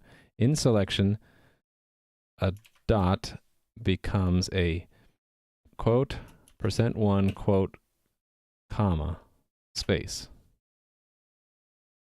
That's not right. Is it, oh, I have to put it inside parentheses, right?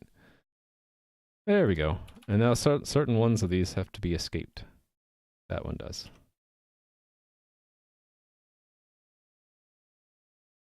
What's the deal here? I don't know. That should have worked though. And are there natural boundaries in this? Not really, but we can just chop it there. And let's just do it like that.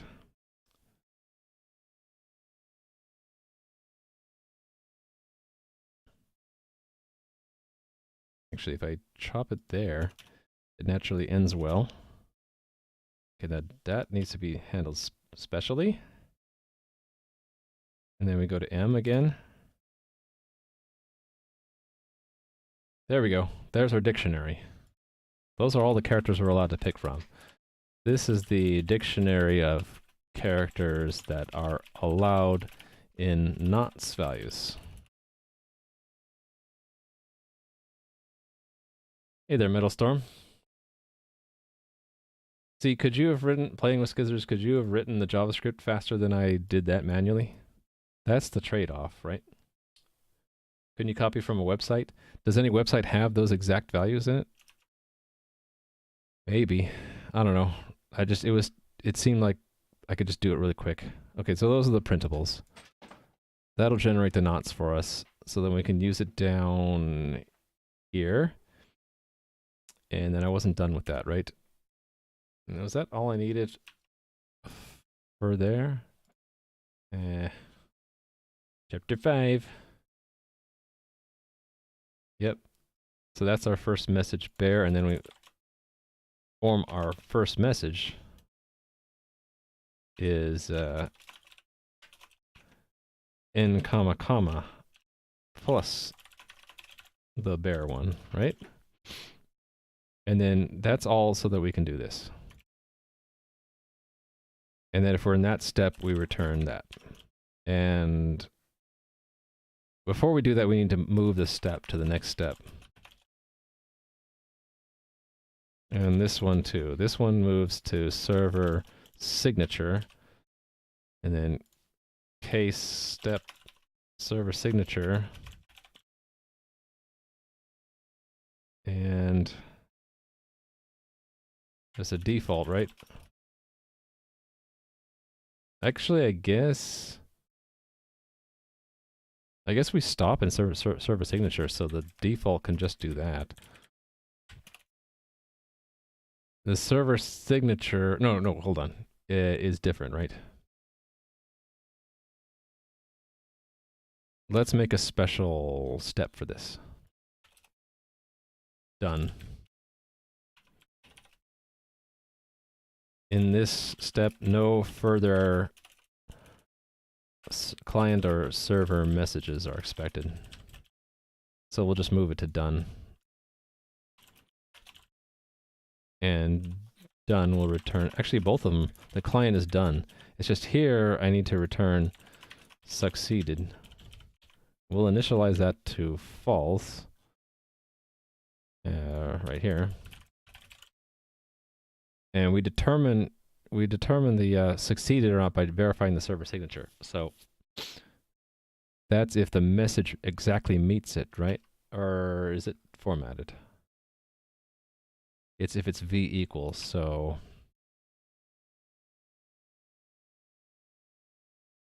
how long was your longest programming binge? Depends on what you mean by binge. You mean like how long have I coded straight? Probably 12 hours? I get tired or hungry and I have to stop. I'm not that absorbed by programming where I can't stop to eat or sleep or something. I either get hungry or I get sleepy and I stop. 15 years, huh? You guess a while loop would have been better, but it was a quick hack? Oh, I see. Well, maybe you did write it faster than I could have. Playing with skizzers? Yes, you got to remove the non-printable characters. There's a tip, though. All the characters are printable except for the first 33 and the last one.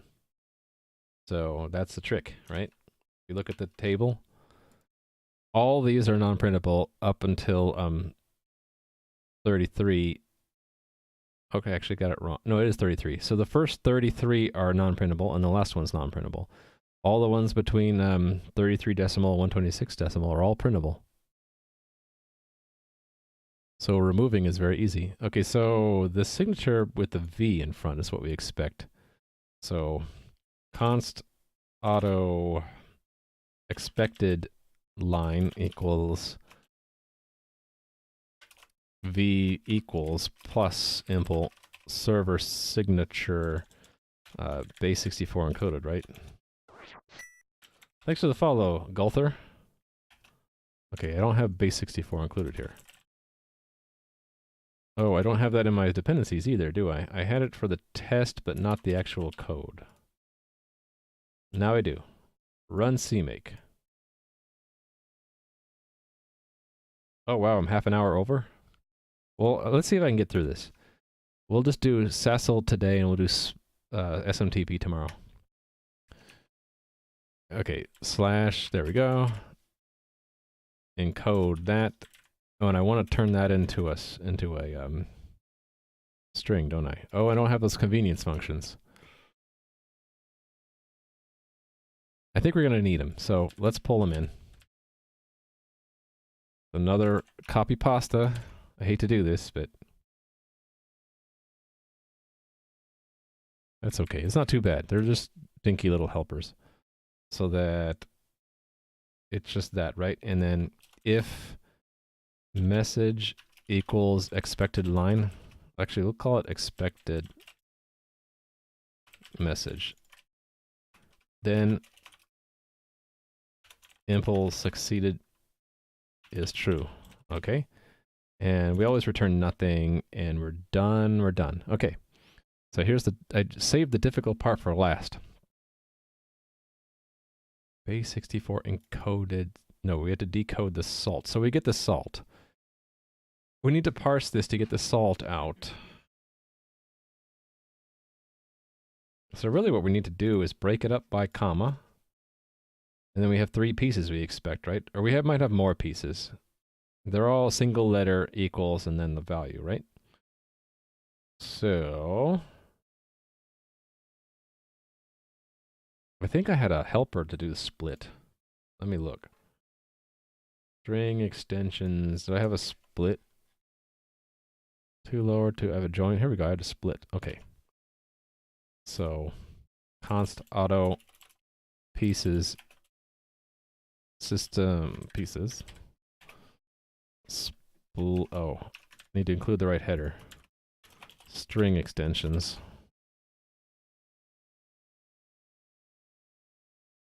Where was I? Right up here. Split. The message by the character comma. And then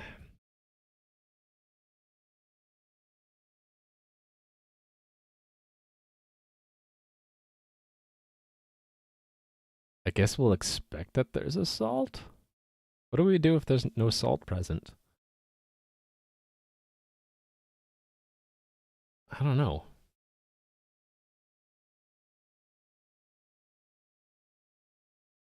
I guess we'll just use an empty string salt. So yeah, we'll just for const auto piece in pieces, it's got to be at least 2 characters long, right? And the second character has to be an equals. So if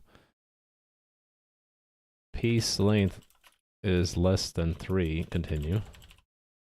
If piece 1 is not equal to equals, continue. Just ignore them. And then switch on piece 0. Case, all the ones we care about are R, S, and I. And default. I guess I don't need to have a break, but it feels more symmetrical if I do. R, S, and I. So I is void, and I'm gonna cheat and use standard IO. And we'll say void scanf piece C-string format ZU and restoring it in impl num iterations, which I don't have declared yet. That would go here, I guess. We need to give it a reasonable default. And then S is salt, right? So impl salt space 64 decode piece substring starting from the character 2. Okay, see you later, playing with Skizzers. The types are wrong here, right? So this is where I needed that helper. Byte vector from string. I'll indent that too. Okay, and then this one is the nonce. Server nonce, right? And that is not base 64 decoded. And actually, it's just a string. And here we could verify that we're supposed to verify that the first part of the server nonce matches the client nonce.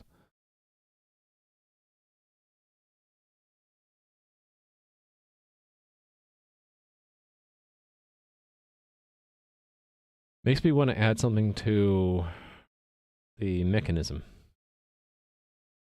Because I haven't succeeded. What if I broaden that instead of Boolean? I could have 3 states: failed, succeeded, and neutral.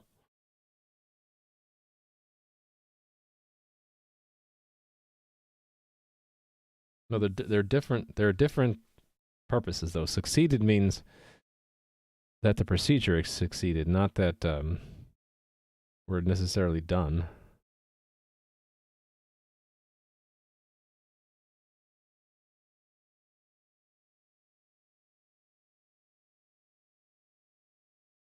Let's do this. Fault. Faulted? Failed? No. It's not failed, it's faulted. Not that the authentication failed, but the server misbehaved. Returns an indication of whether or not the mechanism determined that the server has given an unexpected response. Challenge.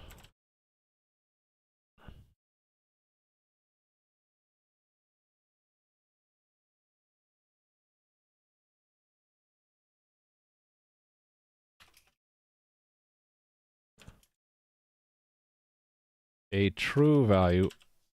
Actually, let's just keep it at that. Okay, so it's faulted. So wherever we have succeeded here, I need to add a faulted.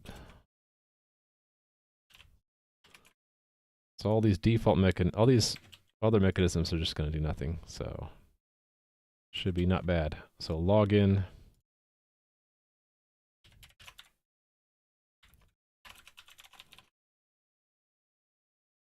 Return false. So I'll return false. We could even have a test to make sure that they never fault. But I want it for SCRAM, though.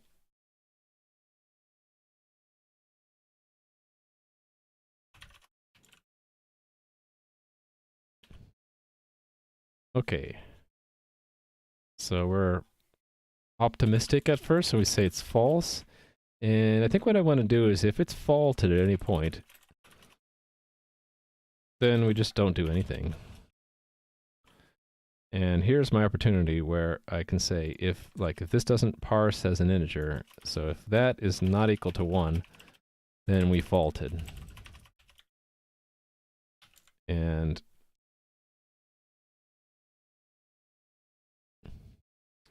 right here, if impl, actually there's 2 things, right? Actually no, I can just do it this way. If server nonce substring 0 impl client nonce length. Actually, is there a starts with?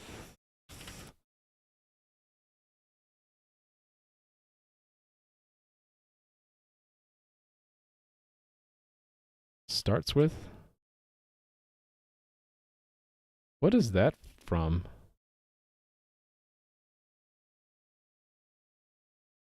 X string? I've never heard of this.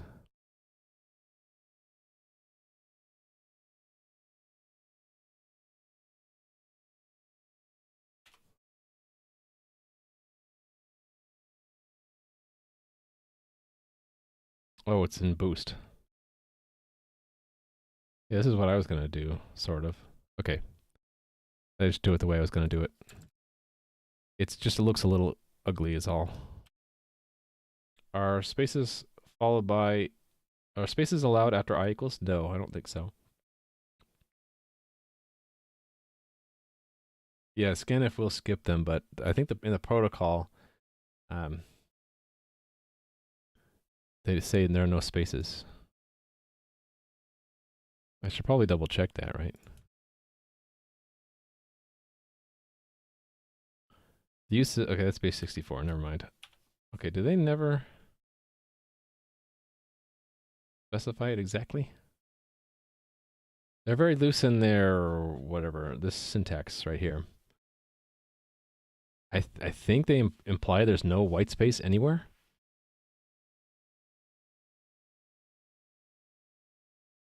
I don't think there ever is any white space. And you could interpret it like literally that they never allow you to put any space in there. If the server misbehaves, then what'll happen? The second character won't be an equal, and it'll just ignore it. Actually, do we want to fault it if any of these happen? Probably. Let's do that. So fault to true, and we'll return early, right? We don't care what happens after that. There, that's even stronger. Okay, so if the substring equals the client nonce,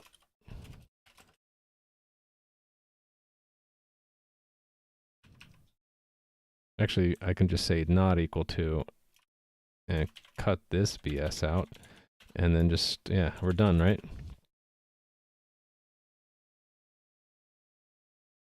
And I stored that up here somewhere, right?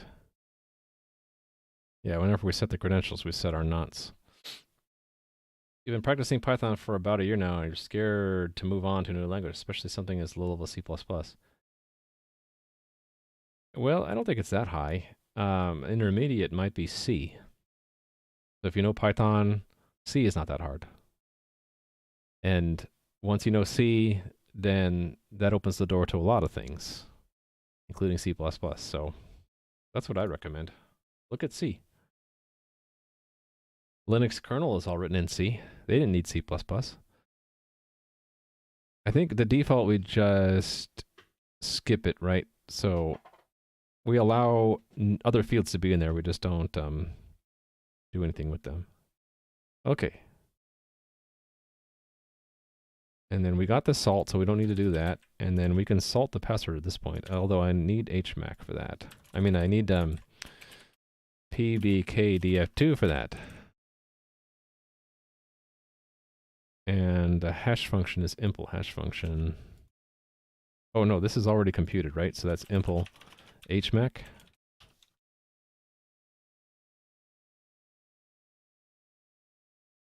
And this was very specific, right? Okay, so maybe I did need to store the block size. That 160 was from what? SHA-1? SHA-1, okay, hold on, I forget. I forget. It's the digest length, okay? It's the number of bits in the digest.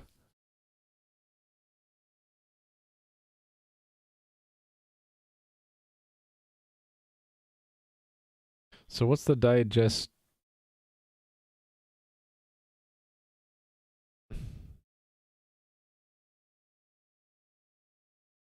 I forget how this works. Let me look this up. So the digest length for SHA-2, is it just the number? Or is that I get the block size and the digest size mixed up a lot. No, I think these block sizes so this is the digest size, is 512, 256. The SHA-1 just was 160. Okay. NF5D. Yeah, we'll find it without the space. Yeah, that's fine. We'll be a little bit loose. So I need to know the not just the block size, but also the digest size.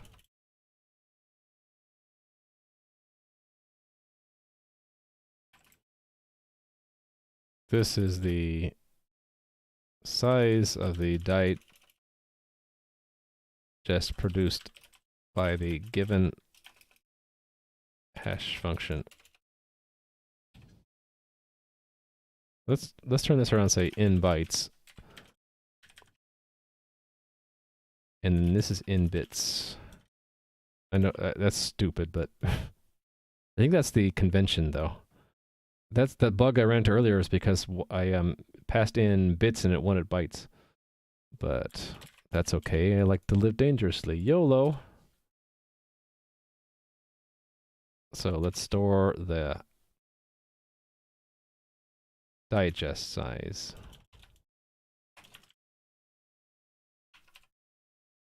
All right.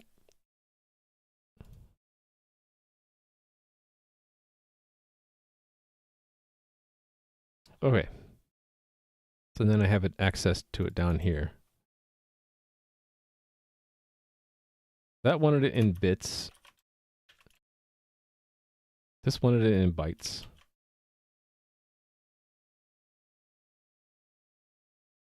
Now, how do I store the credential?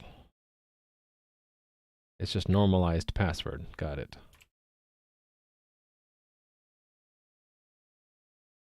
And we want it as a vector anyway, so I should just do that. I should do that here.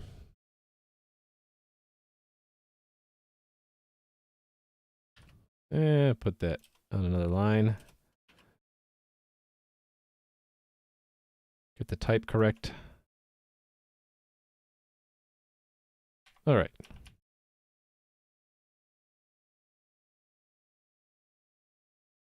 So this is just ample, oops, normalized password. And then salt, is it the same thing? I think so. Oh no, it's already a byte vector. Got it. Okay, so it's just salt.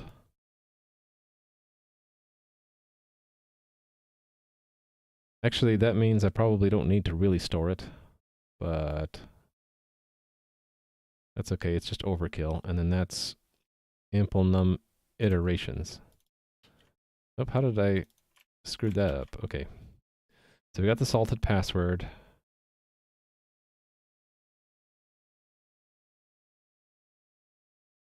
Got the client key. And then this we have stored already.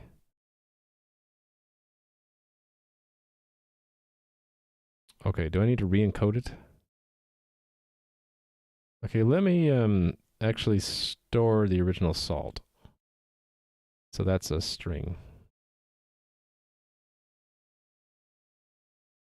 And then this will compute down here.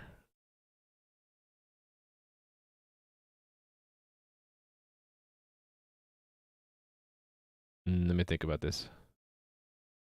I don't know what we need to keep and what we need to store, so I guess we'll do both.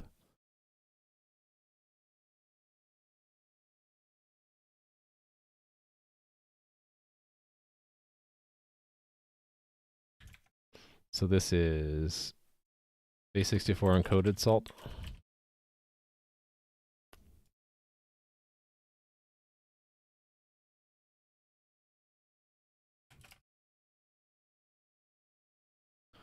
Okay, and then I just use that here.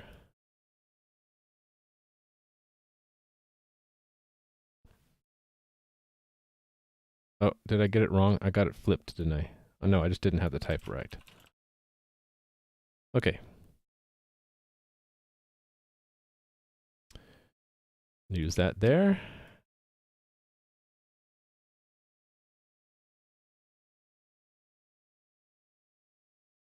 And this first message, I shouldn't actually compute that, should I? I should have just gotten that. I got that. It's just message, right? It's just message.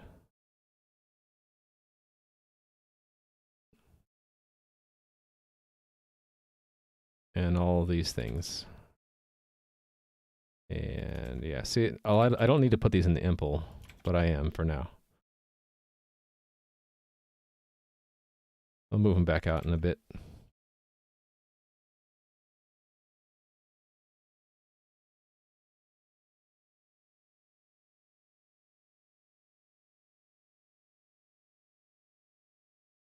Okay. So then we return what? What are we expected to return? Okay. Base64 encoding of what we originally put there. So I can hard code that for now. All right. So return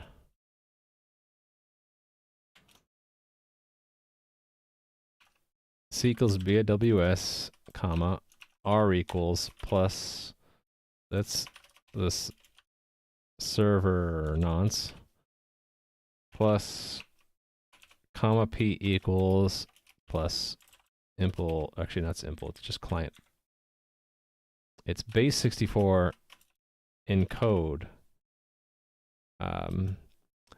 string from byte vector client proof. Does that all fit on one line? Barely. I guess that's okay. All right. Phew. Let's see if that works. No, it doesn't work. Of course it doesn't work. Set hash function does not take... Oh, right. Updated that. So, in the tests here. 206. That needs 160. And now what?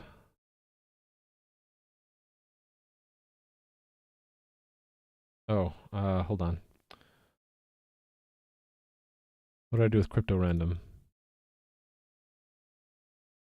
Oh, I can't assign it. Okay, so then I just do this. I guess. Works for me. All right. Run those tests now. Cool. So that worked. That was the one I just did. So I just haven't done this one. Oh, why is that failing?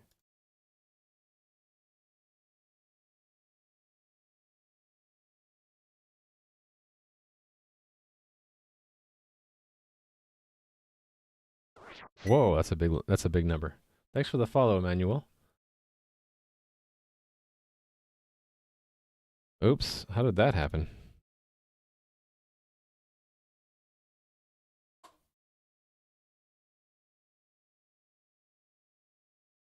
I never set the hash function. I'm just dumb. Need to set hash function. Where do I do that? Up here, right? Set the hash function. So I should do that here too. And here. There we go. Run it again. Okay, good. Okay, we're getting there. Oh, that's really odd looking. I guess that's allowed, right? It said we could use those characters. Oh, look, the proof is not correct.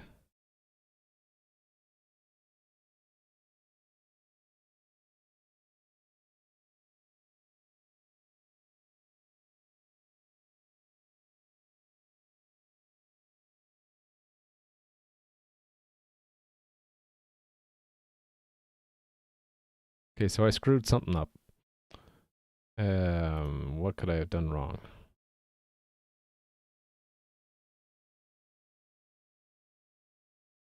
Actually, didn't this need to know the yeah, okay, I shouldn't hard code that really. Digest size. And let me where did I use that first? Here? It's just assuming 160. That's not the problem, but I need to fix that anyway. So that's there, and then where that's used, I need to pass, well,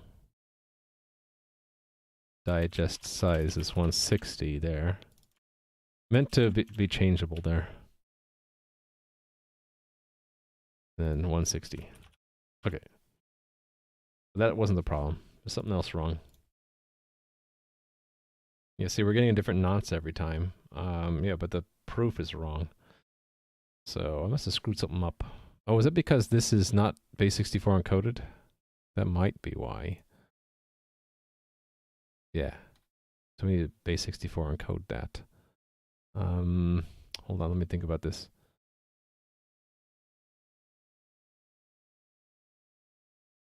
Right, so that... It's supposed to be base 64 in both places, so let's fix this. So const auto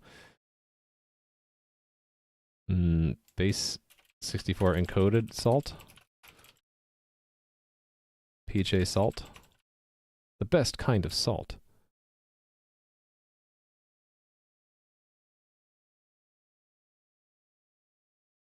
And then that goes here. Something else wrong, though, I feel like. Yeah, see, that still didn't fix it. 4096.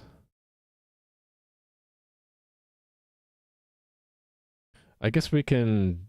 It might be in the parsing of this that's going wrong. So let's go step through that. So that's this stuff right here. So breakpoint there. Debug the test. So break it up. What do we get for pieces? 3 pieces. R, S, and I. Okay. R. We got the server nonce. Does that look right? J, I, D, V, and ends in a...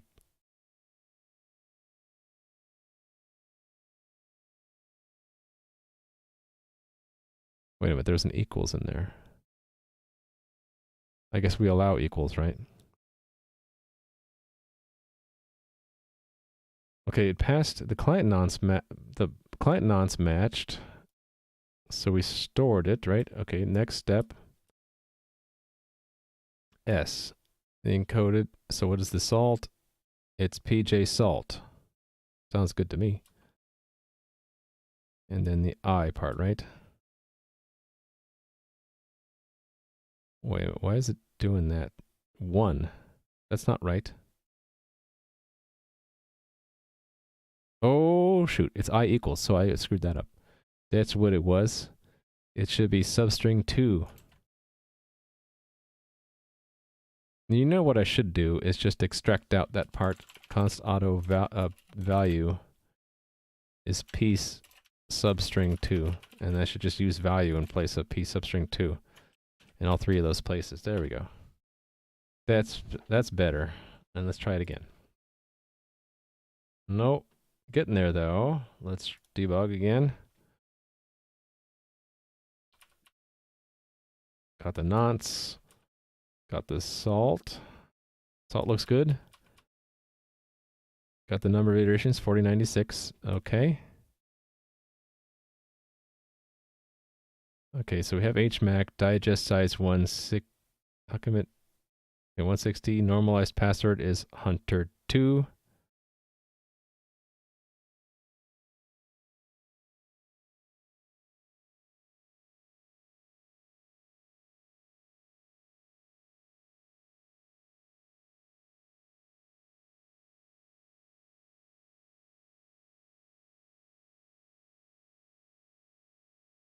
Here's where I could have gotten stuff wrong. Default at I equals, you just continue. Maybe, oh, you're right. It should break, right? The return. You are correct, sir. Or ma'am. Should not assume gender, should I? You are a correct person. Hopefully you're a person and not a robot. Okay. Let me just go to there. You are a robot.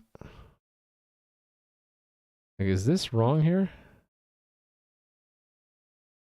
No, that's got the complete message in it. Poggers. How did Poggers get in there?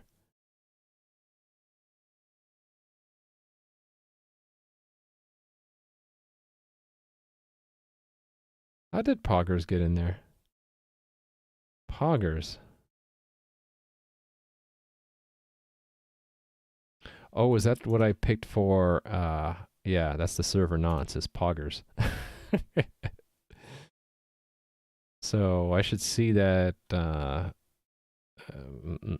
server nonce should be at the end, should be Poggers. Yep.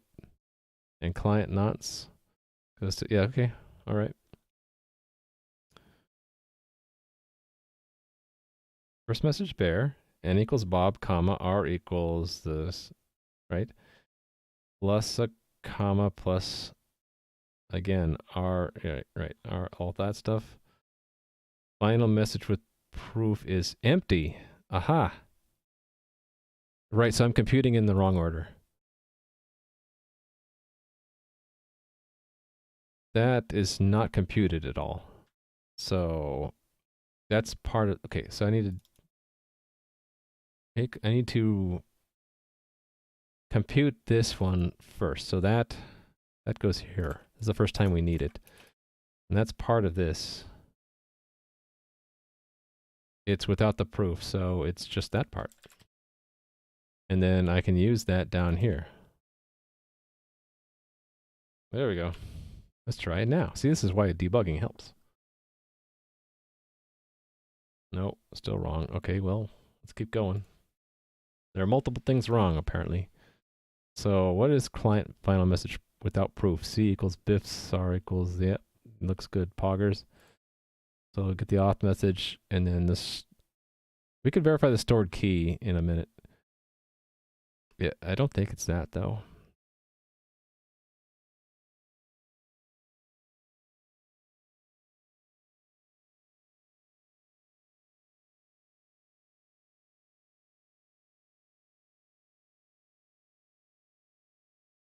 Salted password correct? Okay.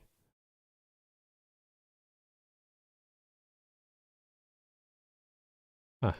Yeah, maybe it is some problem with the... Yeah. With the hash function setup?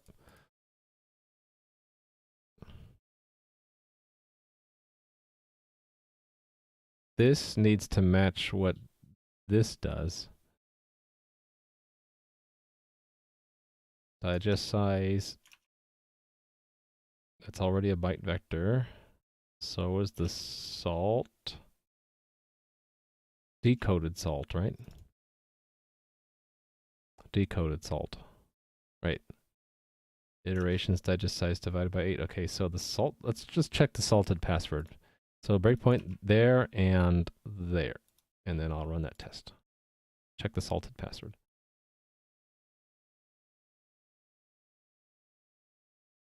This is where I kind of need to screenshot this. Sorry for the whiteout.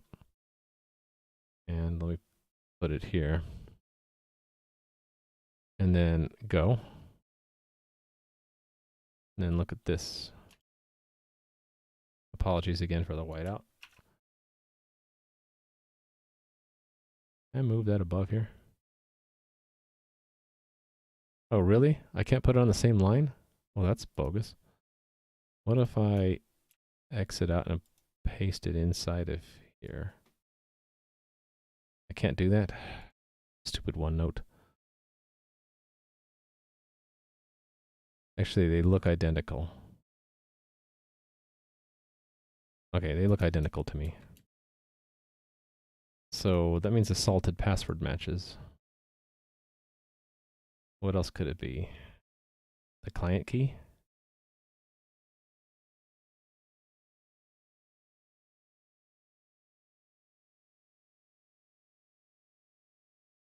I'm just going to look at the first couple characters. So 122, 154. That's probably enough to look at, right? 122, 154? Yeah, okay. So stored key next.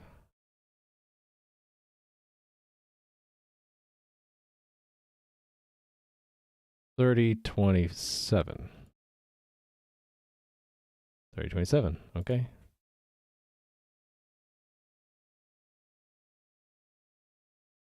Client signature maybe is wrong.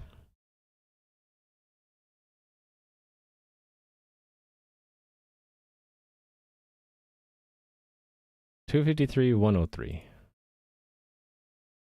Oh, they're different. Okay, so I got something wrong here. The store key matched, but maybe the auth message doesn't match. All right, what did I do wrong there? Okay, let's see. Look at the length: 125 and 137. Okay, we're getting somewhere. Try again. We'll look at the beginning of the string. N equals Bob, comma R equals a bunch of stuff. Then it ends in that. Okay. I think I might have a hint about what's wrong. This is longer.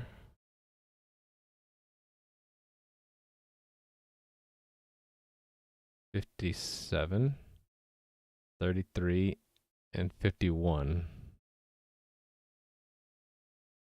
Oh, look, I got a halo. Hold on, that might be glare from behind me. Hold on a second.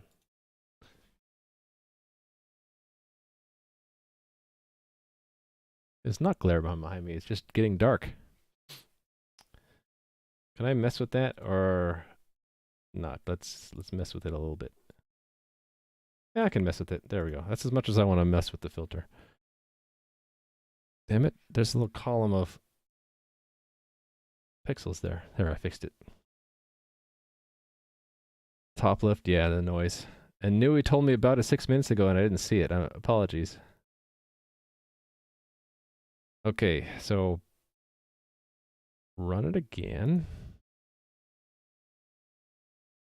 32, 51, 40. 33, 51, 51. Okay, there's something wrong about that.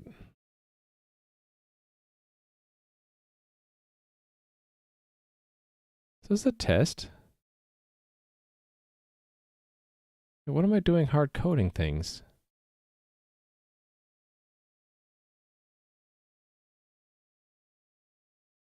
Yeah, I can't do that. The heck am I doing?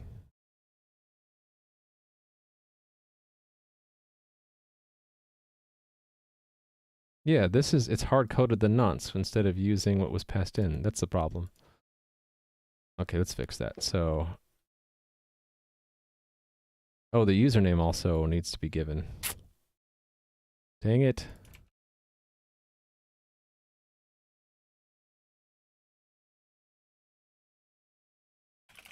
And that was user for this one, right?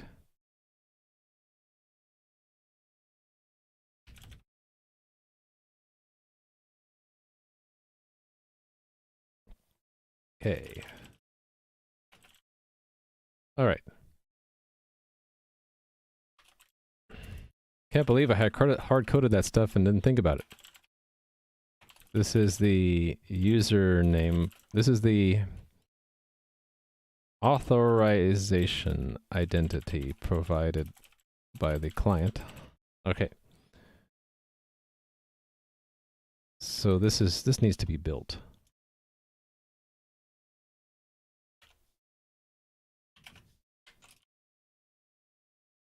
And then this is the client nonce.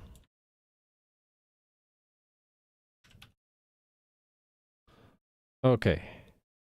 That thing I'm going to allow to be hard-coded for now. Because I don't support any of that channel stuff. So it's all the way to there until we get here, and then it's server nonce. Whoops. There we go. Okay. That's right. I didn't update the last place down here. The tests. This is Bob. Was there one more place or is that it? I think that was it. Okay. Yay! SCRAM works. At least that. So I have to do these to-dos next. Credentials including authorization entity. So that's the same thing, only we have an additional thing. I need to look this up now. Okay. Authorization entity. Okay, how is that stored?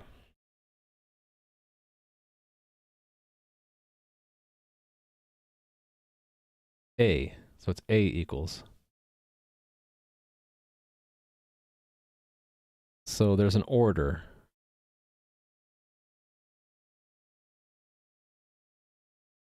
Okay. So what's the order? Section 7 tells us the order. So that was, it's in here somewhere.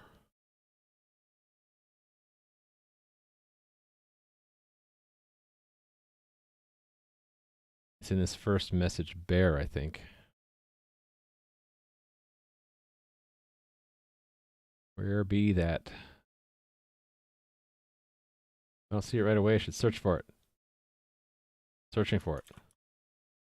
There it is. Third MX'd. Hey there, Blueberry King. My weekend was okay. I took a break from coding and just played games.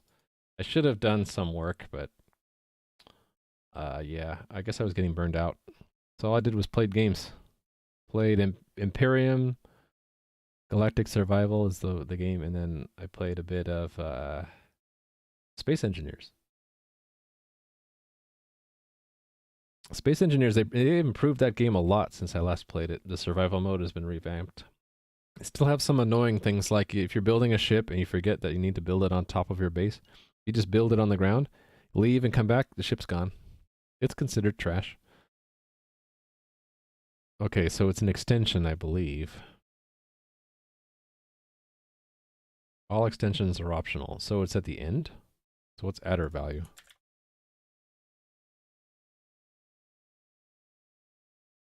So is A equals not in here? No, that's in there. Auth zid. Oh, it's part of the G2 header. Okay, so that's very interesting. So this GS2 header is not part of client first message bear. Okay. So it's in front. It's beyond the bind. Oh, no, it's in between the two commas. Oh, I see. So if I wanted to put it here, it would be here. So Alex or something, right? And that's if I set it Alex here. There we go. What is it I'm working on? I am working on, is it linked to the, oops, I need to spell it correctly, not toady. Today. Working on sending email. So I haven't gotten to SMTP yet. I spend all day working on SASL, which is a simple authentication security layer used to authenticate with SMTP, which is used to send emails. And the whole point of this is two things. I like doing stuff from scratch, so instead of finding a library that does SMTP for me, I'm just doing it myself. And the second reason is I need to send emails because I'm working on the platform for a multiplayer game, and in that, the server for that game, it's going to need to email players if like they forget their password and they ask for a password reset.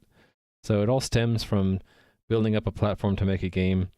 The game platform needs to be able to send emails. We're going to use SMTP for that, and I wanted to implement it myself. So yeah, this will probably be what I do tomorrow is this SMTP. It's actually, like the name implies, it is simple. So I might end up needing to queue up some more work because I probably won't need 4 hours to do this. But yeah, all today I've been doing different authentication mechanisms. Plain and login are basically the same. It's just username and password. And this SCRAM, which is salted challenge response authentication mechanism, involves a lot of hash function stuff, which is what it's made my stream today look a lot more math intensive than it usually is. Yeah, let me know if you have any specific questions. But there's more stuff in the notebook if you want to know what kind of game I'm going to be making. There's a link to some of the thoughts there. And I don't have a game yet. I'm still in the setting up the server backend phase, so to speak. So I don't have really much to show for what the game will look like, but there are some ideas jotted down there if you're interested. And I hope to get to the actual game dev in the next month or so. My target right now is April 1st. To actually start doing game dev. All right, so this, I added that test, right? And then I run that, test will fail. Because it doesn't have Alex in it, so let's fix that. So that is if an authorization, let's get rid of some of these breakpoints while we're at it. Let's clear all the breakpoints, okay. So wherever I have the n comma comma, right? That's this authorization identity. So I guess we're putting that in here directly, right?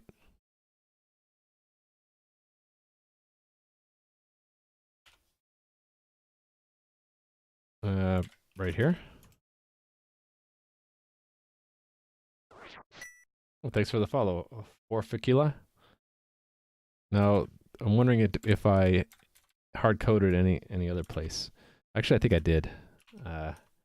That is then base 64 encoded, right? So I think I hard-coded that, which I can't do anymore. So let's unhard-code it. It's BIWS, right? BIWS. See, I hard-coded it there. So I can't hard-code it. We need to put a variable there. What are we going to call it? What does the spec call it? C equal channel binding. No. Oh, it's just a C bind input. So right, so which includes the G2 header. So that is right. So it's the channel binding. Channel binding, encoded channel binding. So we need to make that a variable. Okay, lots of variables. I need to document them. And probably a lot of them don't need to be stored in the state of the class. I need to clean that up. I'll do that some other time though. For now, I'm going to store it here.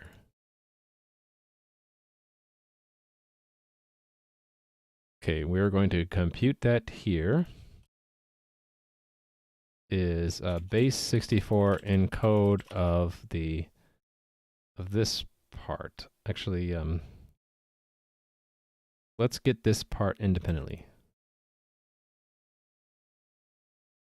So they call this the channel binding. So that's n, comma, authorization entity, comma, right? Let me make sure I understand this right.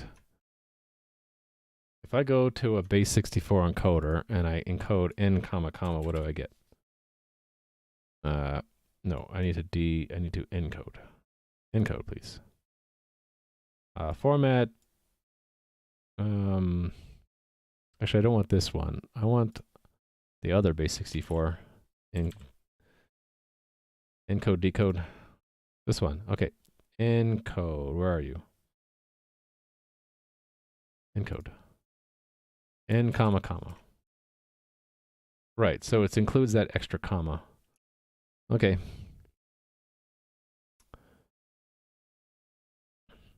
So that's it. That's the in-channel binding. Although that's not exactly right, is it?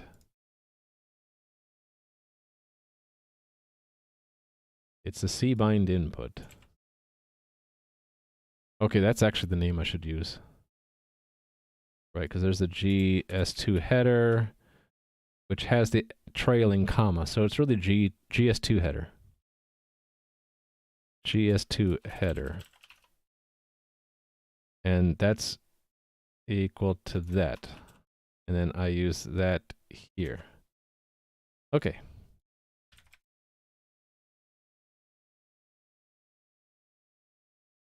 That should be a plus in front. I think that's what I want. Let's try it out. Cool. This one's still wrong though. Oh, the test is wrong. I had to hard code string lengths because of why? Because there's more stuff in the string. So 15 characters because we don't include the null.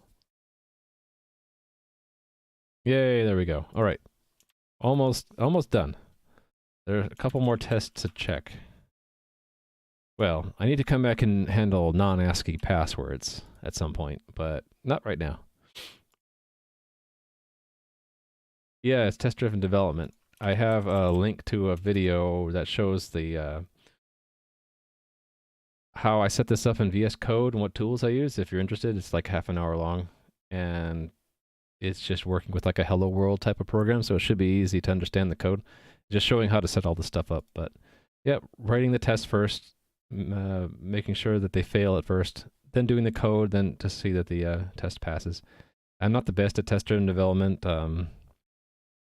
I would like to think that I'm okay, but I'm always trying to get better.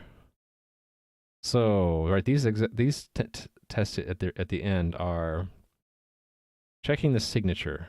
So it's doing this and then doing a little bit more, right? So we do that. I'm going to rename line here, though. Let's call it line 1, and then we'll have a line 2 where we proceed and we give the next line after that the server is expected to return a signature. So it's v equals signature. That is expected client proof, whatever, client signature. And then so then we expect true if we ask the mechanism succeeded. And then the failed is if the server does not return the same signature. And here's where I was a little bit unclear of reading this. When they talked about the signature. Like, what does a server return? Does it return the signature that it computes knowing what the client's password really is? Or what?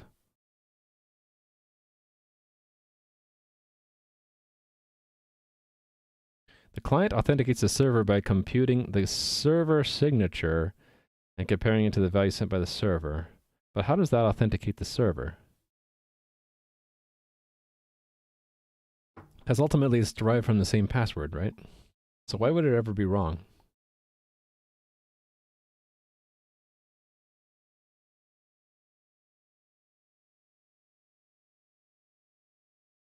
I think it's just a sanity check, right? Is used by the client to verify the server has access to the user's authentication information. Oh, right, we never transmit the password to the server, so it's like if the server had a different password on file. Yeah, so it would be like if we expected Hunter, if he expected poggers for the password, we would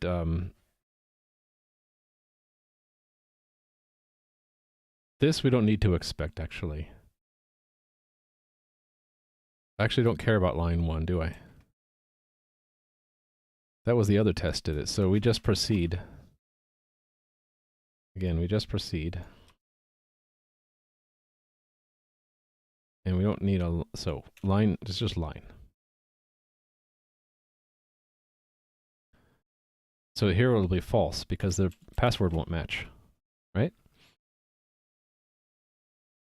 Looking just watch how should programming be done? Well, it's just remember, this is just the way I do programming.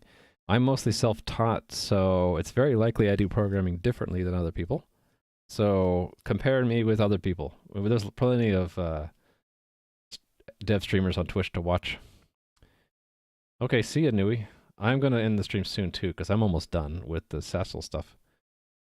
So as a newbie, I have no idea how to start an app or anything. Well, what I recommend people start with is either HTML or Python, and just make a small little program or page that you know, try to do different things. Start small and just add on to it more and more. And there are lots of tutorials online that'll guide you through that. Or if you want to figure it out by yourself, you just start off with just doing something very simple, like printing a calculation. What is 2 plus 2? That kind of thing. Hello world. If you're doing HTML, just try to make a page that shows like some plain old text, right? And then you build up from there. All right, let's run this. Yay, they pass. Nice. So I think I'm done for now, except for I should come back and clean up the documentation. Oh, and some of these variables don't need to actually be variables. Maybe I can go ahead and fix that right now. Yeah, so that's only needed, so a lot of these are only needed once. So for example, server key. We can just put that up front, const auto. And then remove that, right? And probably a lot of these variables are the same way. Anything that needs to be passed from one step to the other, though, I need, like server signature, I have to keep that, right? Because it's computed there and used in a later step. So we need to keep server signature. How about client proof? No. So client proof I can remove. I'd never even used it. You made a calculator? You meant the way to build up larger code structure? Oh, I see. What I recommend for that is maybe in a micro scale, what I'm doing here. Inside my game server, for example, I need the server to do a lot of different things. So what I did is I broke it up into pieces and then try to figure out how those pieces would logically connect to each other. And each piece is like a little library, little piece of the program. And then you can independently build them and test them, you know, completely separate from each other, and then try to connect them when you actually build the main program.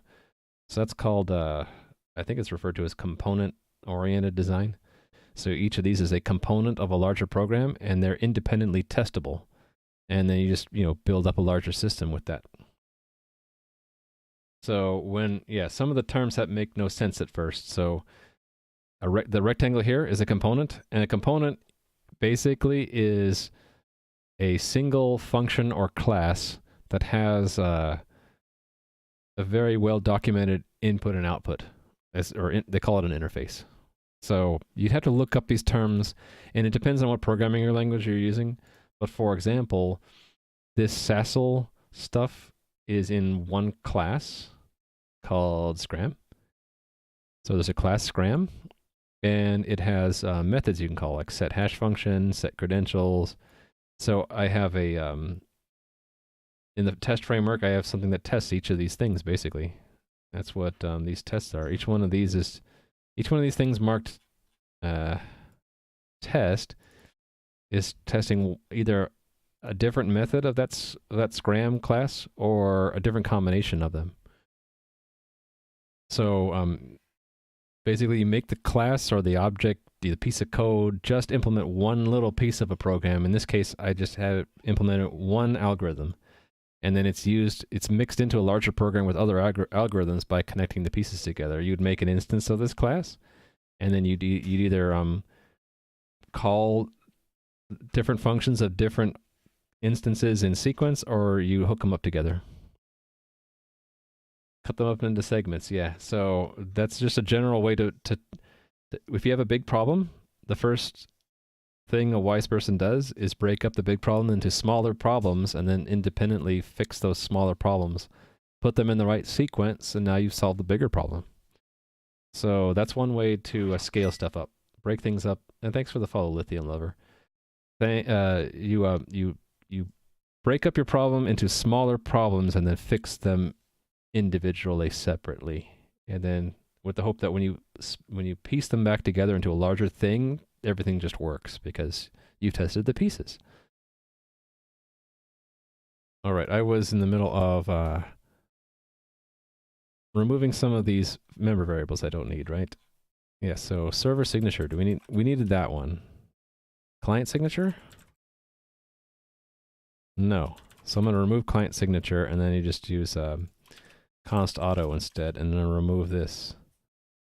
Probably client key as well, right? Yeah, we don't need client key. So const auto that, and then remove that, and remove that. And keep going. What's next? Stored key, I think. Where is stored? Here's stored key. Yeah, so we don't need to keep that. We're only computing it once and then reusing it here. Do you typically use arrays or vectors? I like arrays for constant things, so...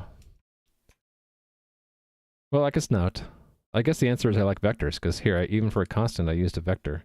Vector is nice in that the length is computed at runtime, and arrays typically you need to compute the size at compile time. So this, I don't need to actually count the number of printables. It just happens to know at runtime how many there are. But it's really, again, just a preference thing. This has a slight cost in that it takes longer to run, but then it only runs this code once to build the printables table, and then we're done. So the cost is pretty low. Vector I find is a lot more friendly than a raw array. Array is from C, right? Vector is sort of like, I think of it as the C++ version of an array. But yeah, you have to remember their costs. Like if you constructed a vector inside of a loop that looped 1,000,000 times, probably a bad idea because the cost multiplies. Okay. I guess I'm working myself up from the bottom here. Auth message. I do not need to store that. Const auto. And then that gets, whoops. This, how come that's not selecting the right thing? This goes to that. CPU runtime is expensive only if you do things a lot of times. If you do something once, then yeah, can anyone really tell the difference between 1 nanosecond and 100 nanoseconds if it's only done once? Answer is no. So that's the caveat about runtime. You do it once, doesn't matter. If you do it lots of times, like 60 frames per second or 1,000,000 times an hour, it does. The cost multiplies. All right, server first message. I don't need to store that either. Const auto. Remove that. Probably all these other ones. Final message without proof. Hold on, are we still in the same case? I should break these up into functions. Yes, we are. So remove that. This reduces to that. Okay. Const auto. If you're wondering what auto means, it's this newer C++ thing. It means type, imply the type. So I don't need to care what the type is. It makes it look like a loosely typed language, and the compiler just figures out what the type is, and if you hover over it, it'll tell you, right? So it says, oh, that's a string. And this one, also a string. This one is a vector of uint8s. And you don't have to do auto. It's just something I like to do. Oh, I think I do need to keep that one. So I need to keep that one around because it's used later, right? Yeah. I need to keep that one. And probably this one too, right? Yes. Salted password, we need to keep that. Nope. Salted password we don't need to keep.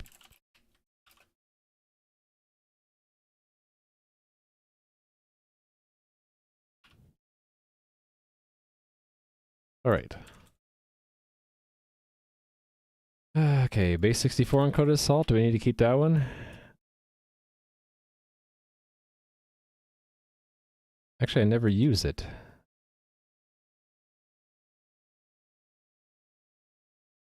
Yeah, what am I doing? I don't need this at all.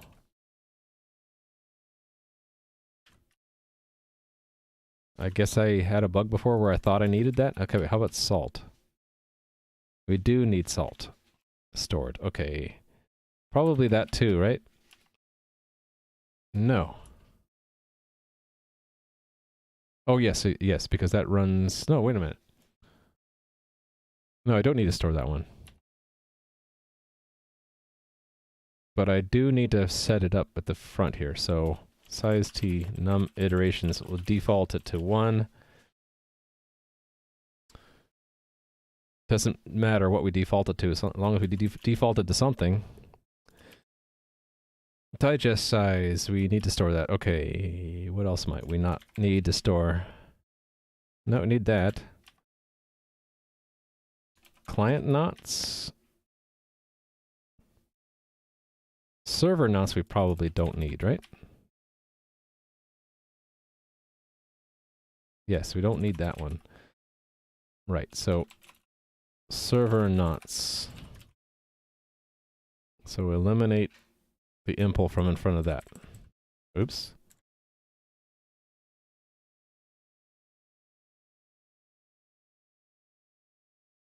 Oops. I horribly corrupted that one. Let's try again. So I'm hitting Control Shift L, then left arrow, then delete. And that works. Okay. Is that it? Oh, do I actually... maybe I don't need salt stored. I don't think I do. I think it's the same thing. So vector unidate salt. Salt equals that. It's only used once. PJ salt sort, exactly. It's the best kind of salt is PJ salt. Alright. All the rest of these I need because they're set up and then used later. Okay, I think let's make sure I didn't break anything. I broke something. Oh crap, what did I do? Shit. What did I do wrong? Oh no.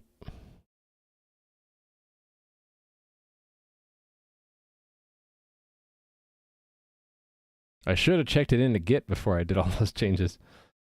Yeah, the proof is different now. I guess I'll just undo.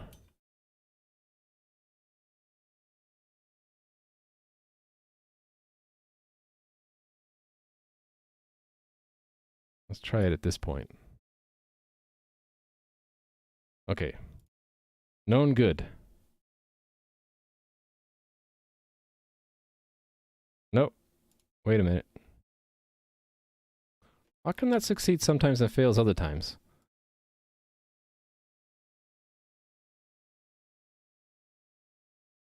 Does it have to do with the nonce? Now I can't get it to fail again. That's weird.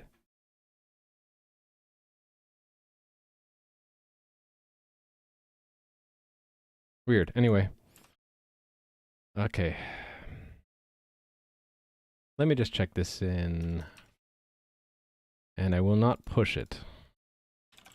I'll just set this up. So SASL git init git add all. What are we adding? Oh, that's not what I wanted to do. Oh, hold on. Yeah. I accidentally copied over the git history from the project I you have to be very careful when you do that rm-rf and yeah. I copied over git history from something I copied from. Now we have fresh history for this component. All right. So, yes. So this is initial revision. I'm not going to push this anywhere. I'm just making a commit just so I have a stable point, and then I'm going to try to remove some of this stuff. Right. So salt, I thought I could remove by putting it up here, right? So I had num iterations. I think I know what I did wrong. I think I did not use the variables I declared up here. So this was a server nonce, right? And then vector unidate salt. So I think I did a const auto instead of just assigning there. So I'm going to remove nonce and num iterations and salt. And go back down here. Is it way over you? You're just going to leave? I'm sorry. Yeah, it's kind of hard to make this understandable by anyone but me. If you can think of any questions I can answer to help, then please ask. Otherwise, I can try to slow down a little bit. But some of this stuff is just hard to explain what I'm doing because I'm showing you kind of in a microscope a tiny piece of a larger program, and it's a lot of times it's hard to understand the whole program just by looking at a tiny piece like this. And there's one more down here, right? Server nonce. Oops. That should be server nonce. Okay, that broke something. What did I do wrong here? All I did is that server nonce and num iterations.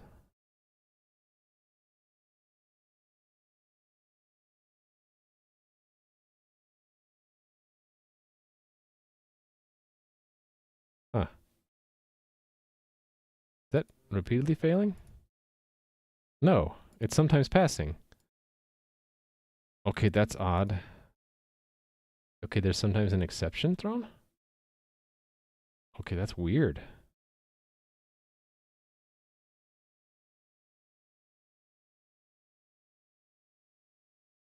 The only thing that's different from run to run is the nonce value. Let's see, is there something weird in this nonce value that could be throwing it off? I don't think so.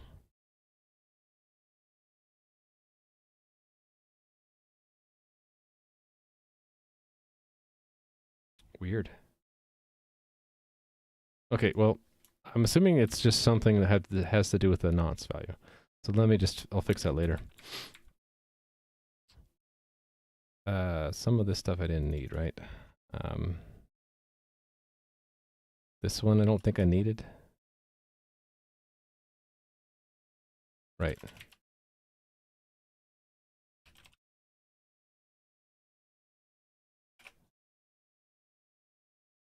And then did I need first server first message? No. That's just message.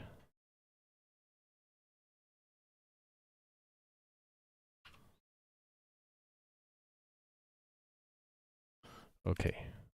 Almost done.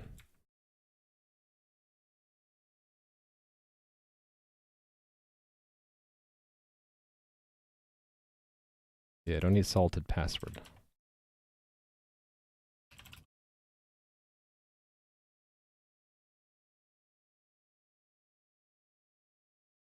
Need server signature for down here.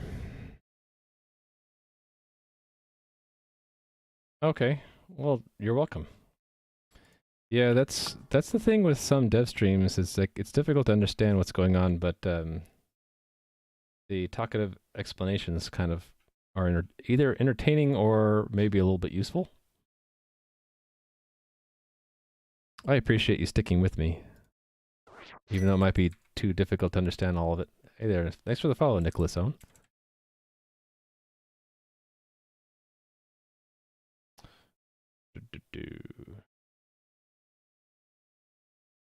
Oh, wait.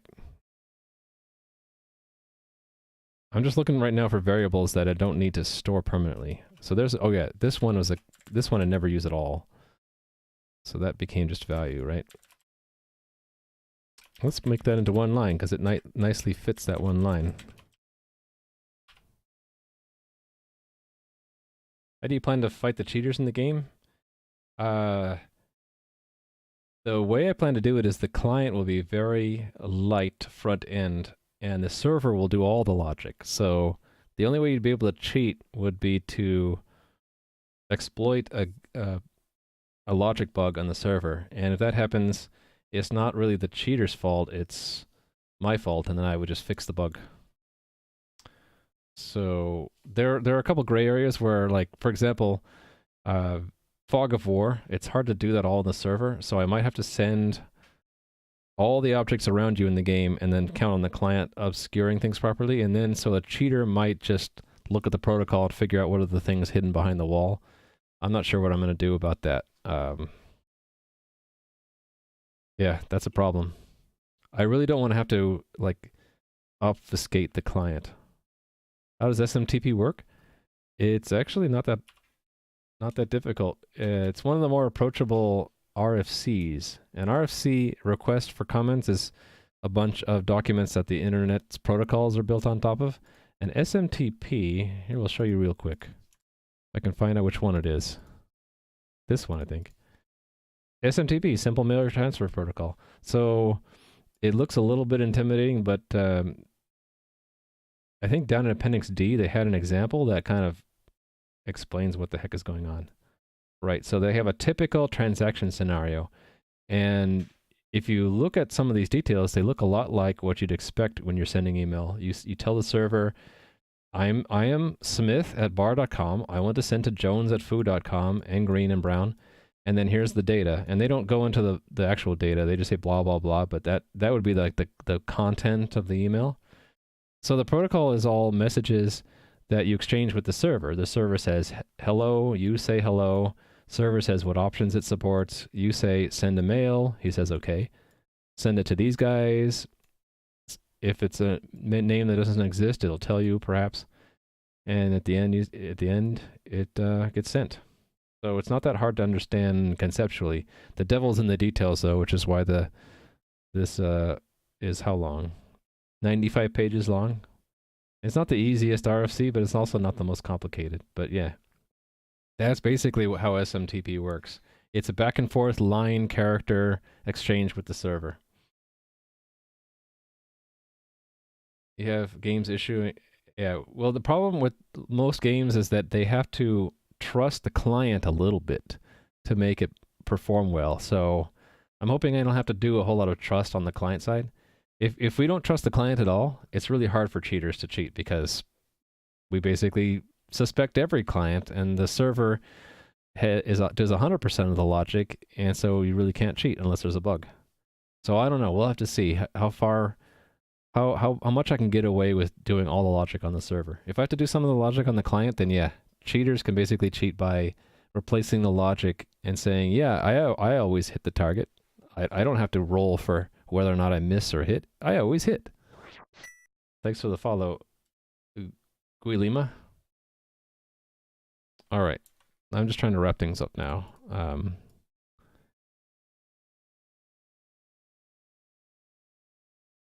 Oh, hold on a second, guys. I'll be right back.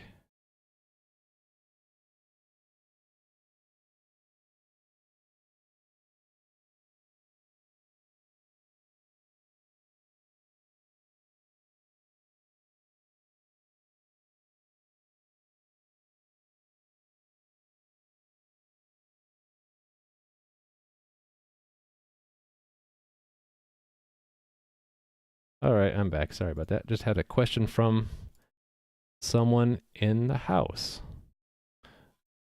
Thanks for the follow, Adam Fighter 10101. All right. Yes, so I'm just trying to wrap things up here. I implemented the SCRAM SASL authentication stuff. I'm just going to comment it and check it in and upload it so you guys can take a look at it if you want to. Did I use normalized password anywhere? I did. Okay, so we hold on to that because we need the salt from the... Yeah, okay. Thanks for the follow, Keskin. And show channel binding, did I need that? Yes. Client knots, we did need this stuff. I think we're done, so I just need to comment this. All right, so I'm just going to steal this and paste it here. This is used to keep track. All right. And again, I'm going to steal comments from wherever these things came into the interface. So it was here. All right. This is the hash function to be used. Okay, this was computed. This is the, let me look up what HMAC stands for. I commented here, right? I didn't? Wait, it's not so. I probably put it in the README though. I didn't. Oh, that sucks. I usually describe what an acronym stands for, but I guess I forgot. I was lazy. All right, so let's look it up. What is HMAC? Hash-based something. Here it is. I like this spelling. Hash-based message authentication code. HMAC function derived from the selected hash function.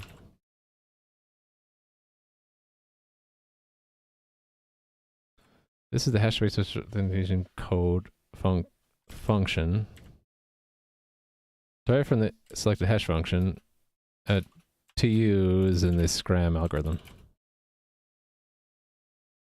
All right. We should actually store the digest size next to the hash function since it goes along with it.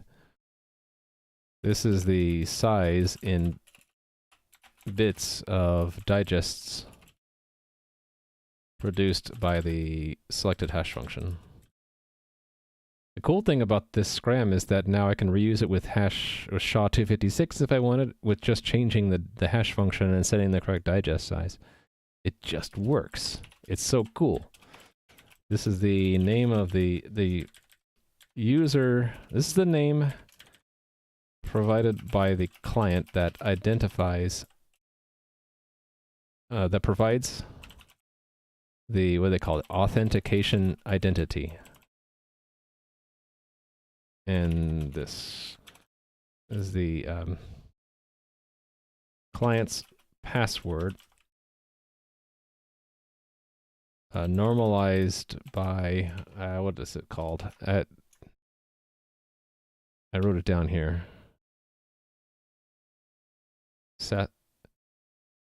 Let's just copy this whole thing. Normalized by the SASL prep profile of the string prep algorithm. With references there so I could look it up later if I'm like, what the heck was that? Encoded channel binding. This is the base 64 encoding of the GA2 header. Is that what it's called? This one, GA2. No? Am I in the wrong one? I am in the right one. How come GA2 doesn't match? I don't know. GS2? Yeah, GS2. I had it wrong. What does GS2 stand for? I don't know. This is coding the GS2 header provided by the client. I'll just leave it at that. Nuts. This is a cryptographically strong string of ASCII, printable ASCII characters without any comma, used to included in the SCRAM algorithm to further protect the client's password credentials.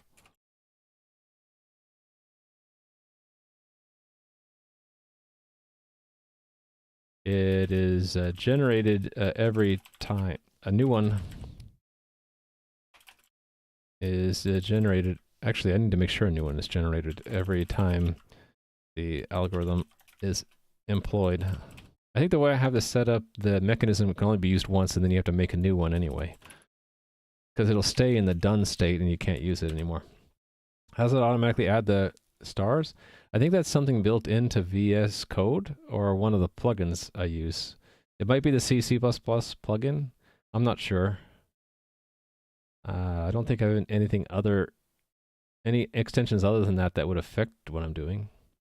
The rewrap tool is what I use when the line gets too long and I'm hitting Control Q. That's rewrap doing that.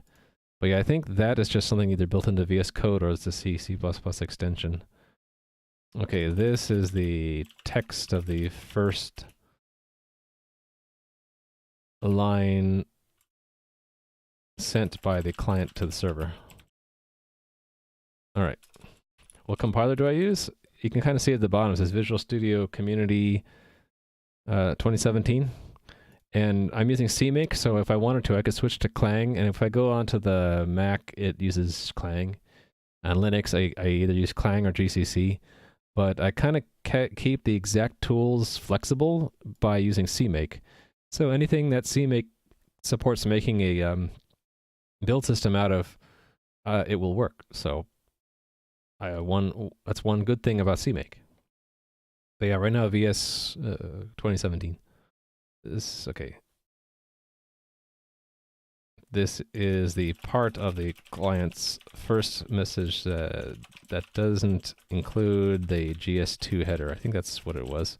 Let me confirm. Yeah, it's down here. All right. Now this is the digest computed. This is the digest that the client computes and expects the server to provide in order to verify that the server and client have the same idea of what the password is. That's my best attempt to describe that in layman's terms. JS doc stuff does those blocks? Or are you asking like why?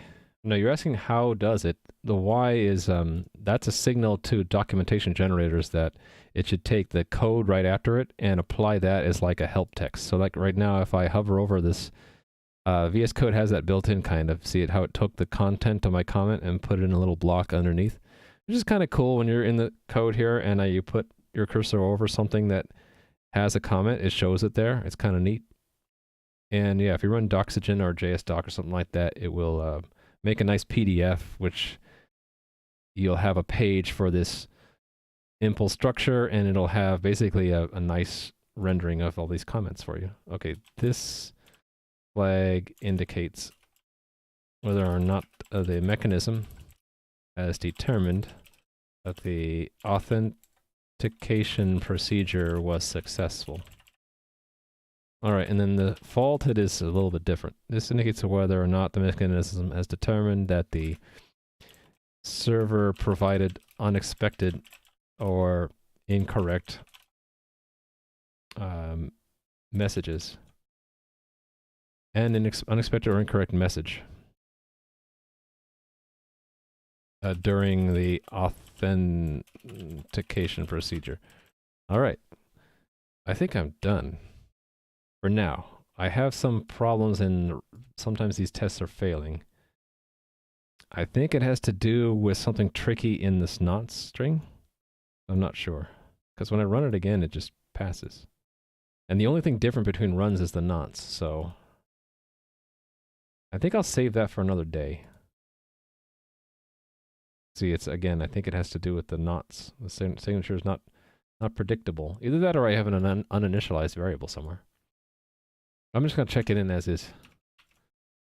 Because I'm almost at 6 hours. I normally only stream for 4 hours, but now this is a 6-hour stream today. Shoo! Long stream, huh? Okay, I'm just going to amend the last commit and check that in. Alright.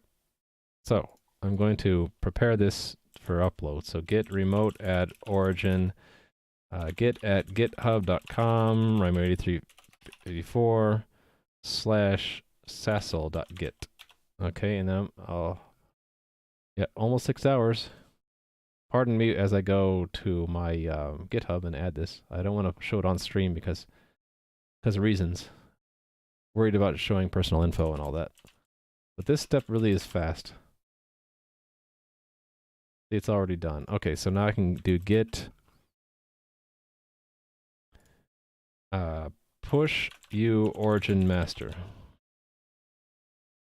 And now it's on my GitHub. Well, it's going there. Okay, now it's there. And then I can do a mugget add SASL. Did I have the capitalization right? I guess so. And then check that in. So mugget, I have a link to that. If you're wondering what the heck mugget is, it's a little tool I wrote in Python that lets me organize my own way of dealing with multiple Git repositories. So it has this manifest file that is checked into the top level Git that keeps track of what the second level Git repositories are. So sasl.git is a sub repository. And so it gets added into a manifest file and it gets added to a git ignore because otherwise Git says, hey, didn't you mean to make that a sub module? And I'm like, no, I didn't mean that. Please ignore it. And then that's for the build system to pull it in. So we're going to call this add SASL to the solution to the solution. All right. I don't dual boot. I actually have 2 computers. I have a Linux box off to the side, and once in a while I will boot that up and make sure everything still works. because when I go live with the server stuff around April 1st, it's going to be on Linux boxes in the cloud, probably Linux virtual machines in the Amazon cloud. So I do, but not every day. The only things really that break for me when I switch to Linux are some things that Microsoft compiler will let you get away with that Linux won't, or that Clang or GCC won't. And then sometimes I will not have the capitalization right. Like if I do that, it'll work on Windows, but here, I'll show you. Windows is perfectly fine with me not having the case correct there, but Linux throws a fit. It says, you don't have a directory with that name. So sometimes I'll run into that. Okay. It's all green lights, except for sometimes it's red. And I'm going to say it has something to do with the generation of the knots, because that's the only thing random. But I don't know. I'm going to save that for another day to figure out. So I'm just going to make sure I checked in everything, and then I'm going to raid someone else and then take a break and eat something, if you guys don't mind. Have you seen the Sublime Merge tool? I don't think so. Let me take a note of that. I'll look at it later. I like to take viewer suggestions for things I don't know and look them up later. I'll have to take a look. Thank you. But no, I don't know. I don't remember it specifically. All right.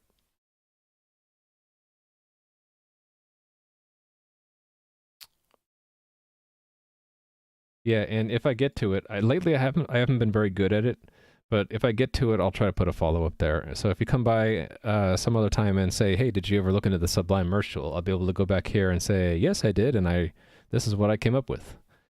Yeah, I haven't been very good with follow-up. When's the last time I wrote a follow-up? It's been a while. I did some TDD, so it looks like March I've kind of gotten lazy and not followed up very well. But before that, okay, maybe it goes further back.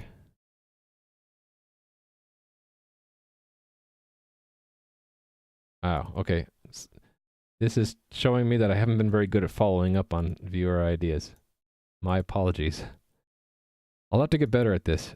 I need to go through these and like make sure I followed up on everything. Okay. I guess the beginning of February. No, it's just been spotty. Okay, no, I looked up stuff there.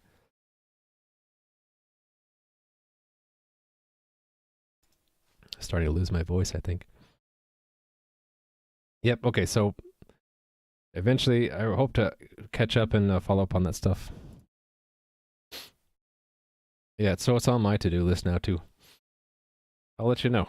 Okay. Let's see who is streaming right now that we could raid. Someone just started that I've been following. Well, thank you for being here, Human.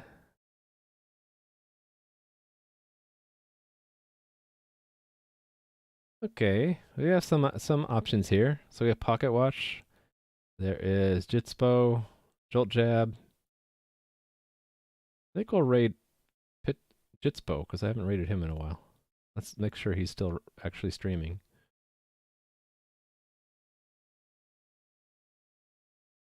Yep, he's working on his game called Fist of the Forgotten. So we're going to raid him. He is much further along than I am. He actually has a game that he's been making, and he's actually testing it right now. Looks like he's working on a crouch slide mechanic. So we're going to go raid him. Jitspo. All right, here we go. So I hope you enjoyed today. I'll be back tomorrow at 10 a.m. Pacific Daylight Time, so UTC -7. So until then, see you guys later. Bye. Have fun with Jitspo. Bye.